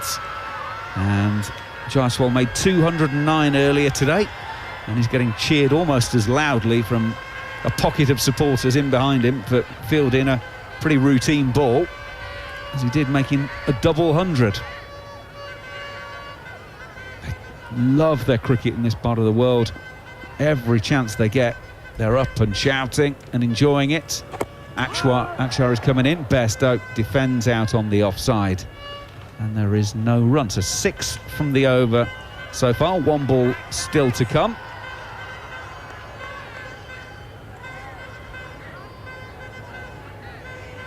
Silly point in place. Bairstow just backs away, now settles in. Akshar makes his way towards him. Bairstow a little push drive wide of mid-off, and he's going to get one. He's going to get more than one, because the fielder Ashwin never really made any impression on chasing that, and it's ended up beating him and going away to the boundary. So Bairstow into double figures with his second boundary at the end of the over here on TalkSport 2. It's 134 for 3. England, they trail by 262. Darren Gough. Well, it looks like he got them lead boots on, Ashwin, chasing after that. I think he's still tired from that first Test match. Yeah, he's got them divers boots on there, running after that one. But good shot, though, from Johnny Bairstow through the covers. Timed it beautifully. Good start. 10 off 7 balls already, Johnny. 134 for 3 on TalkSport. Yeah, it was something that Ashwin didn't really need. You could see him getting, I've been in this position, I'm sure Godfrey has as well, many times, when you think, I can stop that, I can stop that, I can stop that. Oh no, I'm not getting anywhere near that. And then I have to chase, go and get it. So, no, I think he was in the game for a little bit, but then once it picked up pace, it was a beautiful shot, like Darren said. And it was something that R. Ashwin didn't really need after bowling 8 overs. It looks a bit like us in the gym the other night. He not really making much of an impression. Speak for yourself. Well, okay, I will. I mean, Manners nearly drowned the place. Bumrah in to start a new over, right arm over the wicket, and Ollie Pope is pushing out on the offside, and there's no run. Manners actually went to the gym this morning, folks, before coming here to work. He was in the gym so early, there weren't any towels in the place. And oh my God. The attendant arrived. Yeah, for hours though. Yeah, the attendant arrived and saw this sight, I'll simply call it that, and then they went to the cupboard and produced Neil a towel. He is a ridiculously sweaty man, Neil Manthorpe. Of all the people not to have towels, he's the worst. He's like Daryl Mitchell. It's the length of time he goes running for. That's the problem for me. Anytime. Bumrah with that stuttering start now comes in, and Ollie Pope aims a drive into the cover region. Akshar Patel will field at short extra, and there's no run. It's a good area from Bumrah, dangerous area. Just on a good length, around the 5 metre mark, asking Ollie Pope to come forward, make a decision on the front foot. To be fair to Pope, he played it very, very well, and this is where Bumrah is very, very good, because he draws you across, he draws you into playing in them areas, and then he's got that one, that Yorker or that slower ball, just well disguised. I don't think we've seen that off cutter yet in this game. Bumrah goes in again. He's bringing Pope forward, pushes out on the offside. No run. We saw it a few times in Hyderabad, really to good effect. And in fact, was that the one? I think we've just now seen it. 119.8 kilometres an hour, as opposed to the normal 135, 139 of the previous 2 deliveries. In his 7th over, Bumrah 1 for 25. The other wicket takers, Kuldeep 1 for 20. Akshar 1 for 22 from 3 overs. Ashwin's bowled 8 overs, 0 for 40. Mukesh 3 overs, 0 for 26. Bumrah in once again. It's turned down the leg side by Ollie Pope, and there's a fielder down at long leg, but they'll still be able to take a couple. 2 more to the total. 136 for 3. Nice timing from Ollie Pope. Just gone on with the angle from Bumrah. He's just a little bit shorter this time, so Ollie Pope can get. I was gonna say he gets on the back foot and plays it from the back foot, but he doesn't. He gets caught on the crease a little bit, and that's what Bumrah does to you. He's more or less hit Ollie Pope there, as opposed to Ollie Pope really being in control of getting back, using his crease and just gliding it down to fine leg. Bumrah in once again, past the upper, and absolutely destroys Ollie Pope's stumps. That is the perfect Yorker. I have no idea how you're supposed to play that. Literally, there are 2 stumps lying on the ground, and there's 1 left vertical. Pope drags himself off, knowing that there's basically nothing you can do about that. He goes for 23. It's 136 for 4. That has come in like a homing pigeon at the base of middle and leg stump and dispatches them out of the ground. Johnny Bairstow got an unplayable ball in Hyderabad. Ollie Pope may have just got an unplayable one in Visakhapatnam.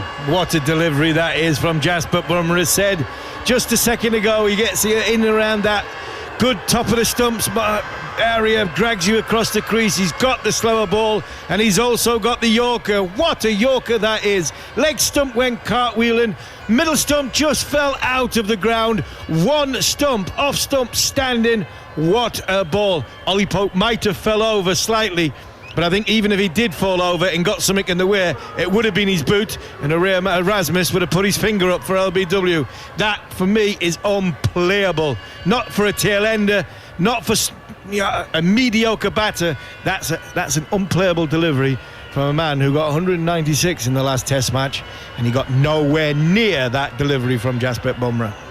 The 4th best bowler in the world has just produced a basically unplayable delivery. Jasprit Bumrah went up 1 place in the world rankings after the first Test. Ravichandran Ashwin, by the way, is still the number 1 bowler in the world. Ravindra Jadeja, number 6. And wow, what a delivery. Maka, that's where rankings and stats and all that are misleading. If Jasprit Bumrah's number 4 in the world, wow, there's 3 good bowlers out there. There's 3 unbelievable bowlers out there. Because if there is a better bowler in world cricket than Jasprit Bumrah, not just in Test match but in multi-formats, yeah, I'm yet to see it. I think he, for me, is up there with Kagisa Rabada. I think he's just ahead of Rabada as the best multi-format bowler in the world. And when you need something special, you can take the pitch out of the equation. He's just done that. Well, it's Ben Stokes, the England captain. Left-hander, so Bumrah's going to be around the wicket. 2 slips and a gully are waiting. Bumrah goes in, and Stokes allows this through to the keeper, and there's no run to complete the over. 2 runs and a wicket in the over, and we mentioned that he bowled the slower one. The last one was absolutely right up there, 141 kilometres an hour. End of the over here on TalkSport 2, and of course also the TalkSport Cricket YouTube channel. England 136 for 4 after 28 overs. And now we're in an important part here, because England have gone from 114 for 1 to 136 for 4. This is going to be an important little half an hour session. You can tell from the noise around the ground. The locals are just starting to bubble a bit. They're sensing an opportunity, 1 or 2 more wickets, and they'll be thinking big first innings lead potentially. England still trailing by 260. Now, of course, Stokes and Bairstow have some history of big partnerships. I am thinking, of course, of Cape Town. They like batting together. Akshar will be around the wicket to start the new over to Bairstow, bringing his man forward, pushing out on the offside no run.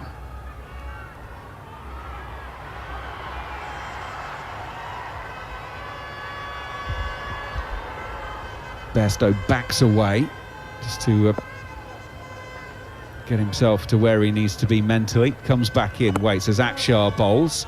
Left arm around, bringing Bairstow forward. Just playing quietly. No run once again.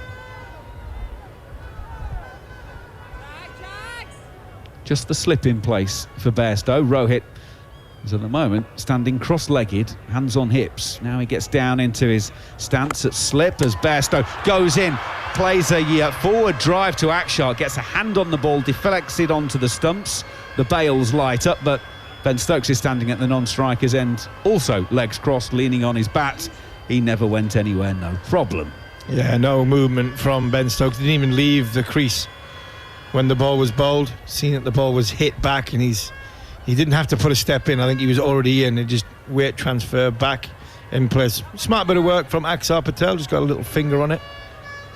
Positive shot from Johnny Bairstow. Good down the ground. Keep playing straight. Keep hitting the ball down the ground while you're starting to build your innings. Axar is in once again. Bairstow just opens the face of the blade, guides it to point. Shreyas Iyer will do the fielding, and a single is taken. 137 for 4. And again, that's good. Try and rotate the strike. There's pressure on here. England are on a little bit of a hole. The wickets have fallen quickly over the course of the last 35-40 minutes, so it's important that you don't die in that hole. It's important you don't stop the scoring rate. This team doesn't stop the scoring rate. They like to play the big shot, but just at this moment in time when India's got the crowd going and there's pressure from the infielders, Ken Stokes, especially the left and right hand combination, Ken Stokes and Bairstow, just take the ones and rotate the strike and try and build some confidence that way. Akshar is in, left arm over the wicket to Stokes. Stokes will clip to deep mid-wicket and will take a single. 138 for 4. So Stokes underway from the second ball that he's faced.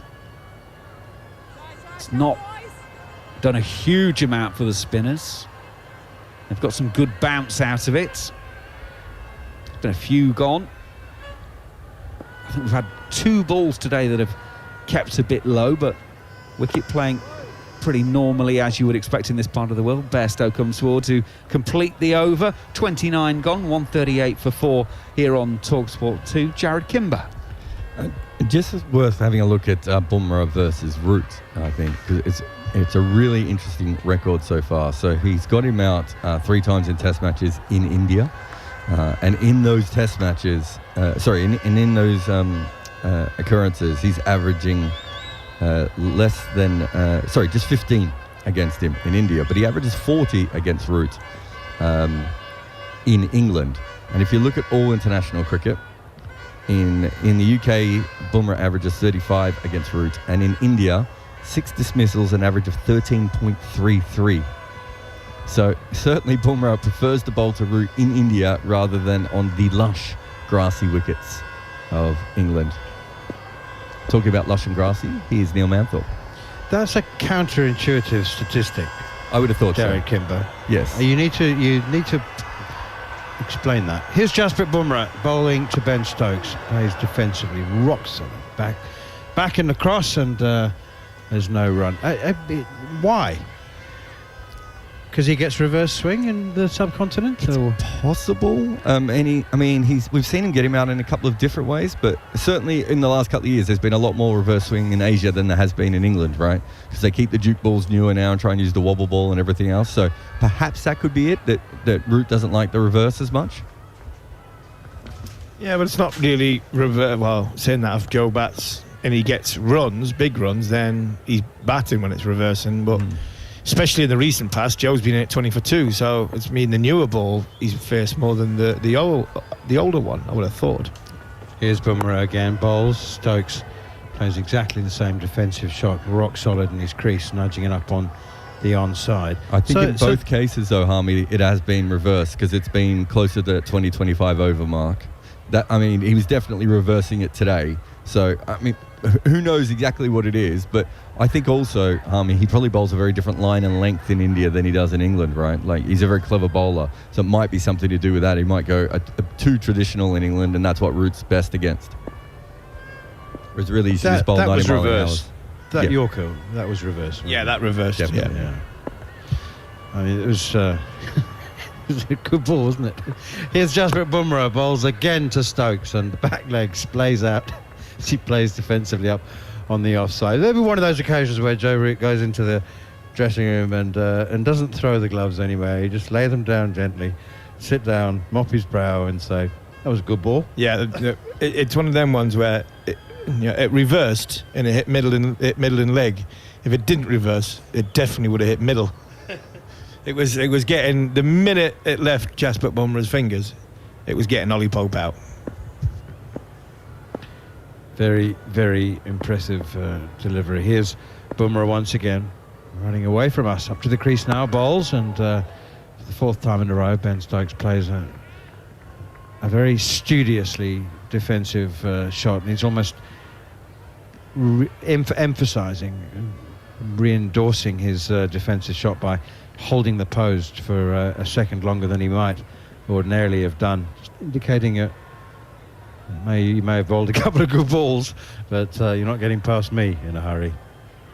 India making 396 this morning, adding 60, lost their last 4 wickets for the addition of 60 runs.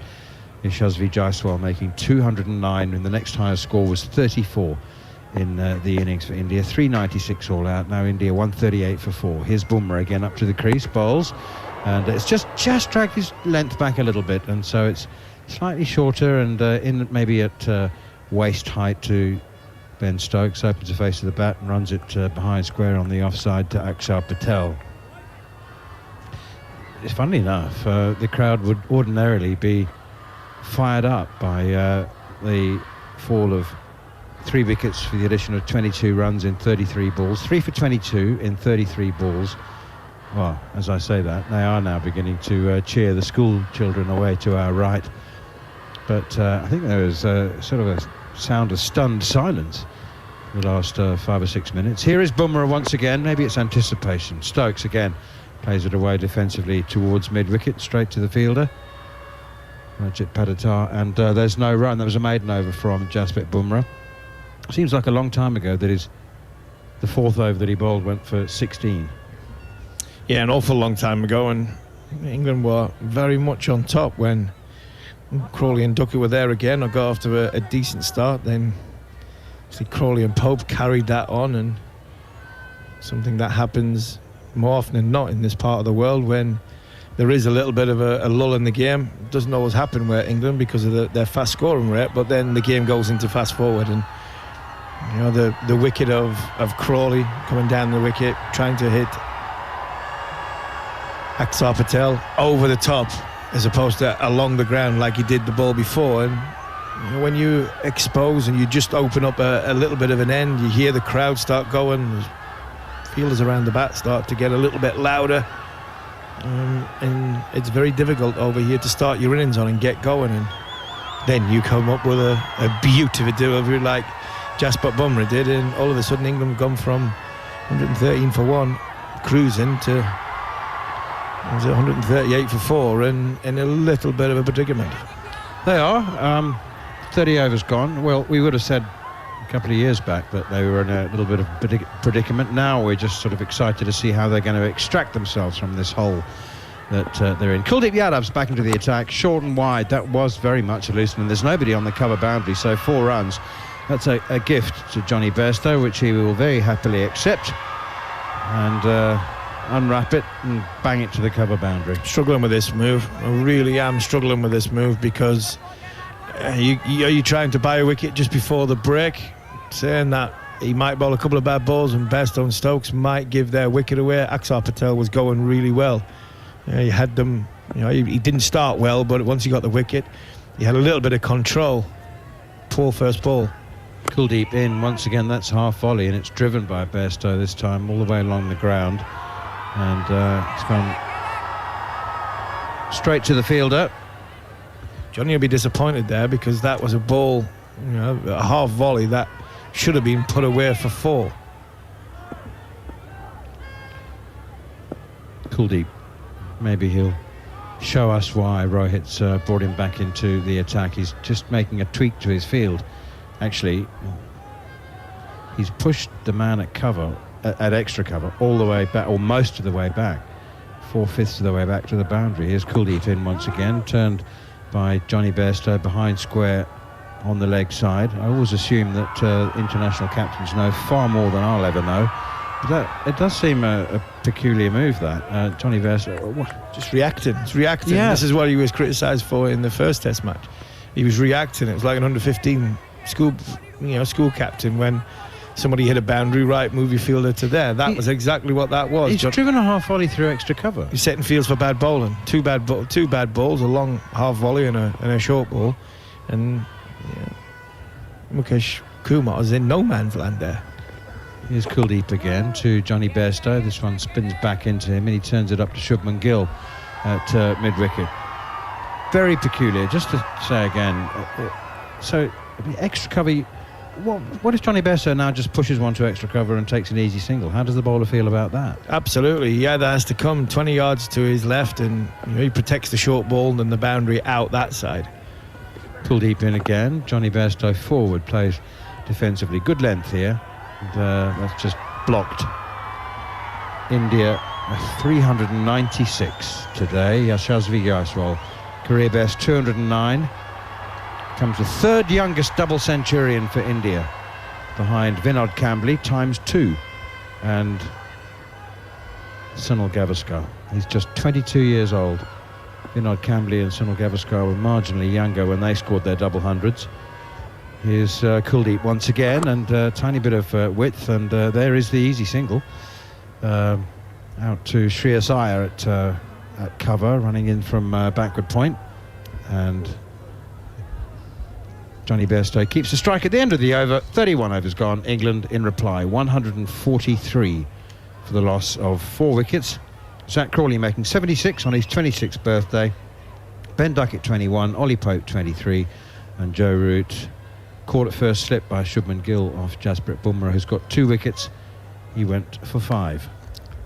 Manners, I wondered if you'd seen the new trophy that's been announced for the Test series between New Zealand and South Africa. I have, because you sent me a picture of it. Well, I did, but I don't know if I don't. I'm not there checking if you're checking your phone. You the Wangarai Shield?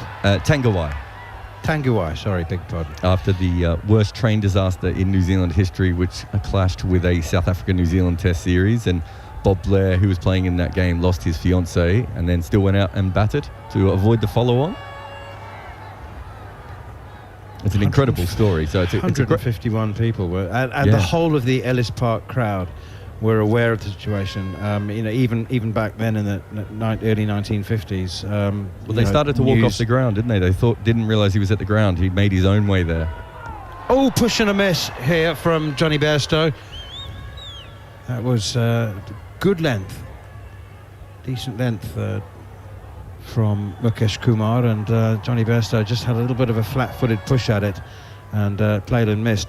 And yeah, that's right, South Africa were 9 down, and Bob Blair had made his own way to the ground, hadn't he, and walked out to bat. He said, well, I think he was in no state at all when he heard the news, and the team said you must stay at the hotel and grieve, which he did. And then I think halfway through the day, just after lunch, he'd made his own way to the ground and came out to bat. But what a tragedy that was. Here's Mukesh Kumar once again, and this time Johnny Bairstow does move his feet back towards the stumps, gives himself a little bit of extra time and punches it through the offside to the man sweeping on the cover boundary, and they go through for 2 runs. Johnny Bairstow up to 18. Ben Stokes has 1. England 145 for 4. Yeah, so it's an incredible story. If you've never heard the full story, there was a mini-series made about it in New Zealand, in fact. But just on the trophy itself, Manners, it's quite a pretty trophy by current cricket standards. I'm not sure what the actual artwork is, but it looks like a Pacific Island artwork that it's been put together. But we've seen some pretty ugly trophies of recent times, man. This one's not too bad.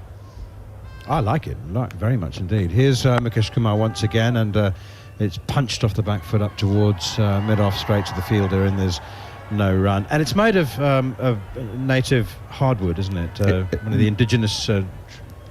I would assume so, yeah. It certainly looks like it is here. It's a beautiful design. And on the subject of that, a reminder to our large and ever-growing and loyal TalkSport 2 listening audience that we have the rights to New Zealand cricket, and we've got 3 test matches coming up at the end of the year, and if the last 2 that we did were anything to go by... Yeah, it was a shame that we only had 2 last time, so fortunately we've got an extra one. Here is Mukesh Kumar once again, bowls width outside the off stump. Super shot from Johnny Bairstow. What a punch drive off the back foot. Oh, that's a glorious shot, square of the wicket on the offside for 4. Beautiful shot. That is a really, really nice shot. He was in between going forward and back. It was all about his hands. His beautiful timing through the line of the ball. A little tiny bit of width on show, not too short, back of a length ball. But Johnny Bairstow was just dispatched it in front of square with relative comfortable ease. Super timing as well. Here's Mukesh Kumar again, and this time Bairstow drives the ball to the sweeper on the cover boundary. Akshar Patel, this time behind square on this occasion. Just a reminder, for those of you who can't remember immediately, in South Africa, England won the first test match at Mount Maunganui quite comfortably. Yeah. Stuart Broad performed brilliantly under lights. Before New Zealand came back with a resounding 1-run win in the second test of Wellington. Epic, wasn't it? I seen Paul Collingwood in Hyderabad, and I think Mark Wood bowled two bouncers which were given wide, and he questioned Chris Gaffney, the umpire, on the morning, and he was questioning him because there was a bouncer to Jimmy Anderson which probably should have been given wide, and England was still dirty about that 9 months later. Here's Mukesh Kumar around the wicket to Ben Stokes outside the off stump. That one kept a little bit low, and we'll see more and more of that as this test match goes on. There'll be some uneven bounce, mostly low, but then 1 or 2 will hit a ridge and provide a little bit of extra bounce. Ben Stokes has 1, Johnny Bairstow has 23 at a run a ball. England's 150 is up, 150 for 4. Good start in the morning session, wasn't it, Harmy? England taking the last 4 wickets for the addition of 60. Yeah, they bowled really well. Jimmy Anderson was exceptional. The 2 young guys, I think they came and showed of age. If you've got a leg spinner on your side, there's a lot of talk. I still think 2 seamers would have been handy for Ben Stokes, but when you've got a leg spinner, especially against the tail, that works in your benefit as well. And Ryan came on at the end, took a wicket, and Bashir took the last wicket. And I was really impressed with Shoaib Bashir for the whole innings. I thought he controlled length really, really, really well. 20-year-old, 6 first-class matches to make your debut in India in both 38 overs. That says everything. He looked a lot older than the years and the inexperience that he's got from an education point of view. It was brilliant. Kuldeep Yadav, left arm wrist spin in once again. Johnny Bairstow plays it defensively back down the wicket. Jared, I was fascinated to see that list actually of leading left arm wrist spin wicket takers in Test cricket. I was genuinely shocked to see Paul Adams at the top of it. Forward comes Bairstow again, playing defensively, and there's no run. Chuck Fleetwood Smith in second place. Yep. He holds the record for the most balls bowled in a Test innings still, doesn't he? He wasn't from Ashton, I don't think. Chuck Fleetwood Smith, yeah. He might have got bullied at school, did he? He would have if he come to Ashton. Yet Ovin again to Bairstow. Punches it off the back foot up to mid-off, and there's no run. Harmy, you'll like this. He's one of the rare posh Australian cricketers. Posh Australian cricketers. Yeah, he eventually ended up as an alcoholic and homeless, and he was rehomed by an Australian Prime Minister who he went to school with. He might have been from Ashton. He certainly liked to drink. I think you would have liked hanging out with him. He's quite famous for that. He crashed a Jeep in the army. Sounds like my man. I think anybody might be tempted to turn to drink having bowled 120 overs in that Test match. Here is Kuldeep once again. Forward comes Bairstow, pushing it straight back to the bowler. It crashed, crashed the Jeep. What's the sign outside here? There's all the signs on the roads have got little quirky signs. Traffic warning signings. Where the one outside this cricket ground says, "Driving is risky after whiskey." Yeah, risky after whiskey, innit? Yeah. It's Kuldeep Yadav again. Bairstow drives square of the wicket on the offside, and there's no run. Well, if I remember the story correctly, there's one run, I beg your pardon. He was in the army during World War II. It just kind of went missing. He wasn't on active service. He was in Australia as a PE instructor with Bradman, I think, and he just took the Jeep, Harmy, got drunk, and then crashed it, and then just walked home. So it was very similar to the SCG story of yourself and the boys. So I think he would have fit in quite well with you guys. He sounds like an interesting character. I think he was born in England, Jared. And he's got to have been born in England with a surname like that. Yeah, Jared, could you just check that? Because it was 100 years ago. I think he was born in England, and he ended up in Australia and playing for Australia. Kuldeep in again. Ben Stokes power sweeps through mid-wicket for 4. Oh, he's hit that hard. And deliberately in front of square. There is a man on the boundary behind square on the leg side, which is why he hit it in front of square.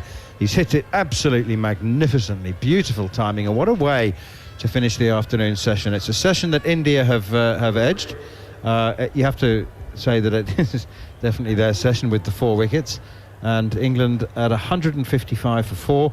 Yet again have to find a way, which no doubt they will, to dig themselves out of this situation, because they are still trailing by 241 runs. So India with more than their noses ahead. I think they're ahead by a full length in the Test match at this stage. But England enjoy being behind. They do enjoy being behind, and they're flying along. 127 runs in that session and 27 overs, 4 wickets down, going flying along at 4 he went along 4 and a bit and over in that session. But that's the beauty about this England side. The scoring rate doesn't slow down even when they lose wickets. The scoring rate still stays high, so they're always pushing the game on. It's not as though you have 2 quick wickets and then everything stops. They keep trying to push that on. So with that, even if they do have a couple of bang bang, there's the 2 wickets. England are still edging that closer and closer to what would be India's total. So yes, it was India's session, but with Ben Stokes, Johnny Bairstow at the crease, Ben Foakes to come, England have got batters further down there that can hang around a bit in Hartley and Rian Ahmed. So I think India, yes, well ahead of the game at this moment in time, but while Stokes is there, like he said many times before, while he can affect it, he'll always believe that he can come from behind and get his team in front. The players are about to join the umpires, and the Indian fielders are on their way to be joined by Johnny Bairstow and Ben Stokes. Chetan Narula has moved out of the summariser chair. Steve Harmison moves in, and Harmy will give you some thoughts on the potential for the next couple of hours or so. We've still got 36 overs left in the day, and Harsha Bhogle will be your first commentator after the tea interval. England 241 runs behind, 6 wickets in hand. Stokes aggressive, that last ball before the tea break, slog sweeping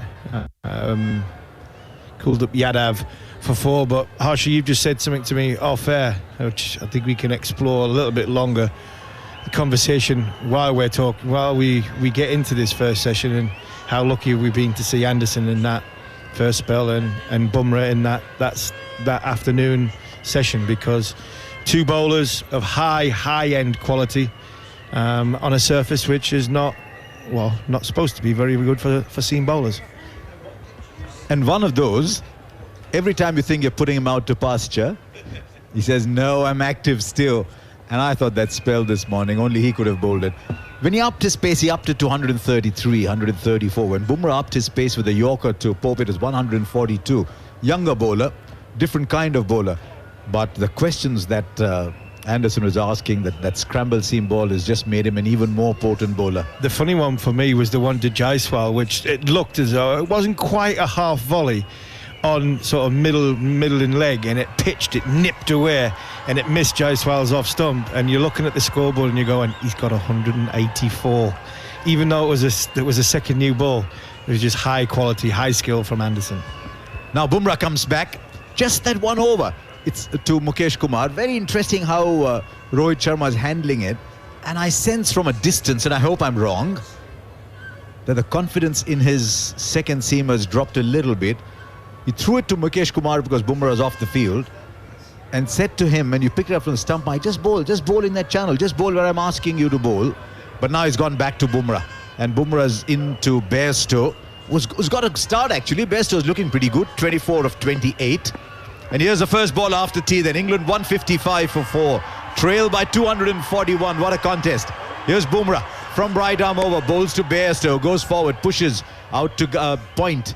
And he can't get a run. Akshar Patel is there. We've seen in Hyderabad, Harsha, the difference in the quality and the class of the seamers. I thought Mohammad Siraj wasn't at the races. Mark Wood, I thought, bowled well for England and helped the other bowlers at the other end.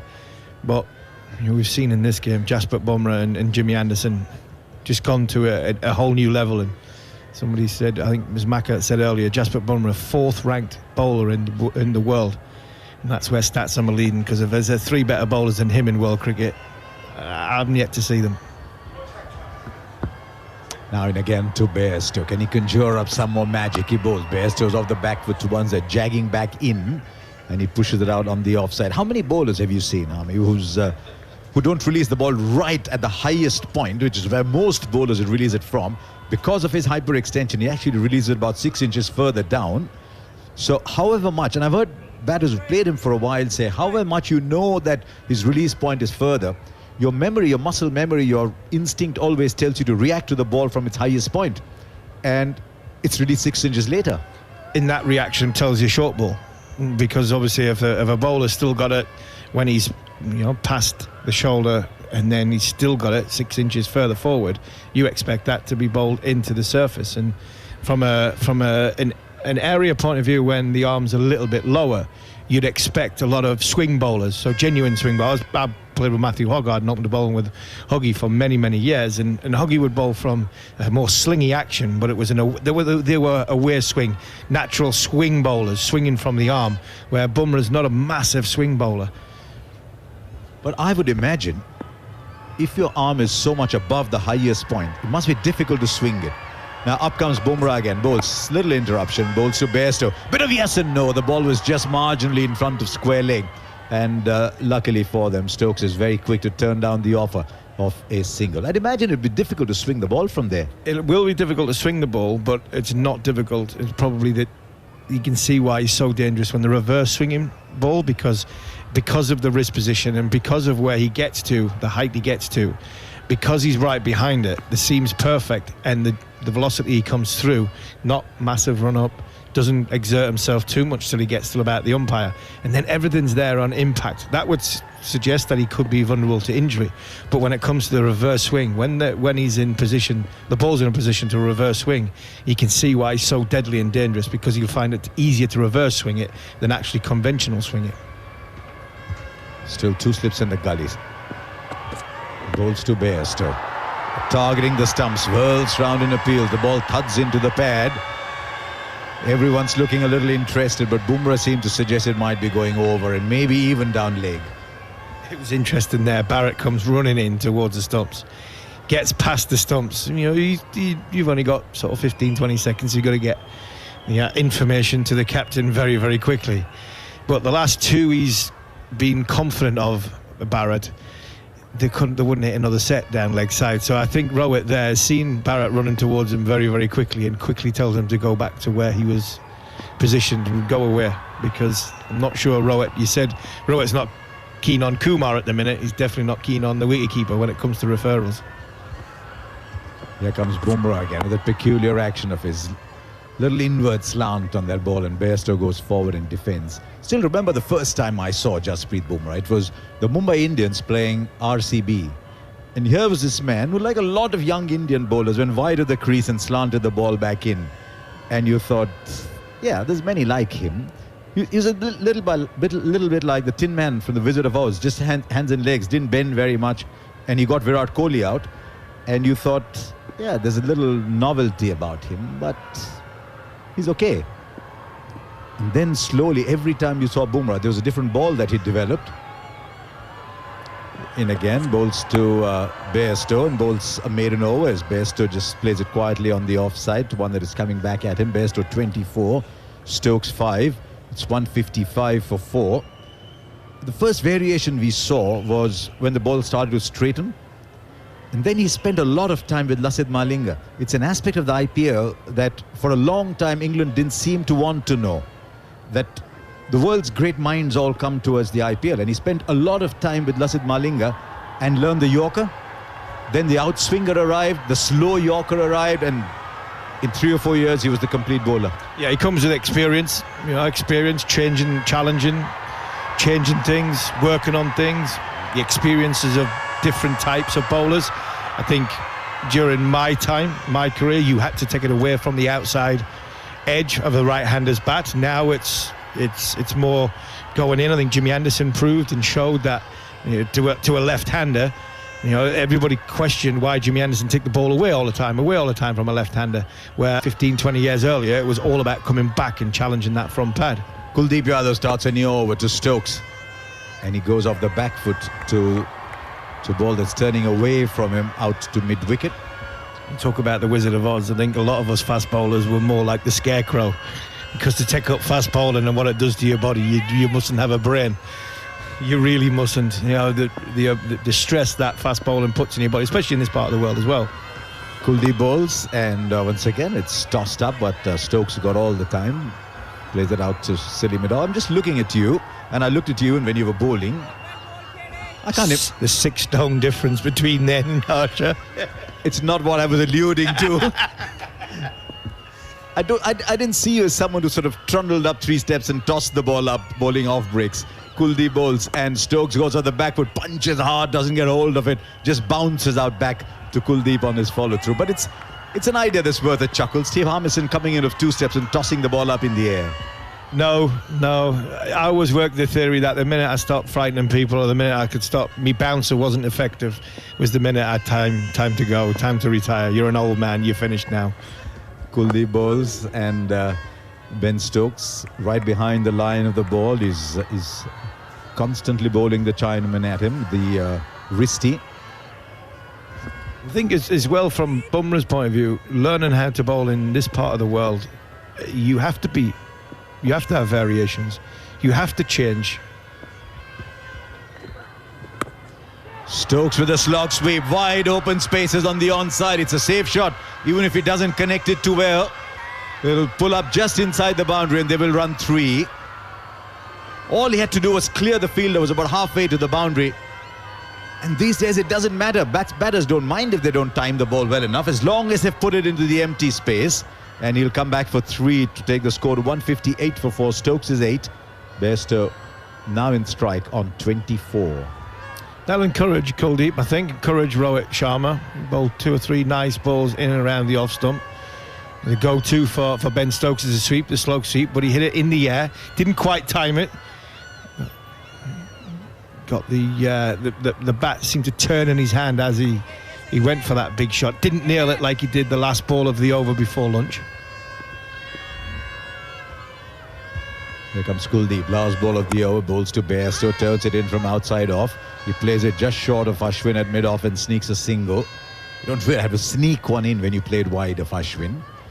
159 for 4. 4 came off that over. Bairstow 25 and Stokes 8. He's a studious young man. Well, he's young. He's 30 years old now. Is Bumrah. He's constantly analysing batters. He's a studious person. Mother was principal at a school, so maybe was forced to be studious about things. Grew up with the mother and sister in Ahmedabad. And often, everyone thinks he's an IPL bowler, graduated to Test cricket, and he's tried very hard to dispel that, saying he bowled long spells in the Ranji Trophy for Gujarat when nobody was watching. Yeah, you can see that he's a thinker, a massive thinker about the game by the way he sets up. He sets batters up beautifully. He really does. He set Ollie Pope up beautifully by pushing him across and in that big booming Yorker. Now starts a new over, bowls to Bairstow, who goes back and punches on the offside. But you can see his T20 lineage by the number of slow balls he bowled. And I think when he's retired, there'll be many balls that you'll remember. This one to Ollie Pope would be one of those. But he got one in the last over before lunch or tea to Sean Marsh in Australia with a lovely loopy Yorker. And Marsh had finished playing the shot. The ball just wasn't there and just slipped under his bat. And I just thought that was T20's contribution to Test match fast bowling. A slow, loopy Yorker. Is there one round the corner here? As he runs into ball to Bairstow, it's full.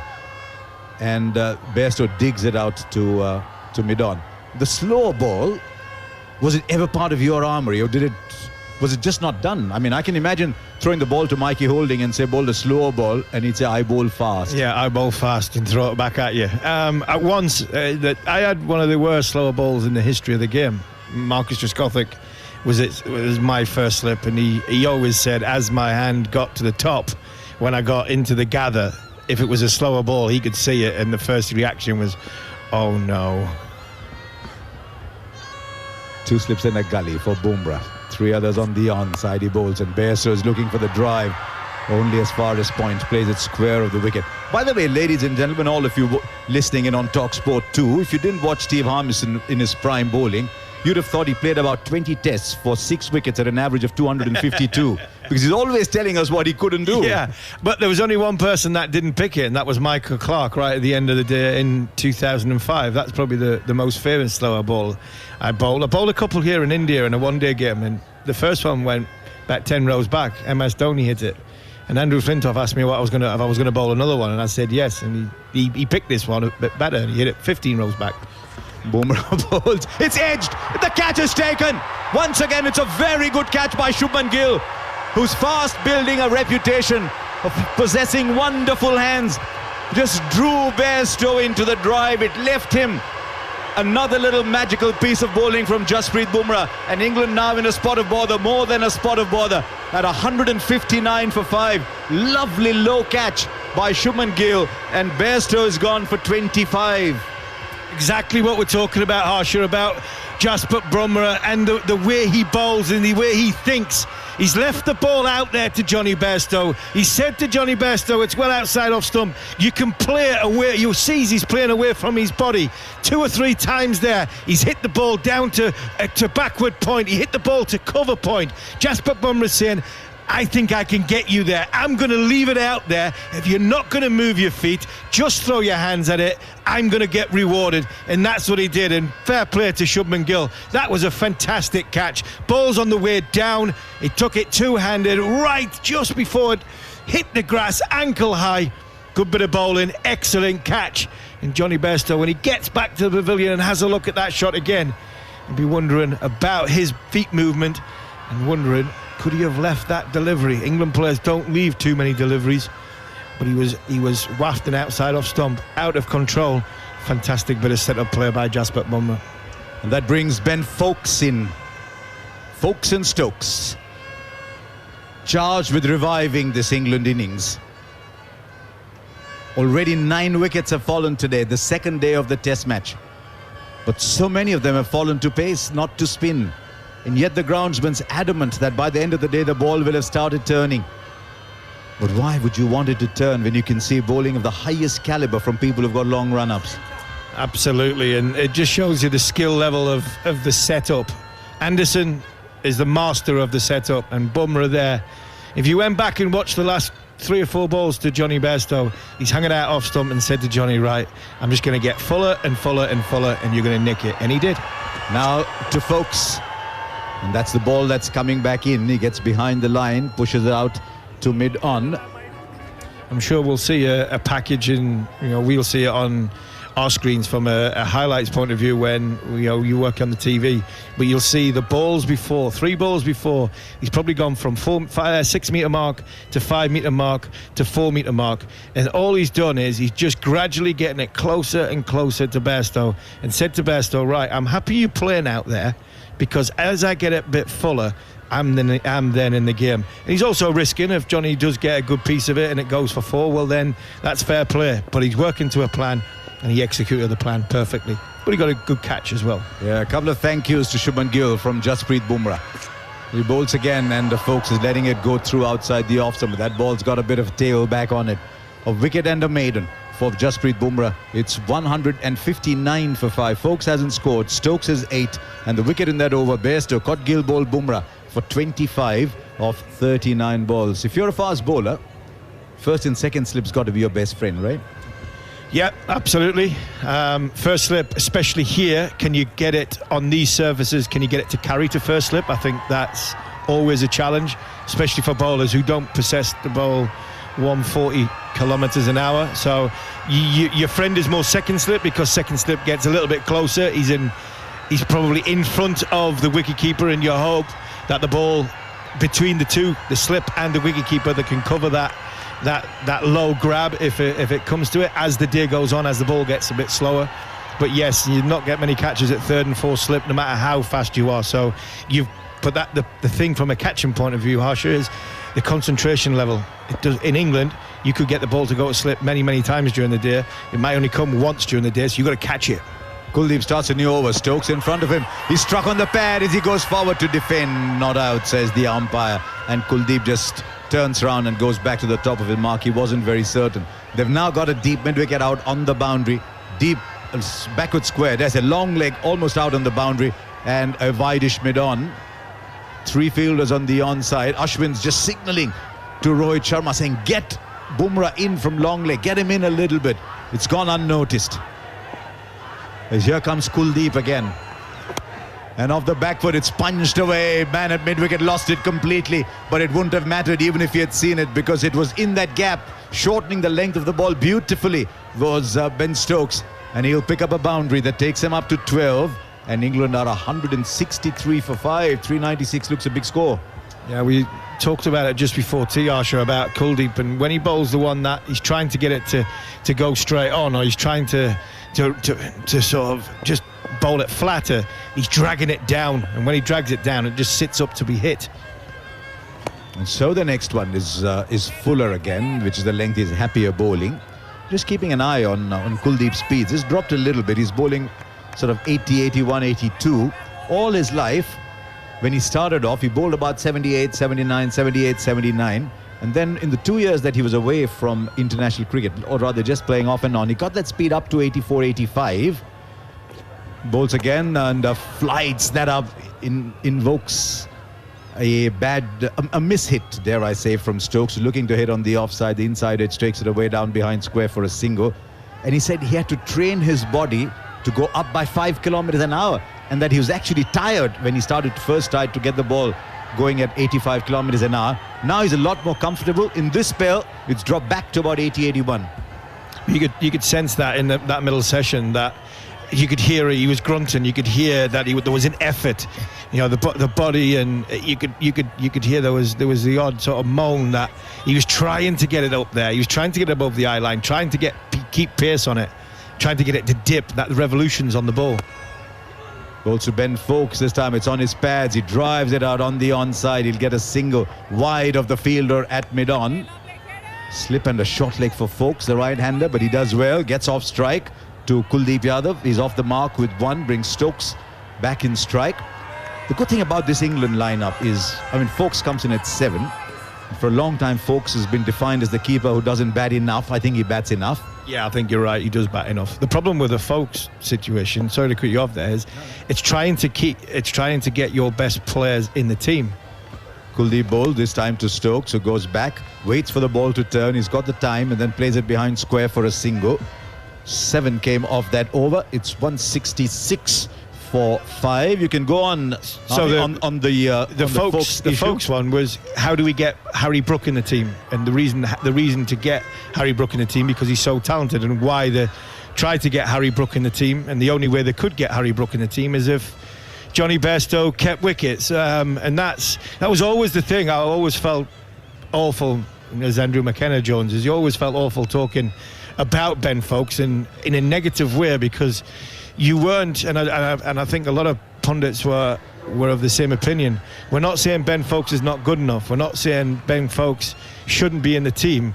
We just think Harry Brook should be in, and the only way we can get Harry Brook in, because we've seen how talented he is by Johnny Bairstow keeping wicket, because the dynamic doesn't work. We can't get sort of 8 into 7. So I think that was always the challenge for England, and that was always, as a pundit, felt awful about saying, well, just drop Folkes, because Ben Folkes has never done anything wrong for England. He's always been, that unassuming character, that quiet, go about his job in such a calm way. But to try and get Harry Brook in the team, I think was a must. Jasprit Bumrah to start a new over. It's outside of off stump. It's left by Ben Stokes, but England are going to pick up a single, because KS Barrett has fumbled it behind the stumps, and they will take a bye. So 167 for 5 here on TalkSport 2. We're in the 38th over of the England reply. Jasprit Bumrah has 3 for 27. He's in his 11th over. He's on 149 Test match wickets. So the next one will be a milestone for him, and he's bowled absolutely beautifully. He has bowled beautifully, and that is a surprise. 149 Test match wickets. You'd expect Jasprit Bumrah. He's now into he's in his 30s, and you'd expect him to have a lot more wickets than only 149. The bowler that he is. What is he? He's just turned 30-year-old. He's played 33 Test matches, but there's a couple of surprises from a numbers point of view. I couldn't believe Rohit Sharma's only got 3,800 Test match runs. He only played 56 Test matches. So I think when you look at this Indian team, you're thinking, because Rohit Sharma's in his, was he 37, 36, 37, that you'd have played a lot of cricket in the Test match arena, but they haven't. Yeah, Rohit's 36. Right then, Bumrah over the wickets to Folkes. 2 slips and a gully behind him, and he's beaten on the outside. Now, did that one stay down a little bit? It certainly bounced a second time before it got through to Barrett. It wasn't an off-speed delivery. It kept low at touch, but I think that was largely down. It looked worse than what it was before. Why that is because Harry Brook, I've got him on my mind. Wish he was out here batting for England now. And a message to Harry. I hope he's going well back in Yorkshire, but Folkes didn't move his feet there. He got caught in the crease. He's got to either get forward or he's got to get back. Bumrah goes in once again, brings Folkes forward on an attempted push drive, doesn't time it, and the bowler feels in his follow-through no run. That's better. Commit. Even if you commit and you get it wrong, you can readjust. You can't readjust if your feet are just standing still, and unfortunately for Johnny Bairstow, his feet were standing still, and the only way he could adjust was to push at the ball. Ben Folkes there, much better. Big stride in, got forward, can smother the bounce if it goes up or it goes down. He's got good hands as Ben Folkes, but decision making in your foot movement, whether you go all the way forward or you come all up, you go all the way back, is so important. Bumrah in once again. This one is 2 straight. It's turned very fine through fine leg by Folkes, and it's away for a boundary 4. Folkes goes to 5, 171 for 5, so England have reduced the deficit to 225 runs. Oh, I want to see this again. This looks straight. He got an inside edge on it. Again, he wasn't all the way forward, committal to in the shot that he was trying to play. Hands got in front of him, got a thick inside edge. I think it was probably just going down leg side. It was a good boundary, welcome boundary for England.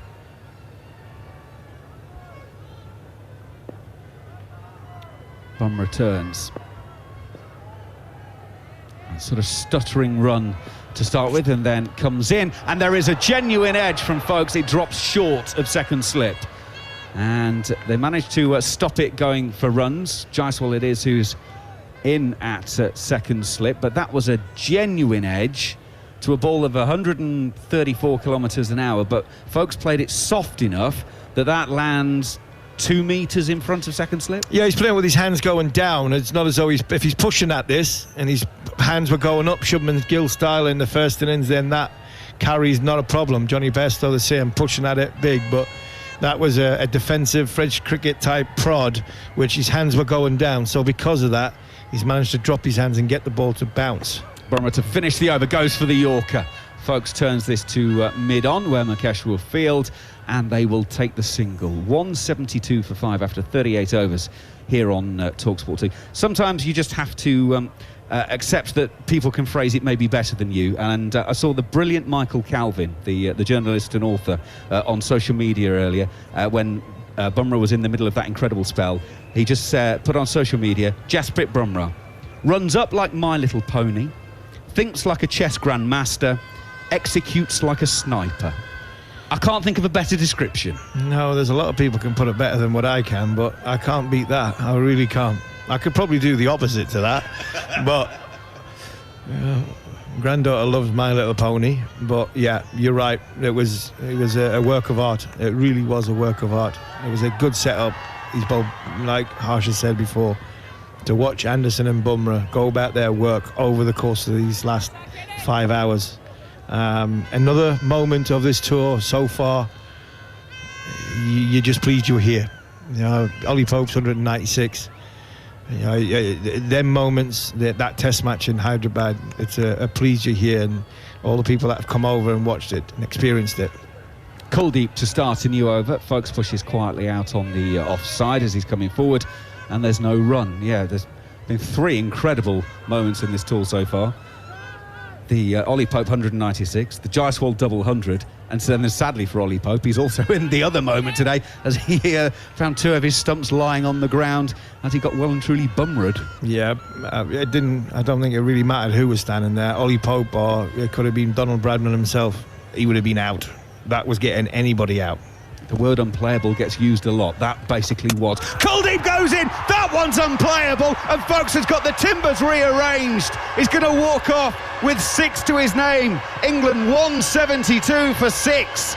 They're 224 behind.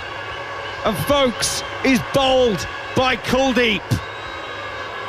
I think it's kept low. I'm not sure if it's kept low or if it's the way Ben Folkes has played at it. He's pushed, prodded, got stuck, and it's kept a little bit low, and he's played round it really. It's pitched just outside off stump, it's come back, it's hit the corner of off stump, but as Ben Folkes is pushing forward, his back comes from probably second slip, and as he's gone to access the ball, he's just flicked his wrists at the wrong time, so it's missed the outside edge, and the ball's gone scooting past the bat. It's hit off stump. I can't believe off stump came out the ground, so them whole stump bowls must be watered because it didn't seem to have a great deal on it. 82 kilometres an hour, and England now are in real trouble. Rehan Ahmed walks to the crease. Ben Stokes 14 off 21 balls. England 172 for 6, and with Bumrah bowling the way he's bowling, Kuldeep Yadav turning the ball both ways and keeping it low, and the pressure cooker of Visakhapatnam on England is very, very hot at this moment in time. England were 114 for 1 earlier. The second went down at 114, 123, 136, 159, 172. They're just a little bit too regular for England at the moment. So here we go then with Rehan Ahmed. 13 in the first innings in Hyderabad, 28 in the second. Still only 19 years of age, with so much promise. You've heard probably numerous times about how highly people rate his batting. Well, at the moment, England could really use one of those knocks to stay with Ben Stokes and to keep the scoreboard ticking over. Kuldeep is about to come in and then realises that Rayan's not even close to ready, so he'll go back. He will come in and bowl left arm over the wicket. There's a slip in place, there's a silly point in place to Rayan Ahmed. In Kuldeep comes from the far end. Rayan is playing off of the back foot, just quietly out on the offside, and there's no run. Yeah, just seeing a replay of the photo dismissal, he just played inside the ball, and as Harmy said, it grazed the outside of the off stump, did keep a little bit low, but he did play inside it. Kuldeep at the far end. 1, 2, 3 steps in and bowls. Rayan Ahmed with a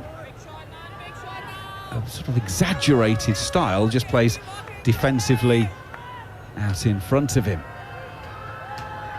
The front leg was really, I mean, it's basically playing French cricket there, or backyard cricket, in the fact that the front leg is almost pointing at square leg. Yeah, he's trying to keep it out of the way. He doesn't want to get trapped in LBW. Kuldeep is in. That's very full. Rayan almost turns it into a low full toss, drives it up to mid-off, and there is no single. Rayan's he seems as though he's going to expose his stumps. He's going to get his front leg, his front pad out the way. His front foot going to give him some room, and that's because he wants to access the ball. He wants to be positive. He wants to try and hit the ball. So because of that, a little bit different to Ben Foakes, who wants to get on the front foot, planted his front foot and play out in front of himself. Rayan wants to let the ball come to him so he can hit the ball. Kuldeep is in. It's short. Rayan is deep in his crease, whips it around to the leg side to deep square leg, and will take a single 173 for 6. That's 39 overs gone here on TalkSport 2 on the TalkSport Cricket YouTube channel. England therefore trail by 223. Plenty of football coming up over the course of the weekend. Be coming your way on match day, on game day over on TalkSport, and of course there'll be more commentary here on TalkSport 2 as well. And then tomorrow morning we'll be back just before 4 o'clock to take you through more of the action. Goffey's moved in to the analysis chair. Goffey, it's going to be a big few moments for England this. Rayan needs to stay with Stokes, doesn't he? He does indeed. I think they've gone into the shell. Obviously a great spell of bowling from Bumrah we've seen, but seamers can be effective on this pitch. Jimmy Anderson was excellent yesterday and this morning. Bumrah's followed suit. Starts a new over, does Bumrah, and Rayan just pushes out on the offside, no run. But what we need, I think we need against the spin, we need someone to attack. We need Stokes to change that momentum, take the shackles off, get Rayan. We know he likes to hit down the ground. Seen him a few times do it in county cricket, and we saw him in that first test play a couple of good shots, use his feet, hit over the top. We just need to change the momentum. Absolutely. I mentioned the football coming up on TalkSport later. Everton Spurs is the lunchtime game over on TalkSport. Once you've got that one out the way, Brighton against Palace. The grudge game between the two of them here on TalkSport 2 at 3 o'clock. Jasprit Bumrah goes full and straight into Rayan Ahmed. You can just tell by the sound that the bat made there. It wasn't on the middle of the bat, that was right at the bottom as that Yorker was again homing in for the crease line and the stumps. Just seeing that again, yeah, absolutely. Goffey is a man who liked bowling Yorkers and was very good at bowling Yorkers. How hard is it to do? Well, it's easier on, I know it sounds daft this, but when it's dry and you get the right conditions and the ball is moving, it's got to be an effort ball. And it's what I mean by an effort ball, it's got to be as much as you put into a bouncer as you would put into a Yorker, and that's what makes it effective, because it goes through the air quicker. And it should be one of your quickest, well, it should be your quickest delivery alongside the bouncer, a Yorker. And that's why it's so effective if you get it right, because it comes through about 2 or 3 miles per hour quicker to the batter. Ben Stokes has just been readjusting one of his pads, which is why there's been a slight delay before Bumrah can come on his way. once again, looking for his 150th Test match wicket. In he goes. Rayan Ahmed plays a drive. Oh, it's well fielded. A short extra cover. There's a bit of a mix-up. Throw comes in at the batter's end. Again, stumps come flying out of the ground. I'm pretty sure that Rayan's back, but Akshar doesn't look overly... It was Akshar Patel who got the throw in. He just got up holding the back of his thigh there. I'm just going to keep my eye on him. India have lost enough players due to injury, but think he's okay. Anyway, they're not reviewing it. Rayan did slow down quite considerably for the last part. Grounded. Yeah, they have just decided to check it. Yeah, and Paul Rifle will say that is all good. Goffey. I'm going to say, I mean, you worried another injury for India, but having a bit of a laugh and a joke and a bit of a relaxing moment out there in the middle. So Rayan waits for Bumrah once again. In he is, past umpire Erasmus. Dead bat from Rayan Ahmed, just plays it down at his toes. Turns round, asks the fielders if it's OK if he picks it up and flicks it to KS Barrett, and there is no run. Goffey, did you get Sachin Tendulkar out with the Yorker? Because I have just noticed that you posted that on this day you did remove the great man. Caught slip.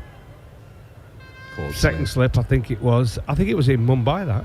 Not 100% sure, but caught second slip in a one-day game. Yeah, the great man was my teammate at Yorkshire. What a bloke he is. What a man. Great teammate. Pleasure to play with him and then to play against him. So lucky. Bumrah in. Rayan Ahmed defends out on the offside. There's no run.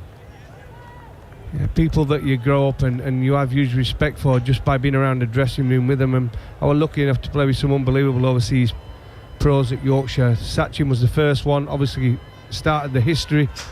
Yuvraj Singh came, we had Michael Bevan, Blewett, Lehman, possibly the best. Richie Richardson, a huge part of my career, give me a huge boost. But Tendulkar, oh my word, the king. In goes Bumrah. It's almost a one-legged drive by Rayan Ahmed. Beats mid-off and it'll go away for 4. Again, he's getting one leg out the way of it to make sure he doesn't close himself off. It's a lovely, lovely straight drive. His first boundary of his innings at the end of the 40th over here on TalkSport 2. England 177 for 6. Chetan Narula's alongside. That's a lovely shot, Chetan.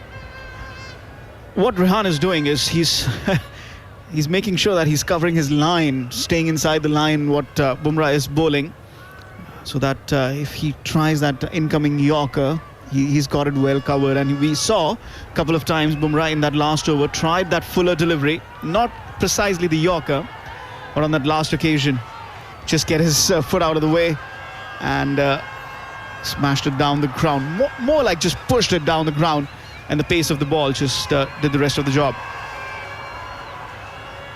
Bumrah takes his place down at deep, well, long leg really. He's just moving his way a little bit from towards deep backward square, towards long leg down near us, which is why the cheers go up. Kuldeep to start a new over to Stokes, and Ben Stokes just pushes out on the offside quietly, and there is no run.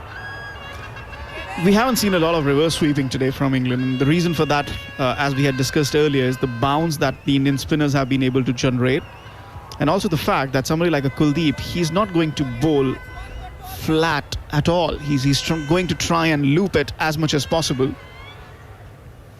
and when he's doing that, he's generating a lot more bounce, and B, the English batters have to come forward to counter that loop. So And at the other end, Ashwin has also got a lot of bounce as well. Obviously, he's just bowled 8 overs, so we'll have to wait and watch what he does in the second spell. Kuldeep in and bowls to Ben Stokes. Just gently turns it round the corner down to Bumrah, and they will take a single. Stokes goes to 15, 178 for 6.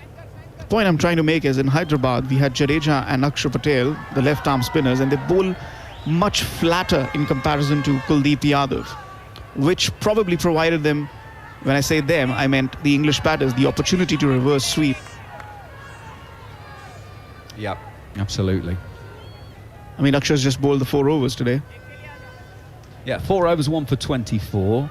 Mukesh, the other seamer's only bowled 4 overs, 0 for 33. Bumrah's bowled 12, 3 for 36 so far. Kuldeep is in. Rayan deep in his crease, punches to long on. And England will take a single that takes them to 179 for 6. They trail by 217 runs. And ahead of the first test, Rohit Sharma came in the only press conference that he's done so far, and he said that it was such a big decision, such a big, tough decision to pick between Kuldeep and Akshar. Well, they're both playing now. Ben Stokes comes down the pitch and doesn't get hold of it. He comes down the pitch to Kuldeep, gets the inside half of the bat onto his toe, and it just dribbles back down to the bowler. But that's a first sign of intent from Ben Stokes using his feet. Bit of an inside the edge there from Ben Stokes. Didn't really get to the pitch of the ball. Didn't get enough bat on that. But again, yes, the intent is there. Interested to see whether that loops, because I wasn't far away from Kuldeep in the follow-through. Ben Stokes, oh, that one bounces. Stokes was going to play a forcing shot off the back foot, backed out of it, and Barrett almost got that one up straight on the hooter. I mean, that absolutely took off. This is what Kuldeep does. I mean, every time he loops the ball, there's that opportunity of it to just bounce up, and that particular region, it's just come off a length. And we've seen variable bounce off Kuldeep's bowling today. A couple of them have kept low as well. That one really went. Kuldeep in once again. Stokes stays at home this time, just pushes gently to long off and completes the over. 41 gone. 3 singles from it, 180 for 6 here on TalkSport 2 and the TalkSport Cricket YouTube channel. England trail by 216 after bowling India out for 396 earlier in the day. Goffey, some thoughts from you as I get out the way for Neil Manthorpe to come in. Yeah, thoughts from me, I think, as I said from the start, I think it's a good total India got. They'll be disappointed they didn't get another 20 or 30, but England know the importance of this first innings. This is a pitch that showed a little bit of more bounce, a little bit more pace than in Hyderabad. There is a bit of a jigsaw puzzle going on out in the middle with the pitch. It will get a little bit more uneven as the game goes on, so they have to try and get somewhere near India. And at 180 for 6, it's not a good position. Scoring at, scored a few runs today at a good rate. But the spinners have taken control now for India. And Bumrah's out of the attack, and they brought in the legend himself, R. Ashwin. 8 overs, none for 40. You don't often see that. You certainly don't. Here is Ashwin once again then, for the first time in this spell, to Ben Stokes. Punches it to cover, fielded by Shubman Gill. And there is no run. The one thing, Goffey, about this England team that we have learnt, finally, slowly in my case, is that nothing is impossible. Ashwin is in again. Low full toss, chipped out towards mid-wicket, fielded by Akshar. In Hyderabad, I was going on and on about how England, if they were to concede a deficit of more than 100, it would be fatal, and they conceded a deficit of almost 200 and won the test match. Driven by Stokes this time, firmly down to Jasprit Bumrah, who's fielding just directly beneath our commentary box in front of an adoring crowd. So 190 the deficit in Hyderabad, and they found a way with an innings for the ages from Ollie Pope. Who will be that person? Will it be Ben Stokes himself? It seems very likely that England, having still not saved the follow-on at 181 for 6, not that India would enforce it, they wouldn't want to bat last on this pitch, but they're a long way behind, 215. Forward comes Suryan Ahmed, nudges it defensively out to mid-wicket again, fielded by Shubman Gill, and we can look at the personnel involved, and we can prognosticate and speculate about who might be England's saviour. Obviously Ben Stokes is very much top of that list in this innings. Ashwin is in again. Down the wicket comes Rian Ahmed, walks into Ashwin, saw him coming, dragged it down, couldn't get to the pitch of it, Rian Ahmed, so drives it to mid-on. fielded by Yashasvi Jaiswal, mid-off rather. Here's Ashwin again, bowls. Rian Ahmed stretches forward, pushes it square of the wicket on the offside, and there's no run, and Ashwin's over comes to an end. Goffey, Michael Atherton wrote in the Times a couple of days ago about England's young spin attack, and just made the point that to his eye at this moment in time, Rian Ahmed looks more of a batter than a bowler. Well, he can play. There's no doubt about it. He's got all the shots. He's confident as well, a confident young man. When he's at the crease, good on the short ball, good through the covers, likes to use his feet. That's it. I saw him play on a few occasions last year, and he's impressive. He is one of them who's going to be a potential all-rounder for England. You've got to keep improving that bowling though as well. He doesn't get into the team just as a batter at this moment in time, but he's got to keep improving his bowling, and he's going to be a good one. Kuldeep Yadav now continuing to Ben Stokes, and who's the unlucky man under the helmet at Silly Point? Rajat Patidar. Rajat Patidar. Until last test match, it was Yashasvi Jaiswal doing the duty. Now there's somebody even more younger to him. Yeah, and he's in there at Silly Point. That's short enough for Ben Stokes to pull. Didn't time it, but just an easy jogged single. What, you say younger? Yeah, not age, cap the caps, yes. I mean, I think it's according to the caps itself, right? Isn't it? I mean, at least in India it is. Whoever is the debutant or played lesser matches has to be under the helmet. Well, in English cricket, it tends to be the youngest by years, first of all. And so we've seen some very unlikely fielders who've gone in there at Silly Point or short leg, some very unlikely ones. Goffey did it once, as he tells us, went out for about 2 balls, then walked away. Short, pulled, caught! Oh, it's a long hop. Rian Ahmed's pulled a long hop to Shubman Gill at short mid-wicket. He knocked it up, he parried it, he caught the rebound. Rian Ahmed cannot believe it. The short ball from left-arm wrist spinner Kuldeep Yadav. It was a real drag down, closer to a long hop, and he's pulled it to short mid-wicket. Goodness gracious me. Well, it's seemed like today that Shubman Gill has been everywhere. Great pair of hands. This one didn't come on to the bat really well. Almost from lower half of the bat. Closer to the toe of the bat, in fact. And didn't get much power on it. Not much air either. And Shubman Gill, he's a tall guy, so just jumps up and catches it out thin air. Big wicket for India, because now the door to the tail has opened up.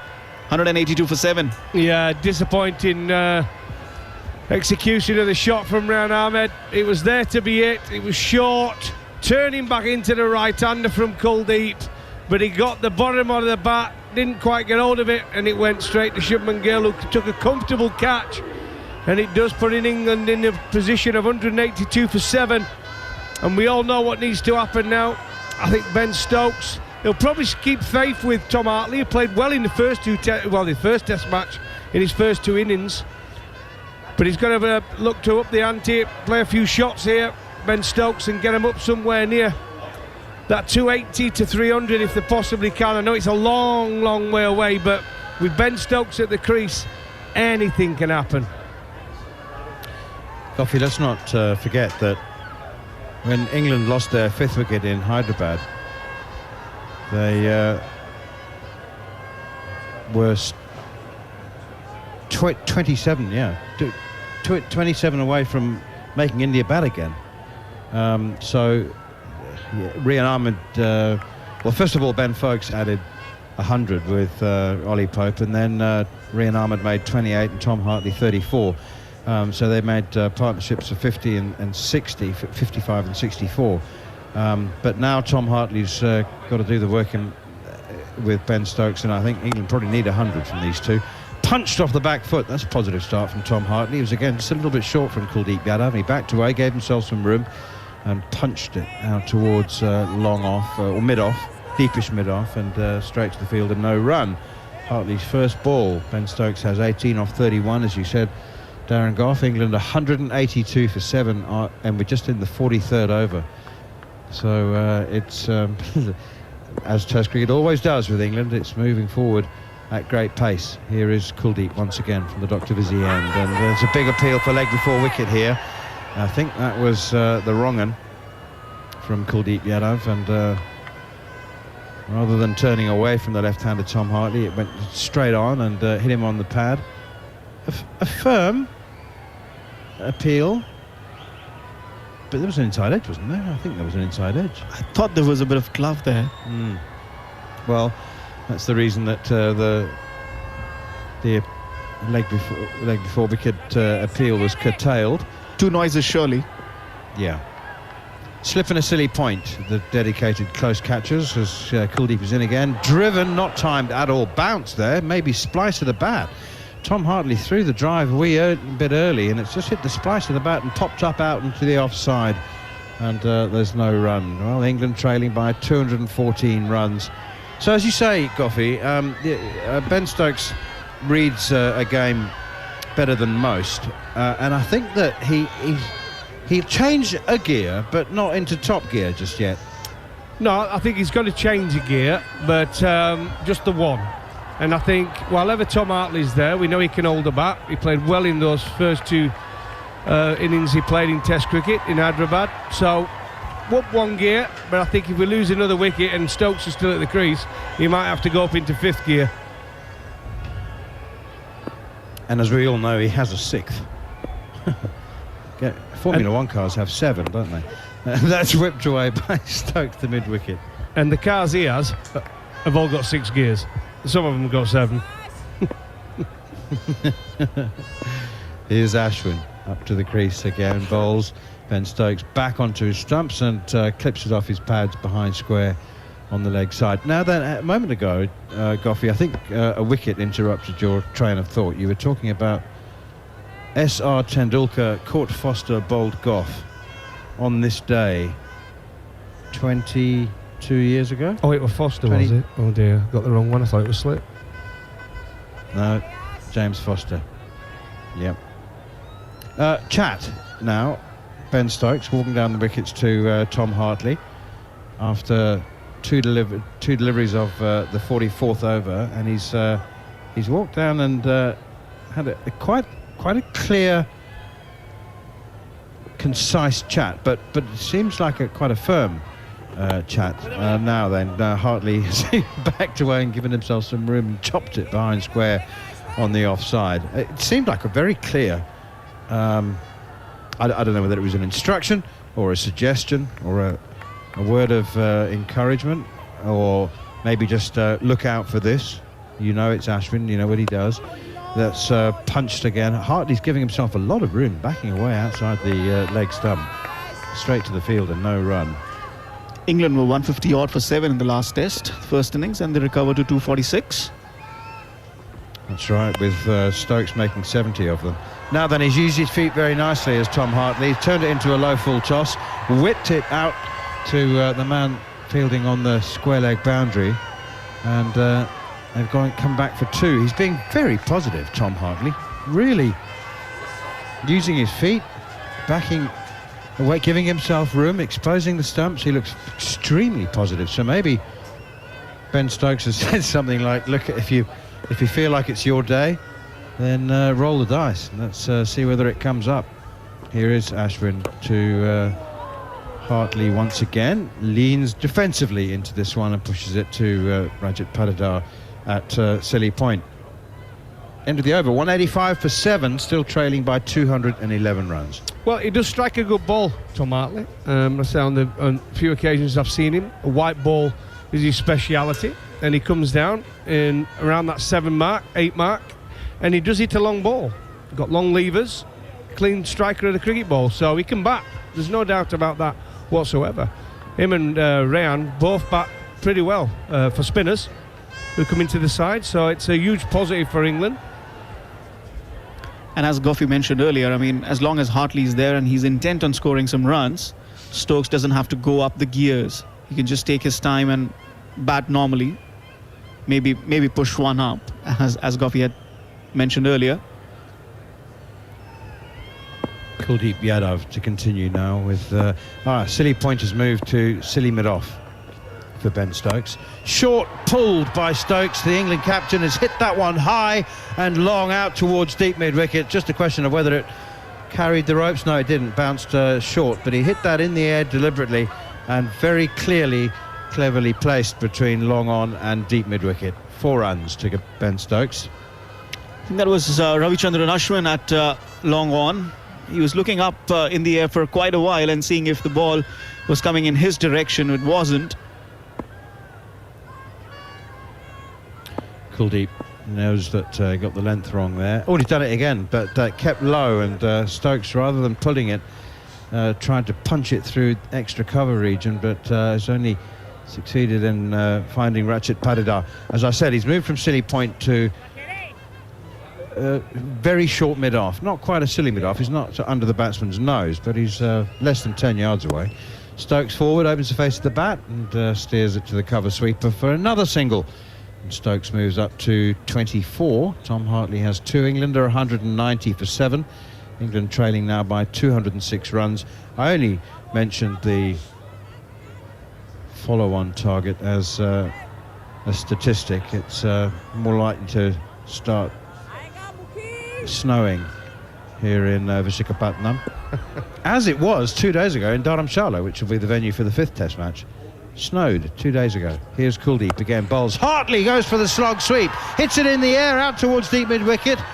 Nicely fielded by Mukesh Kumar, who momentarily thought he was in the game for a catch and was circling, didn't know whether to run in and dive, and realised he wasn't going to get there. It bounced in front of him. And just before that ball, Shrikar Bharat was, I heard him say that Hindi, but obviously he said that, Aayega Mukhi, and that means it's coming to your way, Mukesh. Really? He's a good reader of the game. Stokes edges just wide of slip. Well, he was in 2 minds there. It was a quicker one from Kuldeep Yadav. It was short enough for him to cut, but then he just momentarily seemed to be caught in 2 minds about pulling. He's got a little bottom edge on it, and it was a very, very sharp chance indeed. Really sharp chance to Rohit, the captain, at slip. He's berating himself now. He just got fingertips to him. It's gone very quickly, but if he's berating himself, then he knows that that was a chance. Just got the right index finger to it. Didn't react in time, but it was a full-blooded cut shot from Stokes, and they do fly quickly. A chance nonetheless. Kuldeep in to Ben Stokes. Back he goes towards his stumps and again steers it out to the sweeper on the cover boundary. End of the over. England 196 for 7 and Ben Stokes on 29. You can hear that gearbox chunking as he changes, can't you, Coffee? Absolutely. I think we saw that over, didn't we? We saw a bit of an intent. 2 of the balls, Hartley hitting one up in the air, deep mid-wicket, and Stokesy as well. When Stokesy goes aerial, he doesn't do it to hit the gap. He does it to hit sixes, right? So I think with Ben Stokes there, he missed it that one, got away with it a little bit, but we've definitely stepped up a gear in the last 5 minutes. Talking about stepping up gears, in walks Steve Armisen. Oh, up gears. There's a sense of anticipation and excitement now with Ben Stokes in this mood, as Ashwin is into him again, and this is where he's so brilliant. He's just pushed that one, but very deliberately placed it wide of the leg side sweeper into a place where he knows he can come back for 2. I certainly am immensely excited by as however long Stokes stays there. Because we've seen him in this kind of mood before. Ashwin into him again, slog sweep out towards deep mid-wicket. Has it gone all? Of course it's gone all the way. 6 runs, slapped nonchalantly almost over deep mid-wicket for 6. Great shot from Ben Stokes. He went early, give Ashwin the signal. He's got back in his crease, give himself some room outside leg stump, and he's made sure that he can get full use of the levers all the way around. One thing in Ben Stokes' mind there, and that was to hit the ball into the stand in Visakhapatnam. And he did so. Here is Ashwin to Stokes again, and quicker one, straighter. Not slog sweep length. Defended, pushed out on the offside. There's just a lovely buzz around the Dr. Y.S. Rajashekar Reddy Andhra Cricket Association Stadium as Ben Stokes winds up as Ashwin is in, tosses that one up, a little bit of an invite on it. Ben Stokes says not this time, and pushes it out into the offside, fielded by Shreyas Iyer. Ben Stokes now 37 off 42. Here is Ashwin again, bowls. Stokes again, just works it away. He's reading the game immaculately. It's the last ball of the over, penultimate ball of the over I should say, and he takes the single. Mind you, I think Ben Stokes is not just keeping the strike because he wants it. I think at the moment he wants to keep Tom Hartley away from it, because he's looking very aggressive and just nudged away past short leg. They think about the single. They probably could have taken one, actually, to be fair, but they decided against it because Ben Stokes will have the whole of the next over, and England are 205 for 7. Leading by, trailing by 191. Jared. Manners, what percentage in Test cricket in the last 3 years do you think has been bowled as left arm wrist spin? Gosh, what the percentage of all the balls the total bowled, number of overs bowled in Test cricket in the last 2-3 years? In the last 3 years, yeah. Before today. Obviously with Kuldeep's comeback. How many tests have Afghanistan played? Not very many. Khan does have. He has a few. Not, even then, it's not a lot. But yeah, he's bowled a few. And Kuldeep played a test as well. If you can think of any others, you're doing well. Yeah. Well, I'm going for 0 point something. You're going to say less than 1%, is it? Yeah, it's 0.3% in the last 3 years. It's Zahir Khan, as you said, the Afghanistan left arm wrist spinner. They've actually got two. They got is it Noor Ahmed is the other one that they have as well, and obviously Kuldeep's been sitting on the bench despite the fact he's probably in better form now than when he used to play Test cricket. They're the only two that have bowled. They've bowled 638 balls, so it's 0.3%. But Ben Foakes, and this is a little bit more than 3 years, but Ben Foakes doesn't play that many Test matches. Somehow he's managed to face 2.9% of his Test deliveries from left arm wrist spin. So he's well above what anyone else. He went up against Sunderkant and he's gone up against Kuldeep Yadav as well. So poor Ben Foakes has faced it. He's been dismissed by it twice now. It's very unlikely for any Test cricketer to be dismissed by left arm wrist spin more than once. So Ben Foakes in a short career has already done well to cash up on two there, Manners.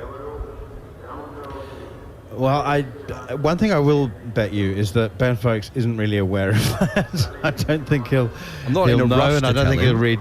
No, I won't be. Now it drinks here at Visakhapatnam. England are trailing by 191 runs. They're 205 for 7. Just a reminder for those who are joining us for very late for the first time, or maybe you've forgotten what happened in the morning session. England did take the last 4 wickets for the addition of 60 runs, and there were 3 wickets each for Shoaib Bashir and Rian Ahmed. 3 for 65 for Rian Ahmed, Shoaib Bashir 3 for 138, and a quite magnificent and truly memorable 209 from opener Yashasvi Jaiswal. Another word from Steve Harmison about what he might expect in the last... Will we get more than an hour? We've got officially an hour to go, and then it'll be Harsha Bhogle. Yeah, officially an hour to go. 23 overs remain in the day. England 191 runs behind. So we'll get the majority of them. We'll get probably 20 overs in, just on 20 overs, depending on how England go from here and whether they do get bowled out. But one thing I can safely say is Ben Stokes is just starting to rev the engine, just starting to get into third and maybe fourth gear. And if the opportunity presents itself for him to get into fifth and into sixth gear, especially if Shoaib Bashir and Jimmy Anderson come in, then I think you will see a full-blown assault from the England captain. But as it is at this moment in time, Harsha Bhogle, Ben is just being selective when he is being aggressive, but he is just starting to go through the gears. What car do you drive, Harmy? I heard the 6th gear. I'm very keen to know which one is 6. Well, it's a bit different to over here, because over here the Ubers have just got the Suzuki Swifts. Yeah. So it's not fair, the other two in the back with me. It's a while since I've driven in Mumbai now, but I remember going through a long period and not getting into 4th. So I'm very curious to know where on that gearbox number 6 sits. I've got a van at the minute. I've got one of these deer vans at the minute. It's about 20 years old. It's got 160,000 miles on. It goes from the golf club. It goes from home to the golf club and home to the train station. I would never. Van does me. It's served me very, very well. Kuldeep Yadav starts a new over into Stokes, and he goes back in defence. I would never imagine you driving a Mini. No, I struggled to drive a Mini. Guess who did drive a Mini? Go on. Mr. the great late Bob Willis. I remember doing Sky overnight in the TV, and you come out of the studio and there's Big Bob getting into his Mini. Sat in the back seat and drove? Yeah, sat in the back seat and drove. Yes, definitely. What a man. Here comes Kuldeep again, this time to bowling to Stokes. It goes off the back foot, it keeps a little low, and Stokes does well to get down from that height and jam his bat down in time. It's a good contest, this. May not quite be 6th gear, but he's on the search for runs. That one kept very low. And slowly we're starting to think maybe the groundsman was on to something when he said the track will start to turn by the end of the 2nd day. Here's Kuldeep. Invokes the sweep shot. And there is a fielder in the deep. It's Jasprit Bumrah. The throw comes back quickly, and he'll keep it down to a single. Bring Hartley in strike. And so far, Hartley has only batted in 1 gear, and that's speed gear. It is, yeah. He's been very, very aggressive. That was excellent bit of fielding from Jasprit Bumrah. Bowled a couple of long spells in this England first innings, 12 overs, and he's fielded very, very nicely there. Done his bowler, Kuldeep Yadav, a massive favour by getting and keeping Tom Hartley on strike. Right, all eyes. Hartley. What's he going to do? Kuldeep bowls. He goes back, punches on the offside. There is support in the deep. He'll get just a single. And more important, at the non-striker's end against Kuldeep, because I'm not sure he was reading him too well. Yeah, welcome to the TalkSport listeners. What's been a pulsating day. England are 207 for 7 after 46 overs, 189 runs behind. England captain Ben Stokes, 39 off 46. Tom Hartley's with them, 4 off 10 balls. Kuldeep bowls, and Stokes will play it for a single. You know Ben Stokes better than I do. He's probably just sitting there and saying, right, we're in a winning position at the moment because we won from 190 down. Now it's only 188. Absolutely. And one thing that Ben always says is that while he's in the game and he's got skin in the game, he never feels he's beat. So while Ben Stokes is out there, he'll feel as though that 188 will go down to 180, 170, 160, slowly but surely knock them off to get as close as he possibly can to India's. Will people stay with him though? Hartley times it well, connects beautifully, was in his hitting arc, and that's good enough for the tall man. Will clear the boundary for 6, and England are not dying wondering here. Trailed by just 182, another 9 came off Kuldeep's over, and England are 214 for 7. Hartley 10, Stokes is 40. Yeah, big shot from Tom Hartley, just thrown above the eye line from Kuldeep Yadav there. Tom Hartley has managed to access, got rid of his, moved his front foot out the way to access the ball and hit it down the ground. And this session, or this innings, the middle part of this innings, was really blown open by Jasprit Bumrah. What a spell of bowling to Joe Root, and then to get rid of Johnny Bairstow. And then Kuldeep Yadav has come in. Fortunate with the one of Riyad Mahrez. Short ball pulled straight to mid-wicket. A good ball, well deceived, to get rid of Ben Foakes for 6. And England are in a little bit of trouble here, but like you said, Harsha, 190 runs was a deficit in Hyderabad, and the comeback from that. Ashwin still searching for his first wicket, bowls to Stokes, gets a ball that's full and plays it to cover. Now there's a slip and a short leg, backward point cover, long off and deep point for Ashwin bowling to Stokes. Bowls on leg in middle, sculling for 2 as he plays that ball out on the onside. Bit of a chase for him, but they'll complete 2 eventually. He played the ball well wide of the fielder, wide enough of Akshar Patel to be able to come back for 2 and keep strike.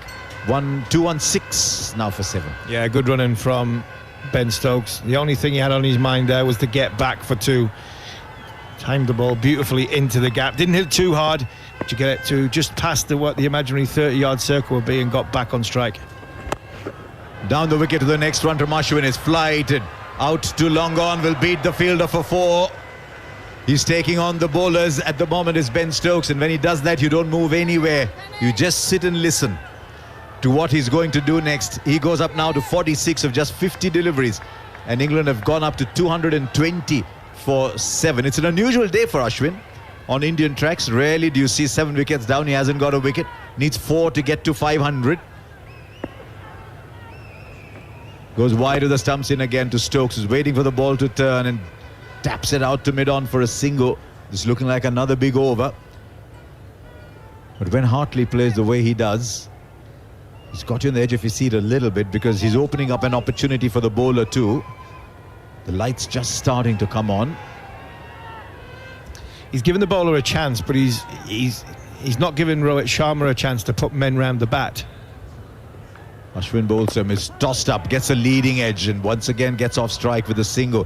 Look to play on the onside. The turn of the ball off the edge took it to point, where Gill had to run across from backward point. A single takes Hartley to 11. So there's a prime example. If Hartley hadn't come out aggressive, you know, the man just in front of him, that might have been a catch for Stokes down the wicket, but the ball is turning into him, not away, with the arm, and he goes off his pad. So 8 came of that over.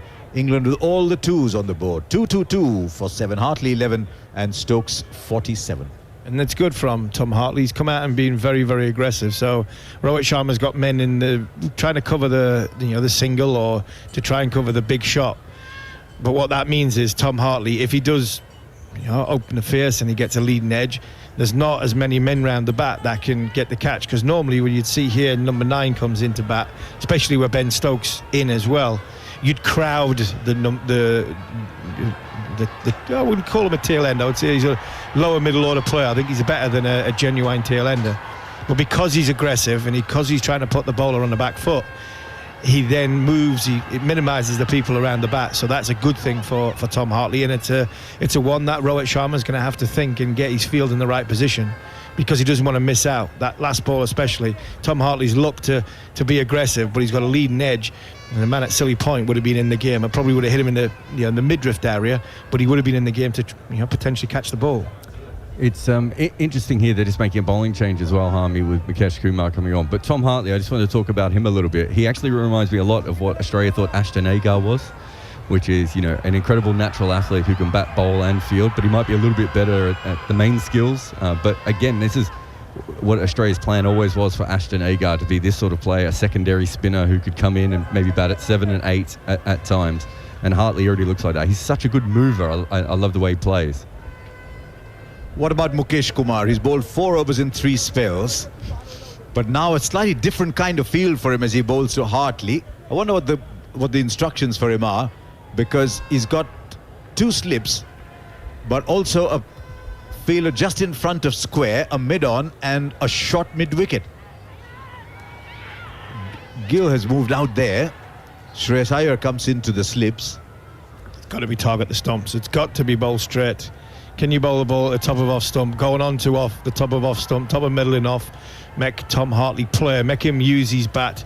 Any indifference in bounce, you're in the game. If he wants to play a big shot from there, you're in the game. He's going round the wicket, Mukesh. And Hartley goes back, pushes out on the offside. It's a fair comparison, actually, that from Jarrod. For a long time, Ashton Agar's claim to fame was the 90 he made as a night watchman. But his primary skill, Jarrod, just deserted him. I mean, last time in India, it was tailor-made for Ashton Agar. Bowl and bat at 7 or 8. Australia would have loved having him around, but he just did not play. They said he wasn't ready, and then he went back.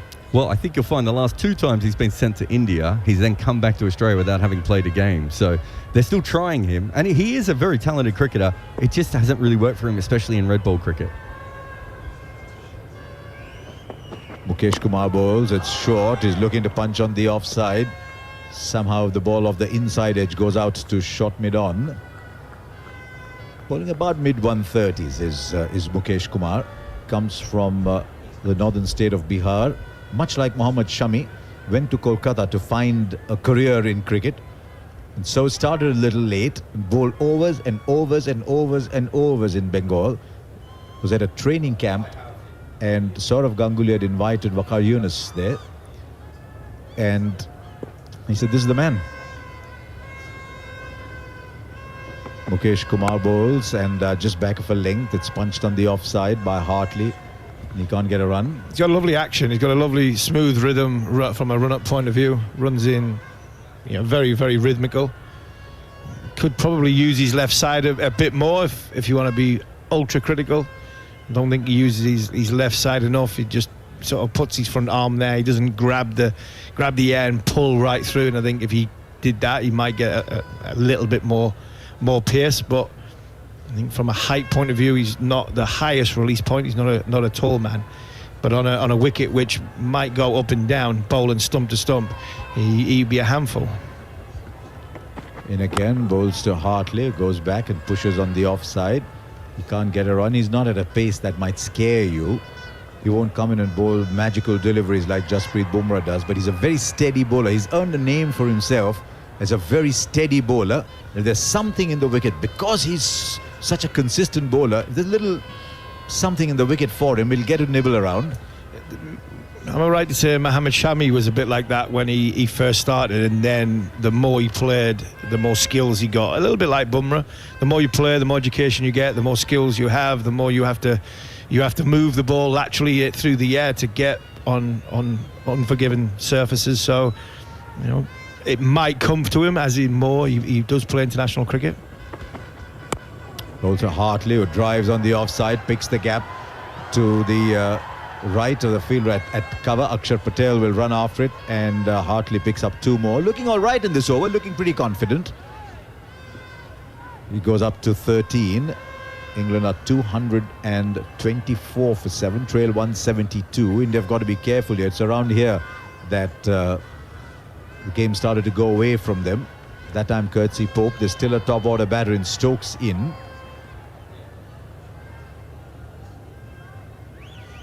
It is Hartley in strike.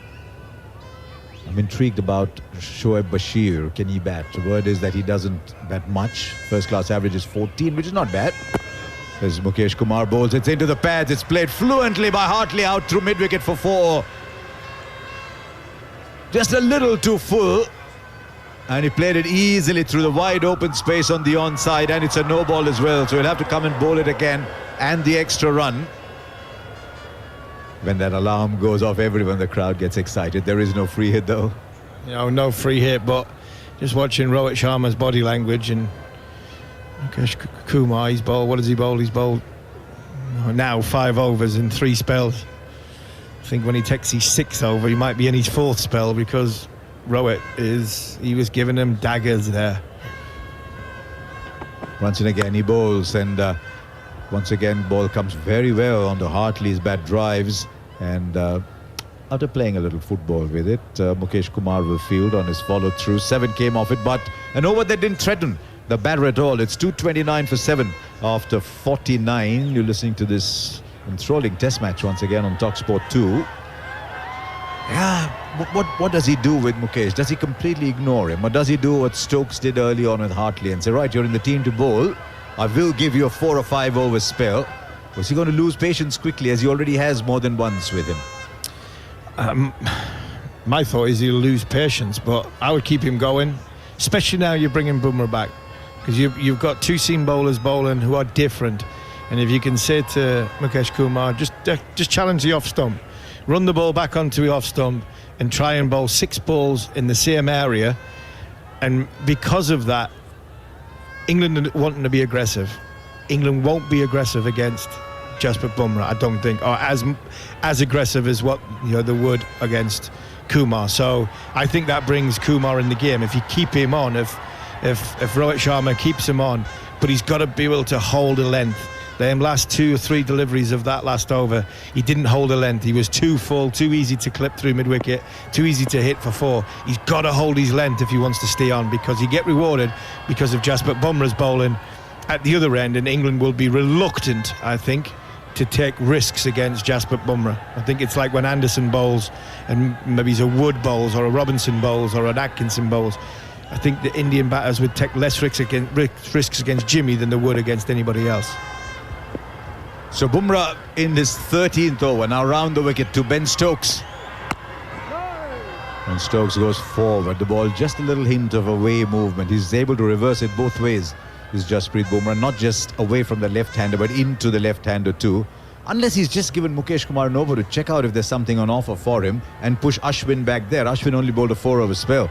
So unless he wants Ashwin to bowl from that end, because this is probably Bumrah's preferred end. Yeah, and as well as just have a look, see if it's reverse swinging, see if he can get it to move off the straight. And if Mukesh Kumar can get it off the straight, then all of a sudden he's got two bowlers who can bowl differently but can challenge the ball moving through the air. But I think you might be right. I think Ashwin might come back on from the opposite end that Jasprit Bumrah's bowling from.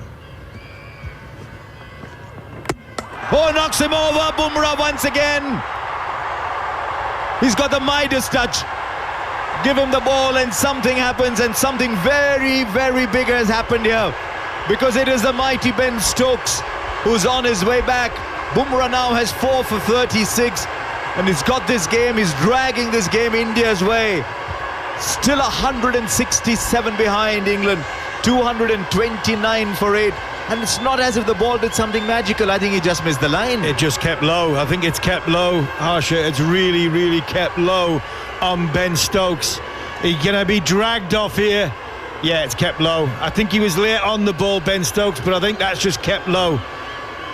Like he did in the first Test match. He came down the wicket to Bumrah, picked the wrong line, and it just nipped away then. I think this one, he's trying to give himself some room because he's still trying to be aggressive. He's still looking to access the boundary with England losing wicket after wicket. But unfortunately for Ben Stokes, I think that's just kept low on him, and he hasn't been able to adjust in time, and it's knocked his off stump over. I don't think you can blame too much from the England captain. I think he was in a decent position to hit that ball. I just think the ball went underneath the bat. Top quality from Jasprit Bumrah. We also saw... Not a bad way to get his 150th wicket, by the way, Jared. So, yeah, to get the opposition captain for that one's a pretty good one. At 20.5, which must be near Joel Garner's mark, I think, is one of the best bowling averages of all time, especially over 150 wickets. But I was just going to say, Harmy, that you know when Stokes is done, whether it's by a good ball or something off the pitch, when he just drops his bat. I think we've seen that about 5 or 6 times now. I think, was it the World Cup against Australia where he kicked his bat across the wicket? It was World Cup. I was just about to say, the only thing he didn't do there, what he normally does, is boot the bat down the wicket.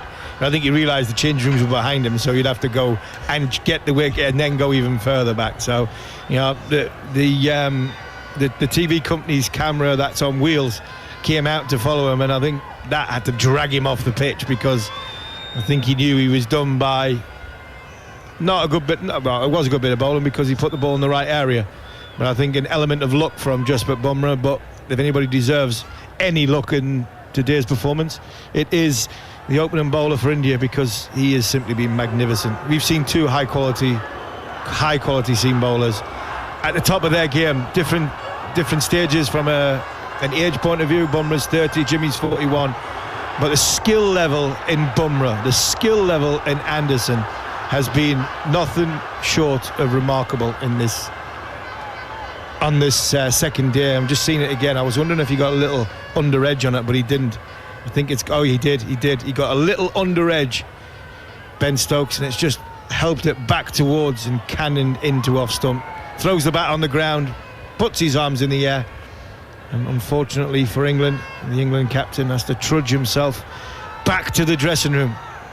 Bumrah was delighted, so he should have been. Anderson is the new man and is on strike. The delay to actually bowl to him is that we didn't realise we didn't have a ball. The ball ricocheted off the stumps and went down to the Indian dugout at the far end, and it was only eventually they realised that the ball was in front of them.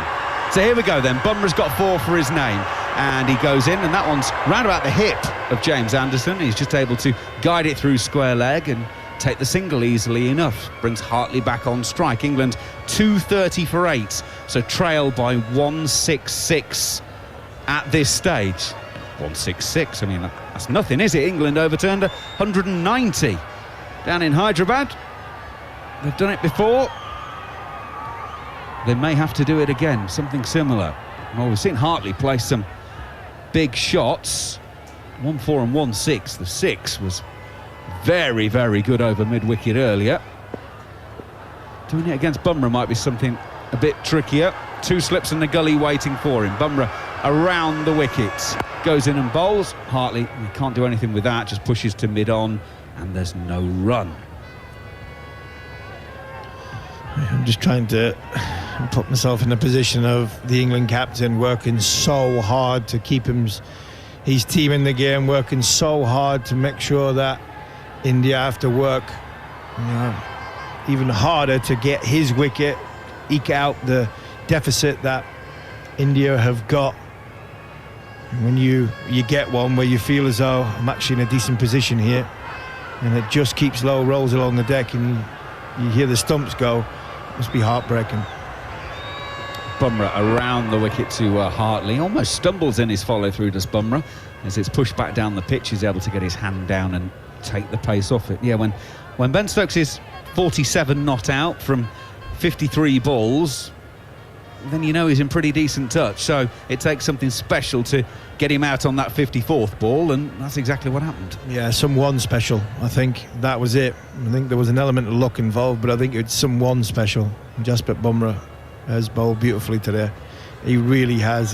He fought hard in Hyderabad for his team. His captain asked everything of him, and he's done exactly the same here. He's been brilliant.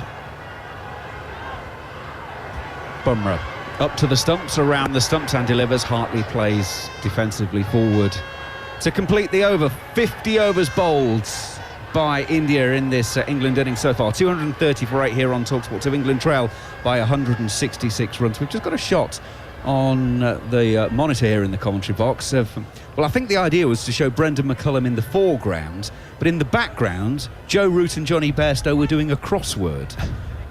Maybe what they should be doing is trying to work out how to stop Jasprit Bumrah taking any more wickets, Jared. It was probably best that they weren't watching the under-19 game. Macca, have you seen what happened over there? Feel free to fill us in.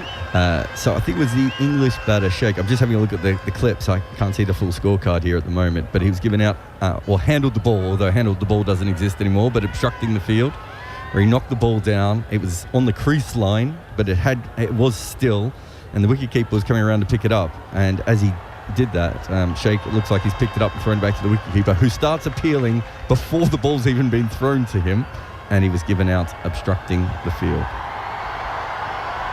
Oh dear. We have a wonderful way of, I've not seen it, but if it's like what it sounds like, we have a wonderful way of kicking ourselves in between the legs in this great game we love, isn't it? It's a new over to be started by Mukesh, his 6th, and Anderson aims a big booming drive off of the back foot, doesn't get anything on it, and it's through to KS Barrett, and there's no run. Yeah, obviously I haven't seen it, but you know, we do. Surely umpires have got to have more power and sway in the game. In the word common sense doesn't always come into officiating, because I don't know why, but same in football. There's a lot of rules in football which are the same. Common sense, and you think we'd get on so much better if we had some. Mukesh, right arm around the wicket. Oh, Anderson's coming down the pitch, giving himself some room, and aiming through the offside. Can't get anything on it, and it goes through to the keeper, no run. And producer Scott's just shown it to you, Harmy. So your hot take, you've just seen that incident. I think I might have hit him with my bat. Really? I think I might have belted him. If he's going to appeal for that, I'm sorry. It's like he saved the wicketkeeper from bending down. I'm sorry, that's a shocker. If you're getting given out for that, that's it. The game's gone. It really has. How can an umpire give that out? Mukesh in from the far end. It's a shortish ball. Anderson just bends at the knees, allows it to go past him, and there is no run. It's not the most shocking thing I've seen today, though. I saw something earlier, just before tea, that just surprised the heck out of me as I was at the back of the box looking out of the window just to our right, to see a Domino's pizza man walking in the stand delivering a pizza. Wish I'd known that. How long have we been in India? Well, I got talking to Chetan about it, and he said, oh yeah, they've actually got a little stall in the back of one of the stands. You order it on your phone and they deliver it to your seat. In comes Mukesh. It's Anderson down the pitch once again, swinging through the line and missing, and there is no run. And yeah, so that may have just changed your lunch plans, Harmy. Not really, because I had 5 bowls of soup, which was absolutely fantastic, and that fish curry that was on the side of your face for the majority of the afternoon, Macca. It was absolutely delicious. So I think it was better than Goffey's 4 poached eggs. But I enjoyed my lunch. It might be Domino's tomorrow. Yeah, it was a belter today. Fish curry, along with vegetable curry as well. Lovely. In comes Mukesh once again, and he's going short ball theory to Anderson at the moment. Anderson, nothing to do with that one, and then just wanders off towards square leg. It's 2:30 for 8 with 1 ball left of the over to go. He's done it well there, Jimmy. He really has. He's kept the ball. You know, he's not tried to chase it. I know he came down the wicket for that one big heave-ho, but he's played 4 his stumps. Got out we have a nice short ball there. As the field goes back, Rohit Sharma wants Jimmy Anderson on strike. Deep point, deep cover, mid-on and mid-off, go all the way back. Man goes down to third. Got Jasprit Bumrah at fine leg talking to a couple of the Indian backroom staff. Paditar is out at deep square leg for the one. If Jimmy Anderson decides to pull it, but you've got to attack the stumps. Attack the stumps. Mukesh is in once again. He goes full. Anderson across the stumps, digs out the attempted Yorker to mid-on and completes the over. 51 overs bowled by India. England 2:30 for 8. Hartley 17. Anderson 1. England trailed by 166 here on TalkSport 2. And Darren Gough is back with us this afternoon. Good afternoon, Goughy. Good afternoon, everyone. Yes, important part of the game. I'm going to say England trailed by 166, but you can never say they're out of any game after the last Test match. But Bumrah just showed his excellence for me today. Absolutely outstanding. We talk about when you go to India, most of the wickets will fall to spin. Each team playing 3 spinners. But you look at Bumrah and he just delivers all around the world. And 4 wickets knocked away England's middle order. Fantastic stuff. Really, really is. Yep, 13 overs he's bowled, 4 for 37, and he's about to start the 14th. Still got 18 overs of the day's play to go, by the way, so we may not get them all in after we got bonus overs yesterday. Bumrah around the wicket, and Hartley has had a huge launch at this one. He's aiming at mid-wicket. He's found the boundary at third. Well, there's no pictures in the scorebook. It's 4 more to the total. 2:34 for 8, and Kevin Peterson's moved in, taking Steve Harmison's place. And what she says, Tom Hartley is clearly going to get on with things, Kev. Yeah, I mean, Jasprit Bumrah, has he not just been outstanding? We saw a masterclass from Jimmy Anderson this morning. Look around the world, you've got the 2 best on show. It's quite phenomenal how Anderson got the ball to move and work this morning, and then this afternoon we're seeing Jasprit Bumrah with the old ball do things that no ordinary bowler can do. He is an ordinary. He's a magician. He's now just having a look at his field. 1 shot from Hartley. There's a 3rd man now in position. Very, very fine 3rd man. 2nd slip. You can see that India are worried about the runs. They don't want these runs to come too quick. They want as big a lead as they can. Bumrah around the wicket. Hartley gets the edge straight to slip and is out. Bumrah has another. He has a 5 for 41. England are 2:34 for 9. And Hartley goes for 21. And the magician just keeps pulling rabbits out of hats. Isn't he amazing? He really, really is. He's the kind of bowler and player that when he's bowling, you just want to watch. You just want to take it all in, because he is quite special. He has a short run-up. His run-up only starts about 4 or 5 meters away from the crease line, and he just gathers momentum, and then he's so quick and strong through the crease that he just has that sort of unnatural knack to speed up, and a wrist action that he's very lucky to be born with. It's just brilliant. Bumrah 5 for 41 from 13.2 overs, and Young Bashir is out to bat. Going to see if he can bat. Well, absolutely. Had a heck of a start, didn't he, Goffey? Well, he did. You know, I got asked 12 months ago, it might have been longer, which bowler would you have out in all the world? And to say we've had Jimmy Anderson and Stuart Broad, two absolute genius with ball in hand, I would have gone for Bumrah.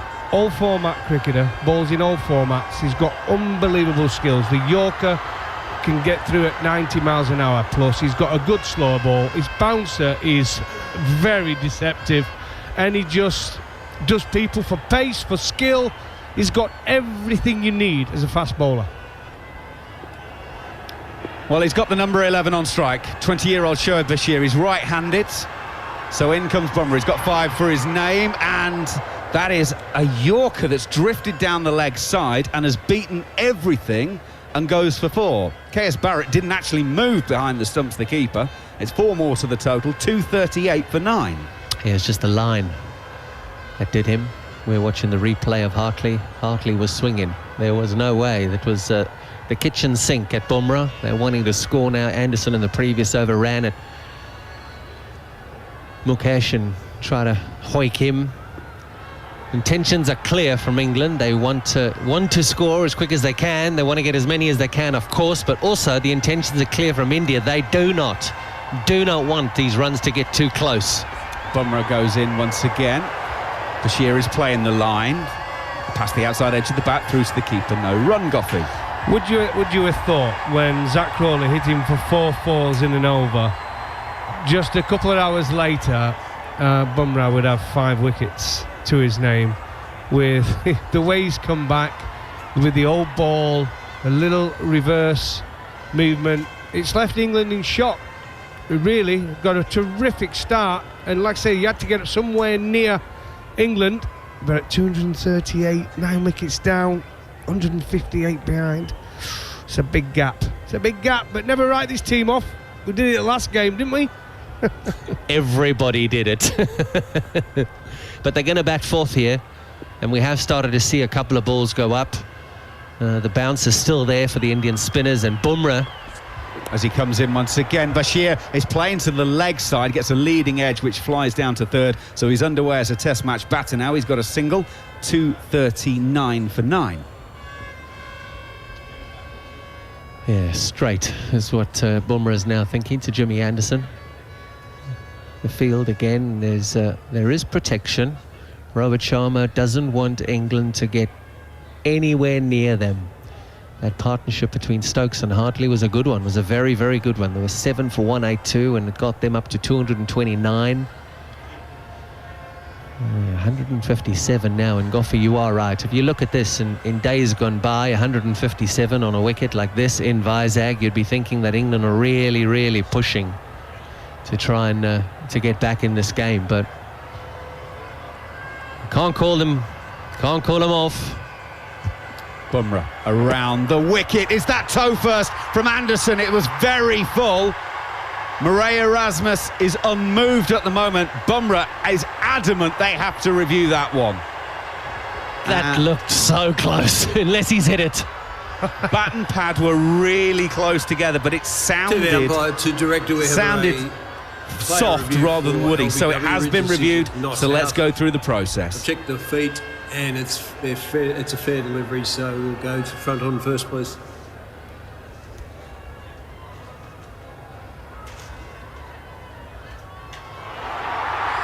Well, I don't see much bat in Close that. to the bat. We'll go to ultra edge to confirm. No bat in that. There's no, but honestly, we're waiting for ultra edge, and there's no point. There's nothing in that. How funny from Jimmy Anderson. He's looking at the inside of his bat. He selling it hard, isn't he? He missed it by a foot.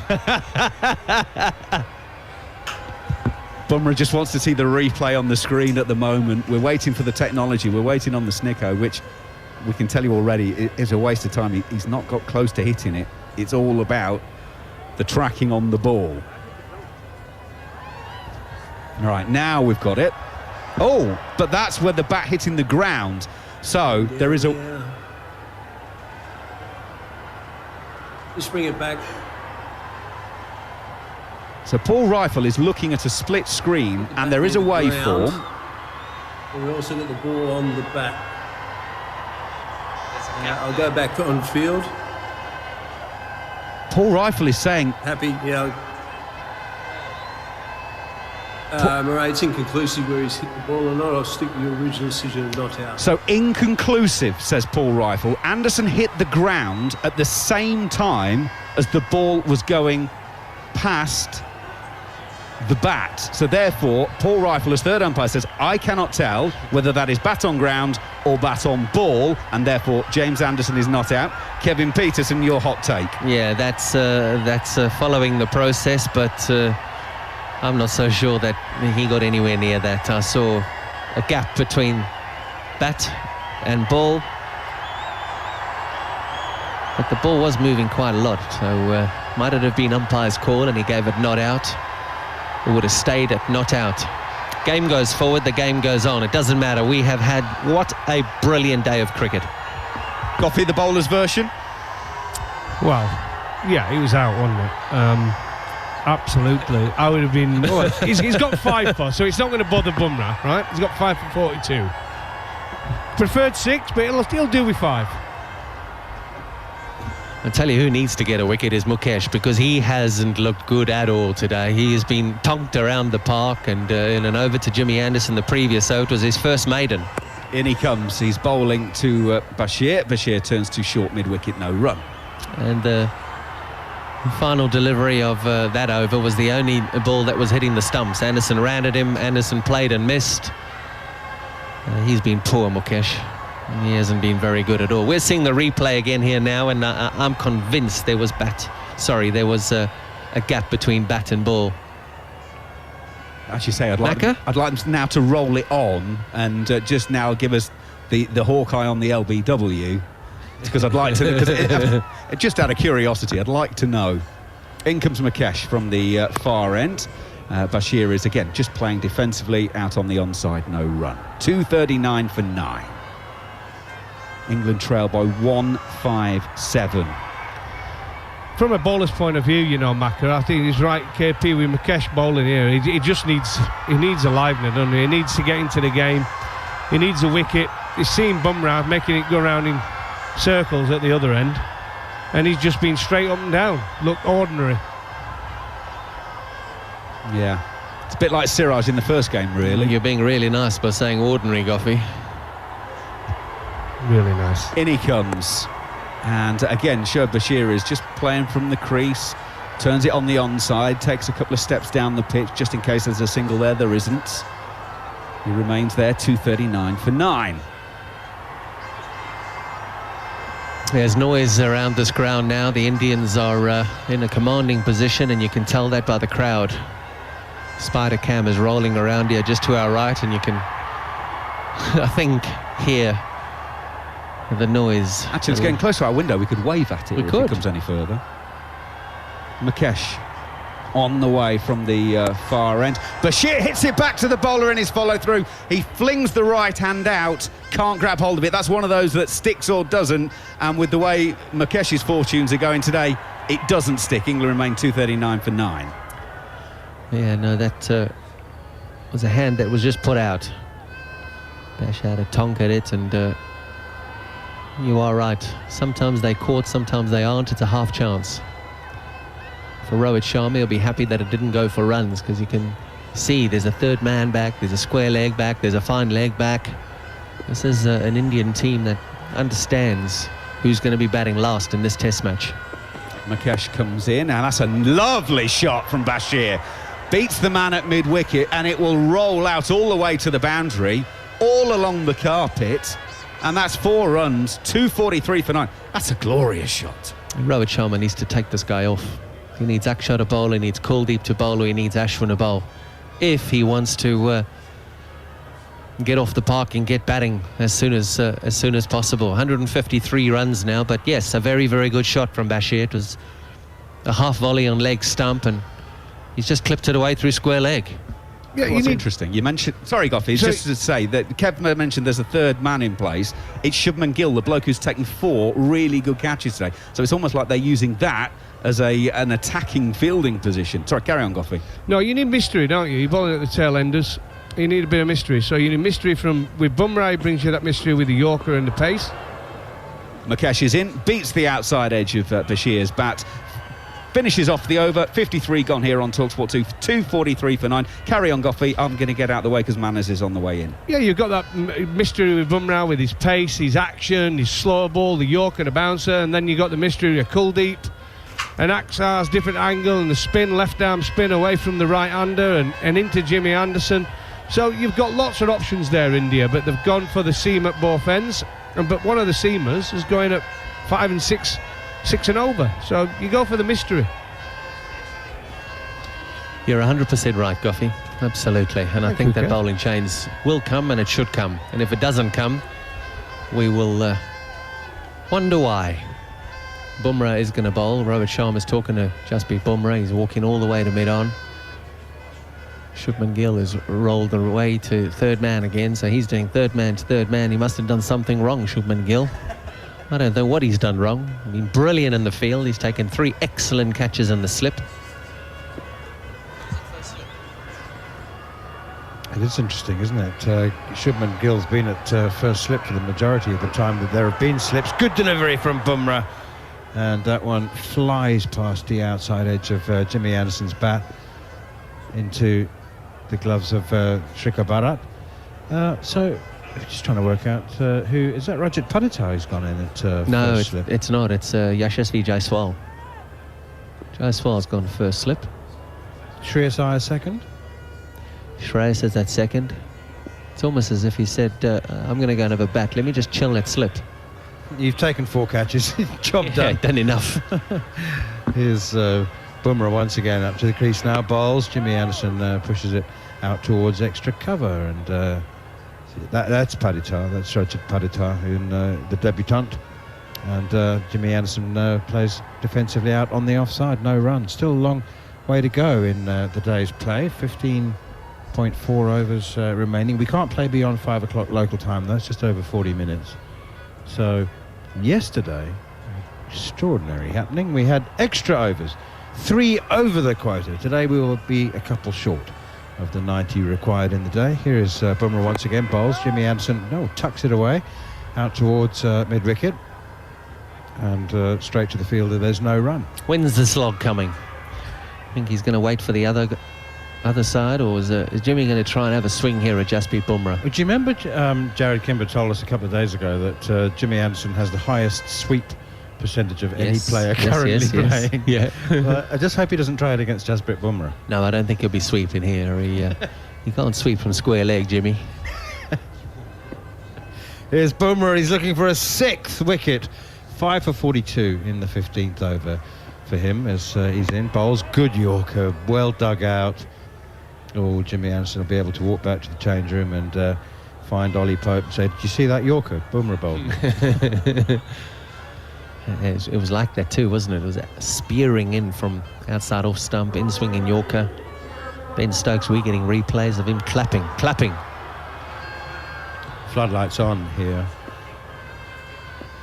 at Dr. Y.S. Rajashekar Reddy Andhra Cricket Association Stadium, Visakhapatnam. Here's Bumrah once again. He's back and across, outside or onto off stump, tucks it off his pads down to long leg for a single. Fielded by Akshar Patel way down in the deep. It does get dark earlier and very quickly in the eastern states of India, as Harsha Bhogle was saying yesterday. Just one time zone for this enormous country, and it does explain why there are problems with light in certain parts of the country in the east rather than in the west, and that's why the floodlights are on, because they're switched on even when we can still see the sun, and there's no problem with natural daylight, but the sun disappears very quickly, and you've got to get them fired up, warmed up, and make sure the light stays good till the close of play. Bumrah in again, bowls. He looks for another Yorker. So happy was he with the one that he bowled Ollie Pope with. But this one is well dug out by Shoaib Bashir. nobody quite knows how good he is with the bat. Average of 14 in first-class cricket and a very, very small sample size. He's only had 12 innings and scored 71 runs, an average of 14. I wonder whether Jimmy said, hey, no, it's your second test match. I'm going in before you. Jimmy actually hasn't taken his batting terribly seriously in the last couple of years because he hasn't had to. But it's not to do with that, Matt Manners. He's 41. He probably can't see as well as he used to. I mean, when you get into your 40s, the eyesight slightly goes, mate. I mean, look at me now. I know I'm in my 50s, but the glasses are on. You're in your 60s. Well, you're approaching the 50, looking at the state of that hair. It's got a bit of a grey on it. 43. Nothing wrong with my eyes. Nothing. Yeah, you've got 2 years to go. In 2 years, you'll start to think, gee, this writing's a bit 45. small. You reckon 45's the number? Yeah. Oof, okay. Yeah, and you'll wonder what all the fuss was about reading glasses. but you won't know. For the first couple of years, you'll just think that the print's got smaller. Kuldeep Yadav is in once again to Shoaib Bashir. He pushes that nicely off his back foot out towards cover point, fielded by Bumrah. Let's have a look here now. Just a second ago, we were talking about James Anderson and his sweep. He is a sweeper. Well, he's now got Kuldeep, and he has the opportunity to sweep. Is it going to be a slog sweep, or is it going to just be a conventional dab? Is it going to be a fine sweep? Paddle. Yeah, the paddle. He's got the full array, Jimmy. Can play any of them. He'll sweep his second ball. I don't know whether he'll sweep the first. I'm going the first one. He's sweeping the first. Okay. Come on, Jimmy. Here's Kuldeep to Jimmy Anderson. Oh, he backs away and chops it. Tries to cut it through the offside. Hits straight back to the bowler. What do you mean he's not thinking about his batting? That is thoughtful batting, Goffey. That's not just a hoik across the line. That's a 41-year-old thinking about runs. No, it's 41-year-old. Don't want to bowl. Good point. Here's Kuldeep down to Jimmy Anderson. Does play the slog sweep, hits it really well through mid-wicket for 4. R. Ashwin is out there at sort of forward deep square leg, really, rather than deep mid-wicket, and Jimmy Anderson. So Rohit's invited. He cannot invite him more obviously to play those leg side shots with a man at deep mid-wicket and at deep backward square leg on the boundary. So and mid-on's halfway back. You've got acres of space to play with on the leg side. Kuldeep in. Reverse sweep! That has beaten the keeper. It's running down towards the boundary. There'll be 4 somethings. No, they won't. It's going to be picked up by Yashasvi Jaiswal. I don't know whether they were buys, leg buys, did it deflect off the keeper? He's got such a nice swing of the golf stick, Jimmy Anderson, that he might just bring it out here. He's got absolute free rein to play a few shots. Slog sweep, reverse sweep. I really like that umpiring from Chris Gaffney. He asked the batsman. He said, did you get anything on that? And Jimmy said no, so he signalled buys. Anderson digs this one out from Kuldeep. He's not a batter. No, that's exactly... Did you hit it? I absolutely smashed it. Didn't you hear it? Exactly right. Oh, my goodness, Jimmy. I what like are you that. doing? The umpires actually waited for Jimmy to get down to his end and say, did you hit that? And he said no. You could have had 2 more test runs there, Yeah. Jimmy. Not as well as I would have liked to have, Chris, but yes, I did. Oh, that's shot through all the way along the ground. Jimmy Anderson backs, tries to pull it, and it's hit him on the ankle. Outside leg stump, so there's no LBW appeal, but oh dear me. This test match is going to limp into a 5th day, if it does, if we get too many more of those. England, 252 for 9, trailing by 144. I'll tell you what they have done today, India, with the ball against England's batters. Yet the sweep's not come out as much on this pitch because of the difference in bounce. There's a bit more bounce. But he's got his field settings right, and he's tried to restrict those shots and tried to get England to play the ball somewhere else. So he's captained slightly better, Rohit Sharma, on this occasion, on this day's play. Proactive rather than reactive, Goffey. I think he's been reactive too much, hasn't he? Well, they've definitely had that conversation, haven't they, after the last test match? I mean, they had to. There were so many things that they let pass them by. Well, Jasprit Bumrah fancies a six-fer, and so it's a very, very long spell, but he's going to have another one. Here he comes, bowling to Shoaib Bashir, and comes forward and nudges it out towards mid-wicket, fielded by Patidar. Shaped up pretty well as Bashir. He's tall at the crease. He stands tall. He doesn't crouch too much, and he's got a nice little straight bat. Played a clip for 4 a couple of overs ago. And 7 from 12, and Jimmy's got 6 from 18, and these are balls that are just eating into the lead now, and runs that are eating into the lead. Oh, that's a hike from Shoaib Bashir. A good old-fashioned number 11 Mo at that. He's missed it, but it's fun to watch. That is fun to watch. He ran at Bumrah and tried to hit him over the stand. I'd like to see the replay and see how far he missed it by. Well, it was a good old-fashioned shot, good enough to make Bumrah laugh, Coffee. Yeah, well, on that, Archer used to try that, and Steve Waugh said to me, but I was a champagne cricketer on a beer budget, and I think Bashir fits he was into on the one. money. Like it. 2 slips waiting, but I don't know whether they're going to be in business if Shoaib plays shots like that. Now blocks it and pushes it back to the bowler. No Should run. not be allowed to play that shot. He stood there in full defence, full face of the bat. Bashir, I'm afraid to say, that's something that should not be allowed. A number 11 has to come out and just swing. Well, we're almost, we don't want to watch him blocking. No, we're almost going back to the 50s and 60s, aren't we, Manners? Tail enders now playing a few shots. We don't often see him blocking many. Here is Bumrah, and it's a nice little wristy flick from Shoaib Bashir. Taken that from off stump and flicked it out towards square leg, and they scuttle through for a single. I mean, those days you refer to, Goffey, I mean, 50 years ago, 9 could be forgiven for having some ability with the bat, but 10 and 11, I mean, it was almost disrespectful if you could bat. Give over, the tail end started at 7. I always got told the top 6 used to play properly, and then anybody block it from 7 down, it wasn't happening. 3-day games, finish. Oh yeah, well, of course. Yes. 3-day county games. Definitely, that was definitely the case, wasn't it? You were wasting time. You were seen to be wasting valuable time if you were hanging around 9, 10, 11. You just get on with it, get some quick runs, and get out, and let's get on with the next innings. Here's Bumrah again, bowls to Jimmy Anderson, and he's out. That was a half appeal from Jasprit Bumrah. How extraordinary! He's not even sure whether he's edged it. Has he edged it behind? LBW. It's just, well, that's what I was so surprised about, because keeper Shikhar Barrett hardly went up. Bumrah turned round, swiveled towards the umpire, and was appealing for the LBW without much support. And umpire Chris Gaffney raised a finger. Murray Erasmus raised a finger very quickly, and that's that. And Jasprit Bumrah has 6. Jimmy Anderson disappeared off very, very quickly. I must say that it was probably crashing into leg stump, Goffey, but it still ended rather tamely. Absolutely. But what delivery.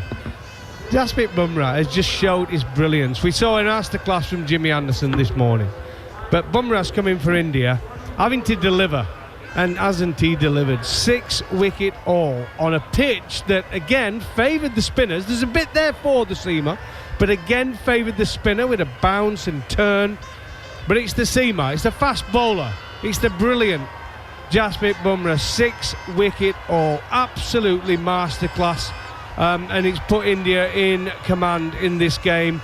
Batting first, huge total. Some say not enough, but they've come out and the boys are bowling as a unit. Their plans were better, and they've delivered, and they've dismissed England, and they are in the box seat, Manners. Jasprit Bumrah has been absolutely outstanding, finishing with figures of 6 for 45 and 15.5 overs. Goffey, I don't know whether you saw there at the end of the innings, the Rohit Sharma and several of the other senior Indian players got together with the umpires, and they were asking about whether they would be required to bat in the light. It's artificial light, the floodlights are on, And there was a really big conference with the umpires, and they were...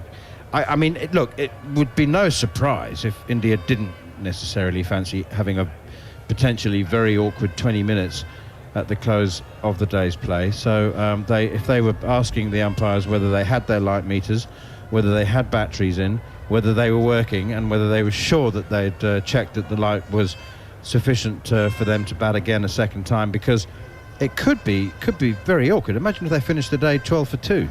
Yeah, exactly. So there's no harm in asking the question. You're on top of the game. India are in a great position. They're a good lead. And they're thinking the last thing we need is tonight to go out there, lose a couple of wickets, and it puts England back on the front foot. So, yeah, I mean, in an ideal world for India, the day finishes, they come back on day 3, and they're on top with a nice, healthy lead and a full day to bat. And in retrospect, no real surprise that Jimmy Anderson was quite happy to scurry off and get his bowling boots on, because as much as India's openers might not fancy the idea of facing probably 4 overs this evening, I think in direct contrast, Jimmy was probably quite excited about the idea of no, he didn't want to have a bowl today, did he, after that long spell this morning, and he finished with the brilliant figures of 3 for 46. But you know, given the situation, I think he would fancy in this fading light a couple of overs, wouldn't he? Yeah, you would say so, but I think the difference is but if you look at the seamers when they've been at their best, is when the ball's been about 15 to 20 overs old, and that's when they've come into the game. Jimmy Anderson was hard to get away when he came back with the older ball, and you've seen from Bumrah, didn't get it 100% right with the new ball, but when he came back, that spell in the middle was unbelievable, and then he's finished it off there at the end. 2 unbelievable spells to finish. So yeah, the new ball's there, anything can happen, you can make the ball move around in this light as well. A lead of 143 India. They'll want to get through the rest of today's play without losing any wickets and cash in tomorrow and take the game away from England. England will always believe, they'll come out believing they can still win this game, and no one's going to write them off ever again after that first test match in Hyderabad to come back from 190 behind on first innings. But I'll tell you what, they've got to bat last on this pitch. We've seen a little bit of uneven bounce. We've seen the jigsaw puzzle of the pitch, which it's got to go up and down as the game goes on. India bat all day tomorrow, and they would be in an unbelievable position where they almost can't lose the game. Well, can I say it? Can't lose the game. But, as I say, this is England. So, in the next few minutes, Jaiswal and Rohit will come out to bat. Of course, when the game resumed this morning at 4 o'clock UK time, Jaiswal was batting then as well. He will be hoping to bat at the end of the day. He batted all the way through day 1. He could start day 2 batting and finish day 2 batting. If you weren't with us earlier on today, he ended up with a double 100, 209 from 290 balls. He was the 8th man out, 383 for 8 at the time. India bowled out for 396 in 112 overs, 3 apiece for Anderson, Bashir and Rayan Ahmed. The other wicket going to Hartley. England bowled out for 253 in just under 56 overs. Top scorer Zach Crawley, 76 from 78, and then attempted a big one off of Akshar Patel. Up in the air, Shreyas Iyer taking a fabulous catch, running backwards. He was the 2nd man out. Duckett 21, Pope 23, Root 5, Bairstow 25, Stokes 47, Folkes 6, Rayan 6, Hartley 21, Anderson 6, Bashir 8 not out. 6 wickets for Bumrah, 6 for 45, his 10th 5 for 3 for 71 for Kuldeep. Mukesh went wicketless from 7 overs, 0 for 44. Ashwin 0 for 61 from 12. Akshar only bowled 4 overs, took 1 for 24. And worth mentioning that Shubman Gill took 4 catches as he took some absolute beauties. There were, speaking of beauties, some unplayable deliveries. You're going to be seeing it all over social media. I know that the snapper's got a photo of it, but Ollie Pope's dismissal by Bumrah earlier today, he had both middle and leg stumps uprooted by Jasprit Bumrah's Yorker as he was dismissed for 23. And then Ben Stokes got one that kept so low on him. He was 47 not out from 54 balls, playing really well with no real problem. And then it keeps low and goes off the toe end of the bat onto his stumps. He dropped the bat down at his toes as if to say, what on earth has just happened there? So as Goffey mentioned, it is now starting to go up and down a bit. Well, I can see the England players at the far end. They've just come out of the dressing room area. Paul Collingwood, fielding coach, is out there with the bat, just hitting some catches. There's about a dozen ground staff are working on the wicket, getting it ready, sweeping all the dust off. And there's what looks a very light roller. There's two people pushing it up and down the pitch, but it's about the size of a baked bean tin. It's not really going to do a huge amount. And we will have, well, just under 25 minutes worth of play. We've got 11 overs in the day. We will not get through those because we are 25 minutes away from the cut-off. The lights are fully on here in Visakhapatnam. I don't think we can say that it's taken over yet. You can only just about make out a shadow from the ground staff that are out on the field. Normally it's when you can see that four-way shadow, a shadow from each of the lights, but I don't think we're going to get that here. I hope we're not going to get that here. Chetan, what do you reckon? Well, the sun is behind us, those hills behind the ground. So the sun is behind us towards the western side. And while you can't see shadows from the towers, because the twilight is mixing up with the lights from the towers. So, and all of them are generator powered. Righty-ho. They have those big generators at the main gate, close to the main gate. So these towers are powered by those generators. Yashasvi Jaiswal will be batting in the 5th session out of 6 in this test match. The only session he's not batted today is the middle one.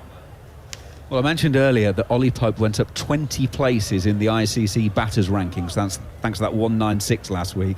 Wonder how many places Jaiswal will go up after making 209 out of 396, when for context, the next highest scorer was Shubman Gill's 34. I mean, it was a massive innings in every sense. The young man, a real coming-of-age moment, and he's just standing down at the far ends, waiting for Rohit. England are out in the middle with the umpires. He's very eager to bat. I can't blame him. He's seeing it like an absolute watermelon at the moment. So he's waiting for Rohit to come and join him. The roller is being taken off. England are in position already, by the way. They're absolutely ready to go. James Anderson has the ball at the far end, ready to bowl from the Dr. Vizzy end. But we are awaiting the batters, and here they come. As you can probably tell by the noise, going up about 20 or 30 decibels. And Rohit is not happy about the light. His hand gesture is telling him he's not happy about the light. Which is interesting, Goffey, because if you're the fielders, you're taking notice of that. If he's got it in his head already, before he's even got to the middle, the light's a problem, you play on that. Well, he's had it in his head ever since they got the last wicket. Bumrah got Jimmy Anderson. So stop moaning, get on with it. The umpires are there for a reason. They'll make the decision. England are out there. Keen as anything. They can't wait. They're the ones who are 143 behind England, but the body language tells you a lot. Get on with it. Really does. Really does tell you a lot. So, well, the batters have finally made it to the wickets. It will be Jaiswal to take the first ball. Rohit has stayed at the non-striker's end. Now he wanders down to have a chat with his mate. They really are wringing every last moment out of this one. And the umpires change ends for the third innings. So it's Marais Erasmus down at the far end. And I think he's actually just had a quiet word with Rohit saying, is there any danger of you getting back up here so that we can actually get this innings underway? So Anderson has ball in hand. I wonder if Angelo Matthews has a timer on Macca at the moment just to see how long it's taken them. I wouldn't mind a time, 10 minutes from the last wicket. Here we go then. Anderson to bowl to Jaiswal. 3 slips in place. Comes in from the far end, and Jaiswal makes very solid contact with the middle of the bat and pushes out on the offside. So England have gone, as I say, 3 slips. Root, Crawley, Bairstow. There is a point, cover, mid-off, mid-on, and then deep square leg and long leg. Again, Anderson has had those 2 fielders out all day, just in case he drops the short one in and they take it on. We have not seen many short balls, though, from James Anderson. In he comes once again. Jaiswal faces up, plays from the crease. Anderson fields in his own follow-through. No run. India yet to get off the mark, leading by 143. And it's almost the score that we kind of need to give you, because the lead is the significant number. Shoaib Bashir, who's warming up, opening up, stretching at square leg fence. That'll be interesting, because it was Joe Root who took the new ball in the first innings. Anderson in, and it's turned around the corner by Jaiswal to the aforementioned Shoaib Bashir. Loses his sunglasses as he bends down to pick up the ball, returns it in. It is a long way down. He is a very tall and wiry frame, but India are underway with the single. Jaiswal is up and going, and Rohit now comes on strike. Well, Jaiswal is the first left-hander to score a Test double 100 in India since 2009. Who would that have been then? I have to check. I think Jared will have to check it for us. My money is on Gautam Gambhir. That would be the most logical one, wouldn't it? Yeah. Right, 2 slips and a gully for Rohit. Bairstow moves from 3rd slip to gully. Saurav Ganguly perhaps as well. He was close to retirement around that time. Those are probably your 2 strongest contenders, aren't they? Here we go then. Anderson to Rohit. Rohit he's absolutely playing pantomime here, Rohit, at the moment. That one hits the stickers on the back, goes out on the onside. He's now waving his hands around. I mean, if you want, why not send out the 12th man with a white stick? I mean, he really is playing to the crowd here about the light not being good enough. He's now leaning on the bat, on the crease line. He's walked away from the stumps. He's where a short leg fielder would be. Anderson's now in conversation with Murray Erasmus, saying, can you please sort of encourage him to get back on with this? So it was Gautam Gambhir, 206 versus Australia in Delhi, 2008. And Saurav Ganguly in 2007. Oh, wow. There you go. Anderson into Rohit once more. Off the back foot. Punches it through 3rd for 4. Well, you seem to see that one all right, Rohit. First boundary of the innings. 5 without loss. Outside half of the bat, but he made perfectly good contact. India take that lead to 148. Yeah, I mean, just some width. And even if the light is bad, he's going to spot that one and go for it. His eyes just light up at the width offered on that one. And easy picking there from Rohit Sharma. Anderson comes in once again. Around about waist high as Rohit plays from the crease. Bashir will do the fielding. End of the first over of the reply then. 148 is the lead here on TalkSport 2 and the TalkSport Cricket YouTube channel. India 5 without loss in their second innings. James Anderson hasn't bowled in excess of 134 today.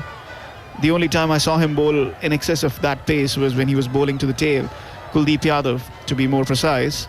Otherwise, he's been ranging that 128, 132 mark.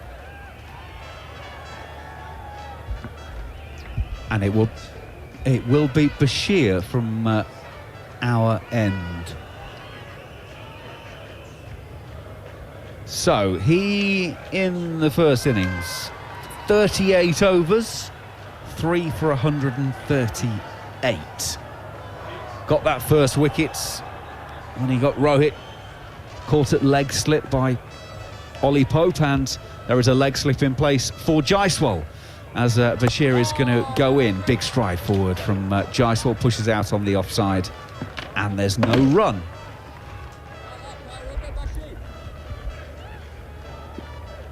Barmy Army trying to get behind England, get them just that little bit more energy into their legs. Bashir is around the wicket. Jaiswal plays down to short third. No run. Always like listening through the stump mic to the wicket-keeper just to hear what they're saying. Bashir in, bowls around the wicket, that's slightly short. Off the back foot is Jaiswal, hits straight to Ben Duckett at short extra cover, no run. You actually were listening to KS Barrett earlier, Chettenham. Yeah, I was. He actually called to the fielder out on the boundary. The next one's coming to you, and it went exactly there. Bashir in, around the wicket. Jaiswal is driving on the offside, but with no timing to Duckett, no run. So he actually said, Aiga, Mukhi, Aiga. Aiga is it'll come to you. It's coming to you. And Mukhi is short for Mukesh. And the very next ball, Tom Hartley was smacking it towards deep square leg, where Mukesh was actually stationed. So that was good reading from KS Bharat. Ollie Pope has reinforced the offside as Bashir goes in around the wicket. It's a nice looking drive by Jaiswal to Ben Stokes, who is deep at mid-off. It's just a single, brings Rohit back on strike. 6 without loss, India. The lead up to 149.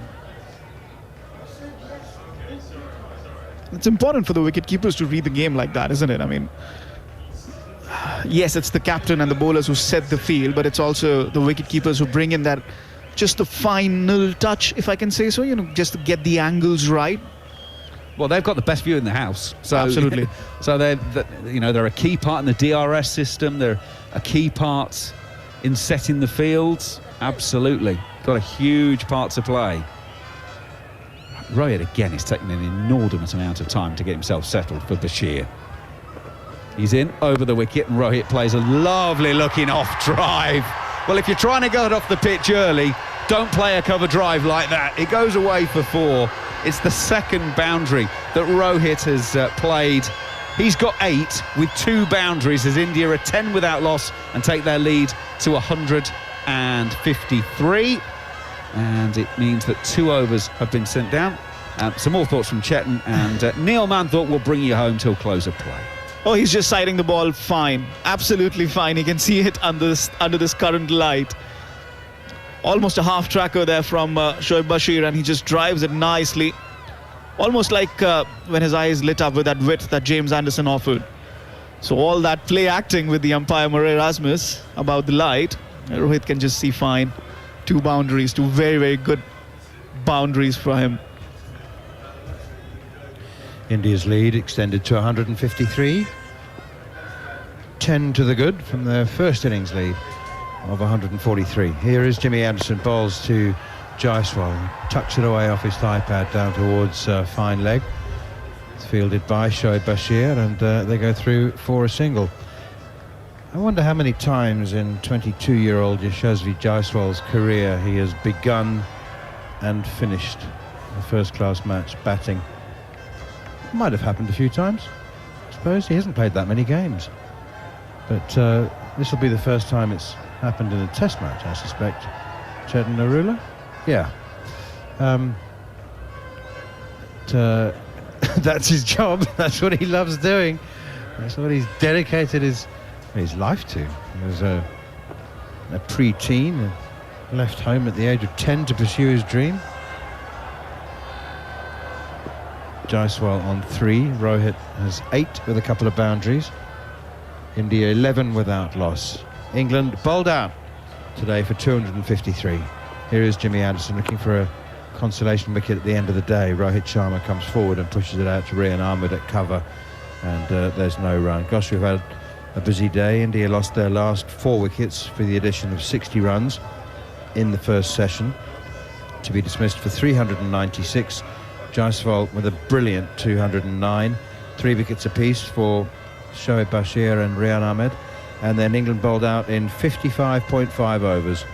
with a top score of 76 from Zach Crawley from 78 balls on his 26th birthday. 47 from Ben Stokes. Here's Jimmy Anderson again. Rohit Sharma pushes that one up to mid-on. And once again, there is no run, straight to the fielder. So 2.5 overs gone in India's second innings.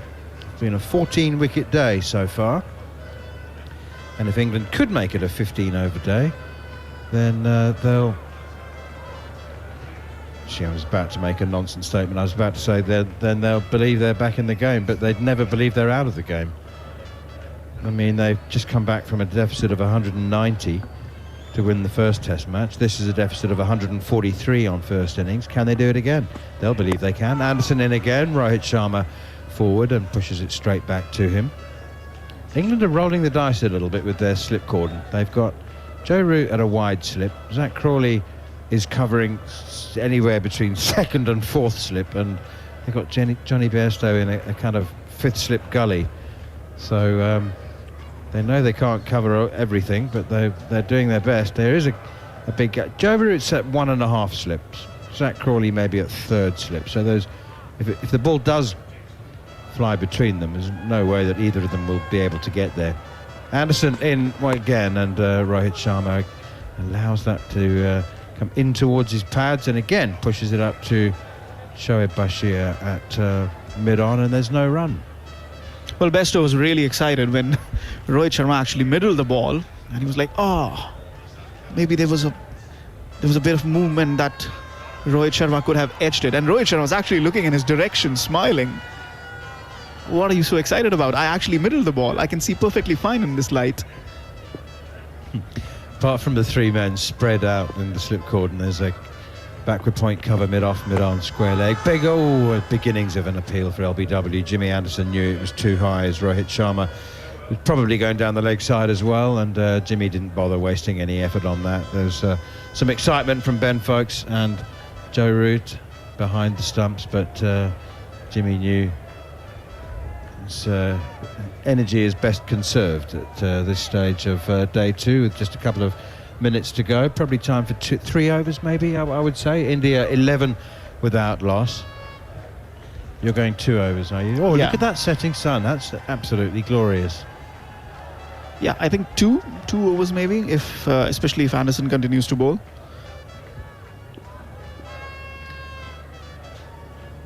Here's Shoaib Bashir once again into Jaiswal. He tries to drive through the covers and doesn't time it at all. Maybe he didn't spin and hits the inside half of the bat, trickles back to the bowler. And talking of Jaiswal, I mean, it's staggering that a 10-year-old knew what he wanted to do in life. You know, he was inspired. And then you just calculate, he's 22 now. We're looking at 2012, 11, 12, 13, around that time when he was inspired to take up cricket. As a 10-year-old, 11-year-old. Now the third youngest man to score a double hundred in Test cricket. Here's Bashir. Forward comes Jaiswal. Pushes it out to Ollie Pope in a catching position at cover. Vinod Kambli twice scored double hundreds in back-to-back Test matches when he was younger than Jaiswal. Not by much, and Sunil Gavaskar, the great Sunny Bai, was also younger than Jaiswal when he scored his first double hundred. This one punched off the back foot out towards cover. Duckett fields no run. So he's on that list now with Vinod Kambli, isn't it? Vinod Kambli with 2 double hundreds in the 90s for left-handed Indian batters. Yes, did I not? Yes, that's right. And yeah. then Saurav Ganguly, Gautam Gambhir, and now Yashasvi Jaiswal. Driven straight down the ground. What a cracking shot from Jaiswal. When you're in the form of your life, milk it. And that was just slightly over pitch from Shoaib Bashir. And he's he can be so silky smooth, Jaiswal. Easy on the eye. I mean, didn't turn at all, but it was too full. It was a half volley, but just gloriously dispatched past the bowler for 4. Yeah, he's been timing it really well, of course, when you have a double hundred under your belt in the same game. But he wasn't really finding that opportunity to score a boundary this time. He got it. Bashir to cut shot, and it beats the man at backward point. And it disappears off to the boundary. Zach Crawley is now dispensed with his sun hat, and he's got his cap on for the setting sun. and the floodlights, and he dived to his right, couldn't get a hand to it. Just a little bit of width there from Shoaib Bashir. So back-to-back boundaries for Yashasvi Jaiswal, who moves on to 11 from 14 balls. Rohit Sharma has 8. India are 19 without loss. Actually, there's a ball left in this over, but Johnny Bairstow's having a chat now to Shoaib Bashir. There's no discernible change in the field. It's still a slip, a catching cover, back point cover, extra cover mid-off. Man on the sweep at 45 on the leg side. Johnny Bairstow himself is at mid-on. Probably just time for one over after this. Bashir in. Jaiswal drives once again. Beats Bairstow at mid-on. 4 more. 3 boundaries in the over. Yashasvi Jaiswal is just carrying on from where he left off this morning, having made 209. He's at a runnable 15. India are 23 without loss after just 4 overs, in their lead has been extended to 166. It's interesting, man, is you've got Jaiswal, who is obviously a left-hander, and most left-handers in the world struggle against off-spin, and that's a fairly consistent thing right across, far more so than right-handers even struggle against left-arm finger spinners. And yet he seems to enjoy it, because the minute the ball gets outside of the off-stump, it frees him up to play the shot, and he'll play any attacking shot when he sees the ball in that area.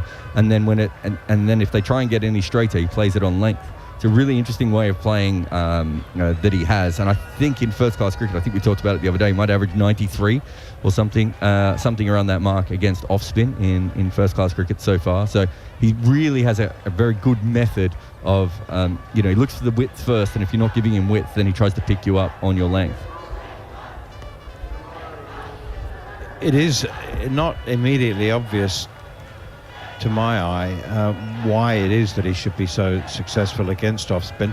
As you say, it's unusual for a left-hander, but evidently, as you say, that you've picked up on a couple of points of technique, but is obviously working exceptionally well for him. Rian Ahmed in to bowl his first over, outside the off-stump, left alone. Jimmy Anderson has been relieved after 2 overs from the Dr. Vizzy end. 2 overs at a cost of 6. Shoaib Bashir's 2 overs at a cost of 17. 16 came in the last over, or 12, I beg your pardon. Rian Ahmed in again. Forward comes Rohit Sharma. There's 2 slips in place for England. That one hits the middle of the bat defensively, and there is no run. So, first-class conversion record for Jaiswal is unbelievable almost. Short cut by Rohit Sharma off the back foot. More of a force than a cut. The bat may be angled at about 45 degrees, so it wasn't a full-on cut shot, but it's 4 runs behind square on the offside. Jared, Yashasvi Jaiswal's got, if my records are correct, it's got 450s and 1100s. Yeah, the best conversion rate in the history of first-class cricket. For players who've scored more than 15 scores over 50, he's just above Bradman. I don't know if you've heard of him. Donald Bradman who? Donald Bradman. Rian Ahmed in again to Rohit Sharma, pushed up towards mid-on, and they again scurry through for a very easy single. I wonder if it'll stay that high. Yeah, well, I mean, fully no, but I think Sarfaraz is 6th on the list as well. So they've got a couple of guys right up there on the list at the moment. They've also got some of the highest first-class batting